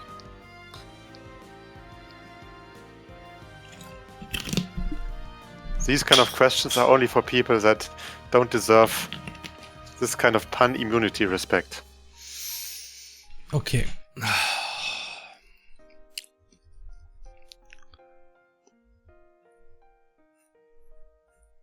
Yes, indivisible means not dividable, Felix. Ah. Makes sense, right? I guess that makes sense, yeah.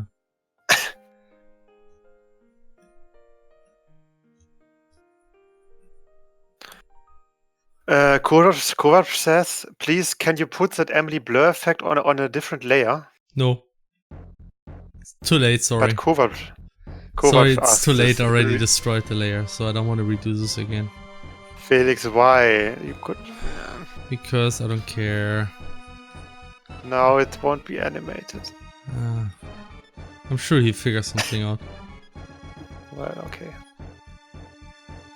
Well, Felix, Stummer Schrei asks, what are you thinking about? What? Okay, he says thinking. I guess he means thinking. What are you thinking about? What are you thinking about, Felix? What are you thinking about?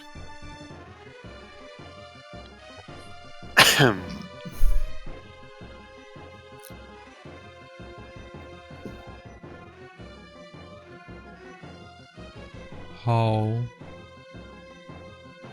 I will do the background of this image.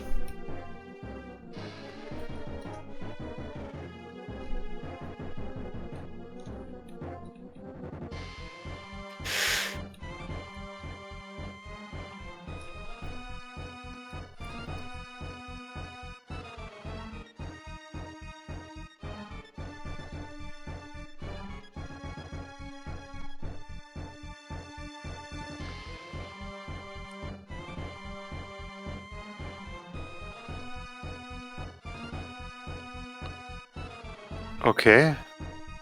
What the heck? Hmm? Give me a second. Oh.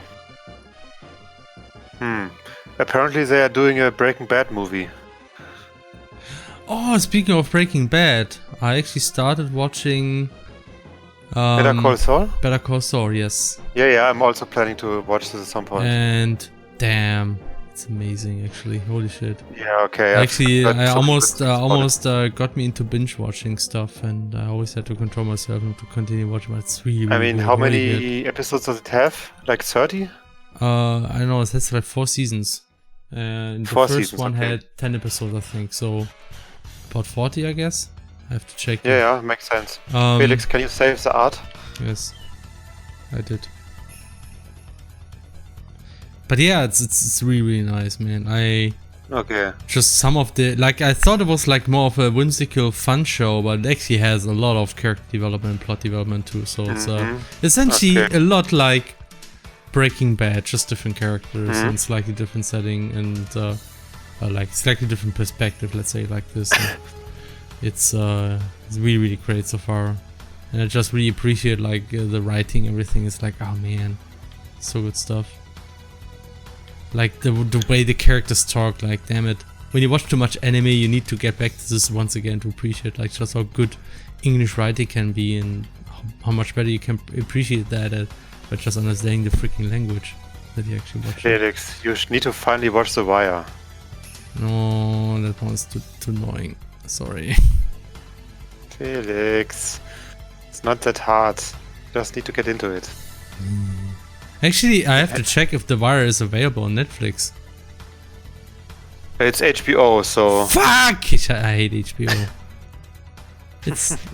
Seriously. It's so... Do you know about... I have to pay Felix. like ridiculous and then you usually don't get even the language and the subtitles that you want. Like, the nice thing about Netflix is just you get like English and then subtitles and all that kind of stuff, and it's great. Felix. What is it, Hannah? Do you know about the Barcode-Verschwörung? No, what is this? I have no idea. Okay. Stummer Schrei, that's what it is. But Felix, they're seriously planning a Breaking Bad movie apparently. Unless I'm like... It's a Netflix original. Okay. It will come out this October. And it seems like it's a sequel to Breaking Bad about Jesse. Okay, I guess they could do Which that. is interesting, makes sense. I mean, there's a lot of open questions on that one. It can certainly not be a sequel of this Eric character. That would be weird. Spoilers. No, I just said this would be weird. I'm not saying why. But yeah. I mean... It was never really said clearly that a certain character died at the end. It's just implied. Very strongly. Yes. I really like the machine gun scene, Felix. It was good. The what? The machine gun scene in Breaking Bad. At the end or what? Yes, it's in the last episode. Yeah, that one, yeah.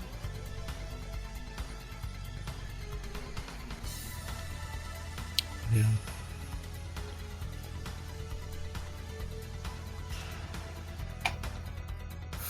And they even tested it on Mythbusters, and it's actually it was actually a very realistic scene. One that could happen like this. That made me very happy. This means that we could kill Nazis with a machine gun easily, Felix. Huh? What? Which means that we can realistically kill Nazis with a machine gun. Ooh, what is the context? Are you even listening to me? No, I'm trying. Okay. And reading Okay, chat makes messages, sense. I guess. No, I mean because the machine gun scene in Breaking Bad was proven to be realistic by Mythbusters. Oh wow, okay. Like they made it was a really nice episode. They even got the like the creator of Breaking Bad as a guest on the episode. So they recreated the scene like with the machine gun and with the this device that fired the machine gun automatically. They parked it like just like in the show, and then they tested if it would actually work that way with a real machine gun. And yes, it did actually. Nice. It would have actually worked in the way it was shown in the show. So this means that we could easily kill Nazis with an automated machine gun device, Felix.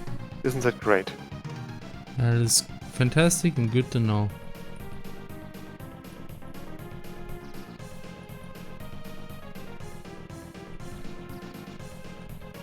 Okay, let's see what this video says that Stummer Schrei posted. Oh no, Spiegel TV Barsch. I mean, I've known that die Barcode-Verschwörung. Oh, okay. It's not the Spiegel TV thing about Saarbrücken. That would be annoying. I mean, Saarbrücken is the worst part in the world. But it's really interesting. It's apparently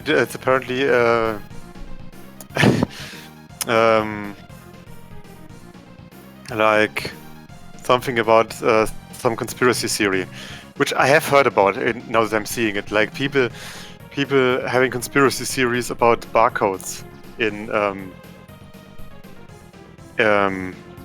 shopping malls.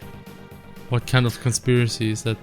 Like conspiracies like those barcodes have some secret informations that yes, they have the ID of the product. Yes, but some secret information that is actually like harmful for the customer. Or I've heard that this is very common in America, in the US, that some customers don't want their groceries and stuff to be scanned because they think this will the radiation be like of the harmful scanner. For the food. Yeah, the radiation of the scanner will make the food like cancer-inducing and stuff like that. And the worst part about that is that cashiers in the US are actually obligated to then do it by hand because the customers are stupid. Oh wow, nice. I mean, you can say so many bad things and like about the service industry, like working there in Europe, and it's true. But I mean, in America, it sounds like so much worse. Because you have to stand while you are at the supermarket, which is like insane. I mean, can you imagine working at the supermarket as a cashier or whatever it's called, and standing the entire time? Are they actually standing? They have to stand. It's a rule in America. Wow. I mean, it's a rule. It's not law, of course, but it's like a rule in many, for like Walmart and stuff like that they have to stand while being at the the thing. Damn, okay, that's brutal. And I'm assuming they are doing that for 6 hours or something?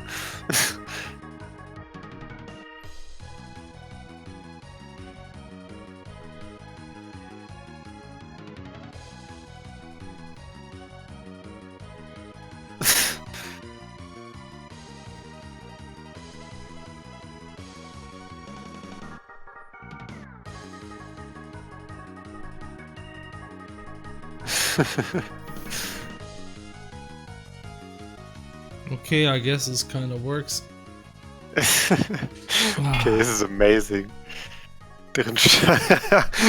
Okay, the comments are actually funny. Which comments?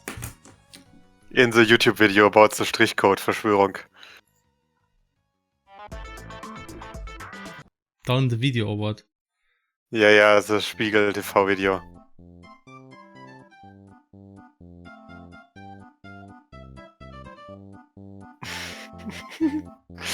In welcher Welt sind 3 Meter ungefähr die Hälfte von 4 Metern? Was? Ja.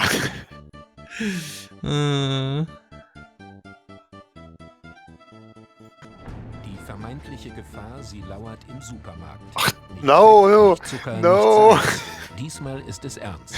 No. Auch Barcodes genannt bedrohen uns. Diese Striche sind They are like antennas. They have a resonance, says this one guy. Because he's like a Wünschelrouten-Expert. This is amazing. This is even worse than 666, I know. This is even worse than those what is it called again? Those Heilpraktiker nonsense. And the woman is actually a teacher. Diese Schwingung überträgt sich auf unser biologisches System und es ist in unserer Aura nachweisbar. Der Beweis erfolgt bei einem Freiluftversuch im eigenen Garten. Per Wünschelroute Beweis per Wünschelroute. Yay! So, ich frage jetzt das biodynamische Feld von Heike ab. Die Frage lautet: Das biodynamische Feld. Ja, ich darf. Und ich gehe jetzt auf Sie zu und schaue, wann die Route ausschlägt. Noch ist alles ungestört. Holy shit. Bis hierhin kann ich das biodynamische Feld spüren. Das ist jetzt der neutrale Zustand, wie groß Ihre Aura ist. Eine Aura von über 4 Metern, das ist beachtlich. Nun folgt die... Die auch. Jetzt haben wir die Wasserflasche. So you guys, this is Germany. So this guy's kind of arguing with these two sticks while those barcodes kind of like have some kind of measurable effect. Einen Einfluss hat auf Ihre Aura. Felix, it's about her aura. The aura, yes. Hier ist der Rotenausschlag. Just think back to Tara's adventure. Tara had a special aura, that's why he was a hero. It was able to save the Walddörfer. Das Wasser, das sie jetzt in ihrer Aura hält, das ist ja mit dem Strichcode belastet. Die Schwingung das kann einfach nicht gut sein. Die Schwingung des Wassers überträgt sich in die Aura wird kleiner. Das kann einfach nicht gut sein. Alles, was uns kleiner macht, was uns runterzieht, ist nicht gut für uns. Glücklicherweise gibt es eine... Oh mein Gott. This is so stupid. Liebes. Ja. Deutschland, das Land der Dichter und Denker. My ass.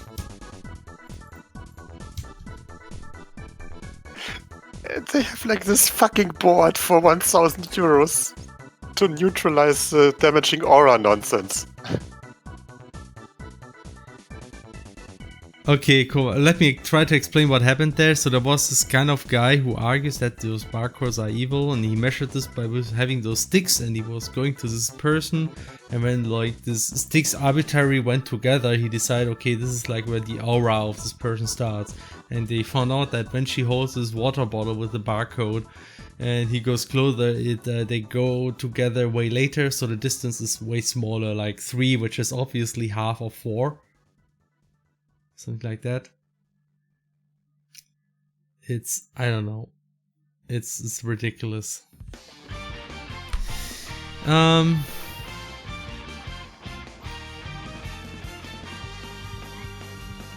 the way, I think I'm almost done with the drawing. Just need to add the logo and maybe some speed lines, and then we're done. Yeah, don't forget to write support blah blah. In Helvetica. Do I have Helvetica? Helvetica, I think is Mac only, isn't it?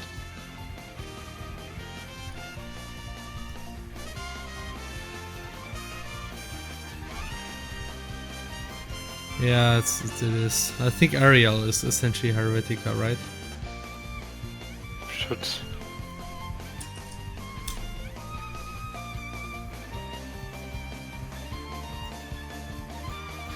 Oh god. Have you actually watched until the Rotbäckchen? No, I didn't. I have to stop so I can do some shit, Hannah. Okay, you have to watch the rest after the stream. It's amazing. No. It's just 5 minutes, Felix. Come on. Okay, it's culture. Oh wow, that's a complex logo. It is, yeah.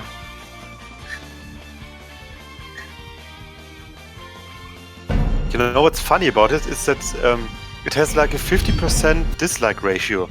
I wonder if it's like people disliking the idiots, or if it's actually people like disliking the Spiegel documentary about it, like the report about this. Like those people that actually agree with the stupid conspiracy. Oh man, this is amazing.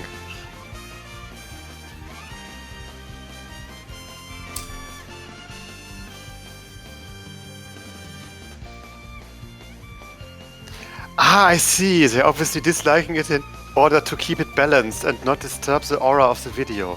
Okay, that makes sense. I'm sorry. Okay. So I also have to dislike it now. So that reminds me of all those clips of all those Futurama clips of those neutral people. That also always have like a completely neutral like-dislike ratio. Do you know those, Felix? No. Felix, I showed you once.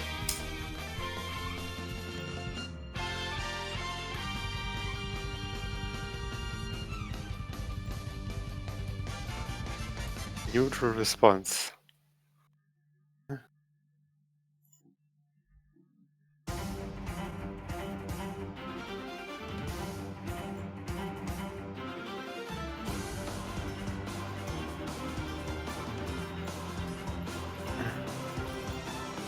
I hate this.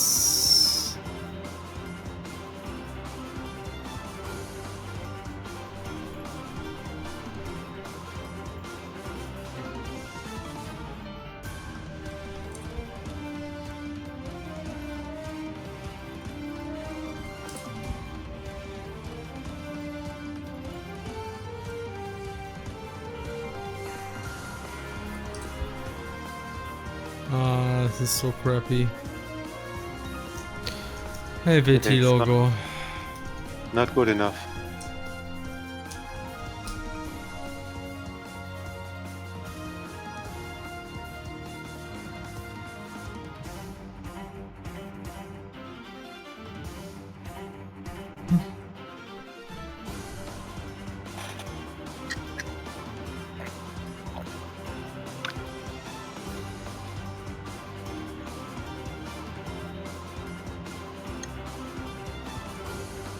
CrossCode usually has logos. That is true. Oh, there's no logos available. Ah!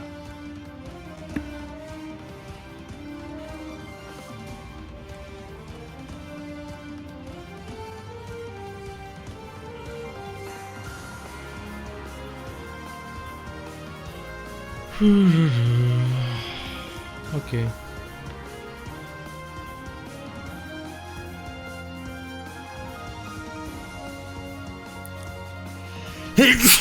Hoppala. Gesundheit. Okay.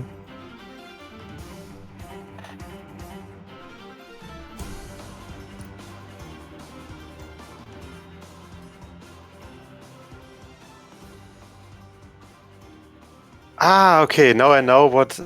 Yes, Felix. Remember how we talked to the Valhalla developer, to this one guy? Hmm. And how we were thinking about what nicknames this guy has, who once had the Unity UI hate nicknames on Twitter. It actually is Proud Dad of Mobage collab. Yeah, that's what we said. Yes, that's what we said, but now we actually know it. I already knew it back then.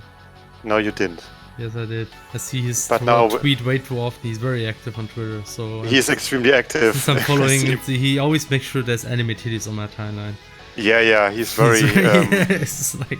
he's very responsible like that. But then again, he's not the only one. I mean, a friend of mine who's a lesbian friend of mine who's a big fan of like Yuri and general female big titty fan service is also doing God's work like that. So, and also the big titty artists that I'm following. So I might actually need the separate account for that at some point. Okay, let's look at this. Let's do this a different way.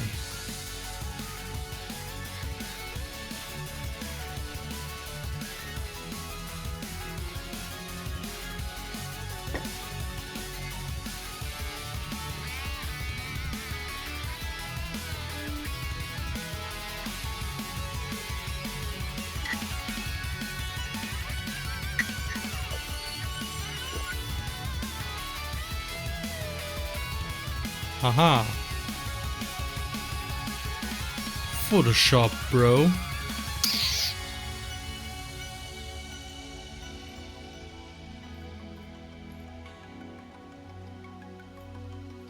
Felix. Hmm? The stream is nearing its end. It is. And you've barely talked about Yang. Oh, well, I can give you an update to those few potential Yang gang people here, but, well, what happened? He had a very great speech at some kind of Democrats meet up in San Francisco, I think. So that was cool. He's still qualified for the fall debates. That's also great. Not sure if that was the case during the last stream, but yeah, anyway, he qualified now, so that's awesome. I know. There was actually, like, recently I saw some videos where a lot of polls happened. There was like one guy from, like, whenever people try to do polls on Twitter against Andrew, they fail. There was like one on Twitter where they actually, from a Trump, people like, who would you vote for a president, Trump or Andrew Yang? And Andrew Yang actually won with 56%, even though this was tweeted by a Trump supporter. And then the same thing happened with the Bernie Sanders Twitter account. Guess how the result was? Andrew Yang against Bernie Sanders. And what do you think? Bernie Sanders gegen Andrew Yang? Yeah. How was the I mean, result? Bernie Sanders obviously won 70 to 30. It was the opposite. Oh, really? Nice. Andrew Yang actually won like 28 to 72 something. So 72. Who tweeted that? That was again Bernie Sanders Twitter account. So it was in both cases not Why would Andrew Bernie Yang Sanders tweet this kind of stuff? No, it was like a supporter, like not official, because I see. Okay. It was a kind of like root account because like the kind of stuff they also tweeted were like kind of offensive almost. So I don't know. It was a kind of strange supporter. So not sure. I mean, all of this is just internet, so it doesn't really count. That doesn't count, Felix. Yang still doesn't have a chance. Hey, shut up. None. No, I mean, I like him as well. We are talking about Andrew Yang, the future president of the United States. Would be nice. Okay. So, I mean, if you're interested about Andrew Yang, actually, let me just link this recent speech he gave, because I think it's really nice. I think all you have to do is filter for the recent videos and should be somewhere. Oh gosh, it's this music. It's Cheetah Man. Yeah, I mean, it will only be interesting to you if you are like from the US, because we can't vote. Felix can't vote. Yeah, I can't vote, but it's still really like it happened. The same happened back in 2015, 2016, when Bernie Sanders. When I was really rooting for Bernie Sanders back then, because I thought he has a lot of like, it was really refreshing to hear to him, because he like a lot of things about that I like about Andrew Yang are also true for Bernie Sanders. Like, he's usually not falling so much about arguing about other candidates and talking like this politic attacking people, but he's much more about his policies and talking about what he wants to change and the thing. And Andrew Yang is very similar in that sense. He's like a politician who's just so much more about the content and what he wants to do. The only difference is that like the stuff he wants to do is like, I like this more than what Bernie wants to do. Like he has less this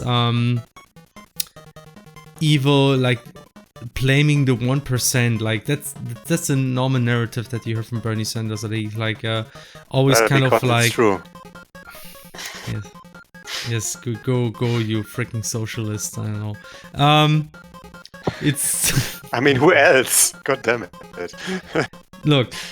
I mean, Andrew Yang also says, yes, there is this problem that companies don't pay taxes and they accumulate a massive amount of income. But he says, yeah, that's because the system sucks, not because the companies are evil. And like when you listen to Bernie Sanders, this message more sounds like the companies are at fault. We have to fight the companies. And Andrew Yang is much more, we have to fight the system, which to me sounds just much more meaningful. The companies support the system, though. They are the ones that made the system the way it is, in many ways, and who keeps the system like it is, with their lobbying and their evil donations to parties and corruption. Yeah, but that is again a part, like a vulnerability of the system, that they can't do it so easily. And that's something that you need to fix, essentially. That's true. Like identifying these problems. The thing is, like, whatever you talk about, this is all stuff that Andrew Yang essentially identifies, and he gives you, like, things that you can do about this. And you hear this much less from Bernie Sanders. His, like, campaign is much more kind of like emotional driven, unfortunately. Felix. Yeah. You know what my problem is with Yang? Yes. Like this video that you posted, I listened to it. Yeah. It was really good. It was amazing. It was almost perfect. Something has to be wrong. Yes, it is too perfect. There's like the cynic in me who says like, God damn it, this guy, he will lead us in some sort of technocratic dystopia or whatever. I can. There has to be. That's the only argument. It's too good to be true, but you actually don't know what it is. It's very good. Like, I've seen so many honestly, movies. God fucking damn it, the movies, yeah. Yeah, I know. It's I do trust him, honestly. It's just, man. He's too good. He's either too good to be true or too good to get voted. One of those two. I mean, like, too good to be voted, yes. Too good to be true. I mean, for this, you essentially. The thing is, like, the reality is, even if he gets voted, he probably will have a hard time, really, just because he has like a huge amount of things he would like to do, and it will be really hard for him to really make changes, as it always is for presidents. So you have to be realistic about that. But it's just kind of like the kind of message he tries to push, I think, is just really powerful, important. So, like, people need to listen to this. Like, at the very least, other politicians need to pick up those ideas. Did you, by the way, know that Republicans tried to pass an UBI before? I know. I mean, it depends. Did you also know that the Republicans also tried to pass a VAT before? Felix, the thing is, Republicans were basically Democrats like a long time ago. Were they? Yes, this is like the funny thing that basically Republicans for a long time were basically the liberals, and Democrats were the assholes, the racist assholes, like in the beginning of the 20th century and the 19th century. Okay, I don't know. How were they? That's really true. Assholes. So what was the? It basically turned around with Kennedy. For the most part. That's interesting. Yeah, I don't know about the history so much. So, like, for example, if you look at people like Teddy Roosevelt, he was big on socialist policies back in the day. Like all the Roosevelts, actually. That is like what? And those were all Republicans. I mean, Lincoln was a Republican. I don't know. I can't really get together what the shift exactly was, but I've seen a few videos and read a few articles around that at some point, but I can't really get the details together. But it's basically, Democrats used to be all about. I'm not sure, but the thing is, back in the day, I mean, it was mostly Democrats who pushed like the Jim Crow laws and stuff like that. The what? Those racist laws in the 50s or 40s or whenever that happened, like the segregation laws. Okay. It was mostly pushed by Republicans, not Republicans, by Democrats, as far as I remember. Because Democrats were big on representing southern landowners, I think. Oh, wow, yeah. So I might be partially wrong, but I am pretty sure that like about the whole Democrats being the evil guys, unlike today. No, I mean it's not that simple, but you know what I mean. For an example, for an easy example, the black population was very heavily on the Republican side until Kennedy. And that should tell you a lot about how much things policies changed, and priorities shifted over time. Yeah. Sounds like it. I don't know. So bottom line is, Republicans wanting to implement UBI in like 1920 or whenever that happened doesn't say much about I think even the conservatives. I think it wasn't that early. I think. Yeah, if it's later, then okay. But then again, I mean, Republicans only became this shitty of a party like in the 80s under Reagan, I think. And maybe under Nixon, I'm not sure. Nixon was terrible. Reagan was terrible. I mean, Bush was terrible. I mean, it's like I guess all of the post-World War II Republicans were like those really shitty presidents. But I don't know. I really polarizing, don't really have all political opinions here. Yeah, I mean, come on. Yeah, Nixon, Reagan, Bush.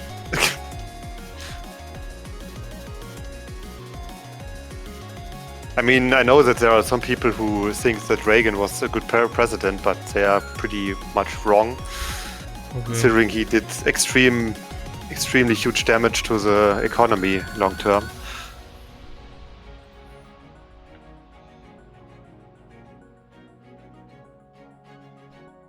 Okay, the image is done.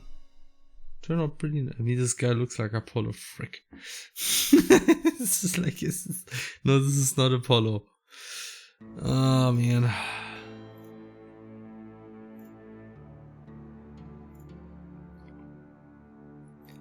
Oh yeah, and it was too good to be true. Once he's president, he will make 180, and then he will actually, I don't know, make sure that Amazon will rule America, and I guess. Yeah, I mean, I do want the Amazon to be healthy, but not Amazon, the company. Okay.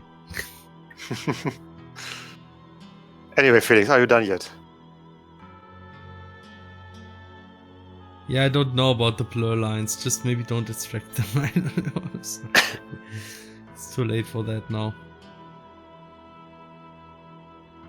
What do you say, Heather? Are you done yet? I'm done yet. By the way, yeah. Stummer Schrei, that's a really cute video. It's a really good video, actually. But can I watch it in the stream? Yeah, watch it later. It's pretty great. Don't watch it now. It's too political, Felix. We don't want to get too political in the stream. Okay.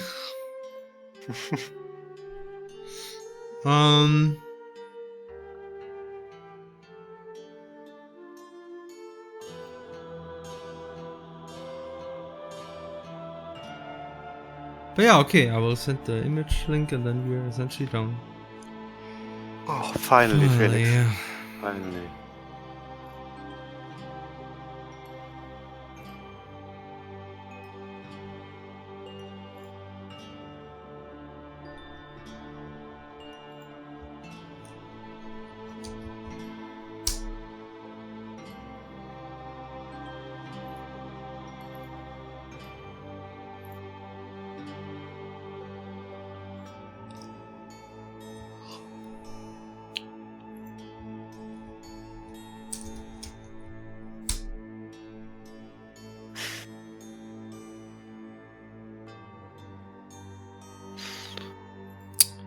Okay.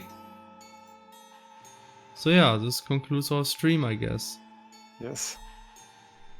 Make sure to support Helvetii and everything. Give me a second. I need to push the link somewhere in Helvetii. How is it again, Felix? Helvetii game.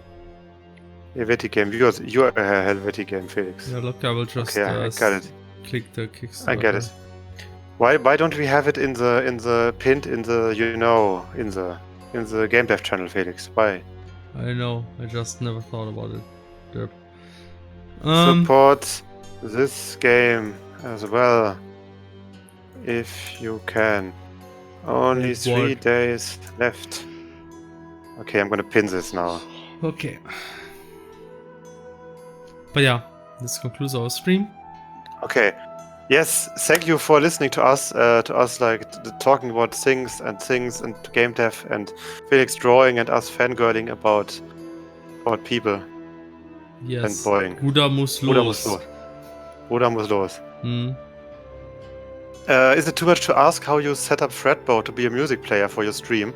Yes. I think it only works with the cutting edge version, and you have to talk to the creator. I'm not sure if it's still available yet, but otherwise you have to just write this here. I will just write it web info allow. By writing this, not sure if minuses, you have to use the other symbol depending on what kind of version you use. But web info allow should give you like a link that you can use in OBS to show like the content. But not sure if that works with the normal Fretboard. You have to test that. Yeah, but anyway. Will we now play the final song again or not?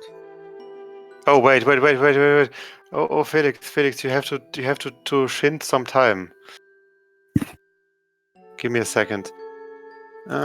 Felix. Oh no, Felix. Felix. I know. Felix. I know. I need some time. I know. Oh no. Felix. Okay. Okay. This Bye. guy. Yeah, that's how I died too. I was just hit and I died. Okay, yeah, but anyway. Thanks everybody for watching, or I was actually watching at the Tunic. Game dev stream. Yeah, never mind. That was just weird. Never mind. Thanks for watching. See you again next time. And yeah, until then. Bye-bye. Bye. Bye.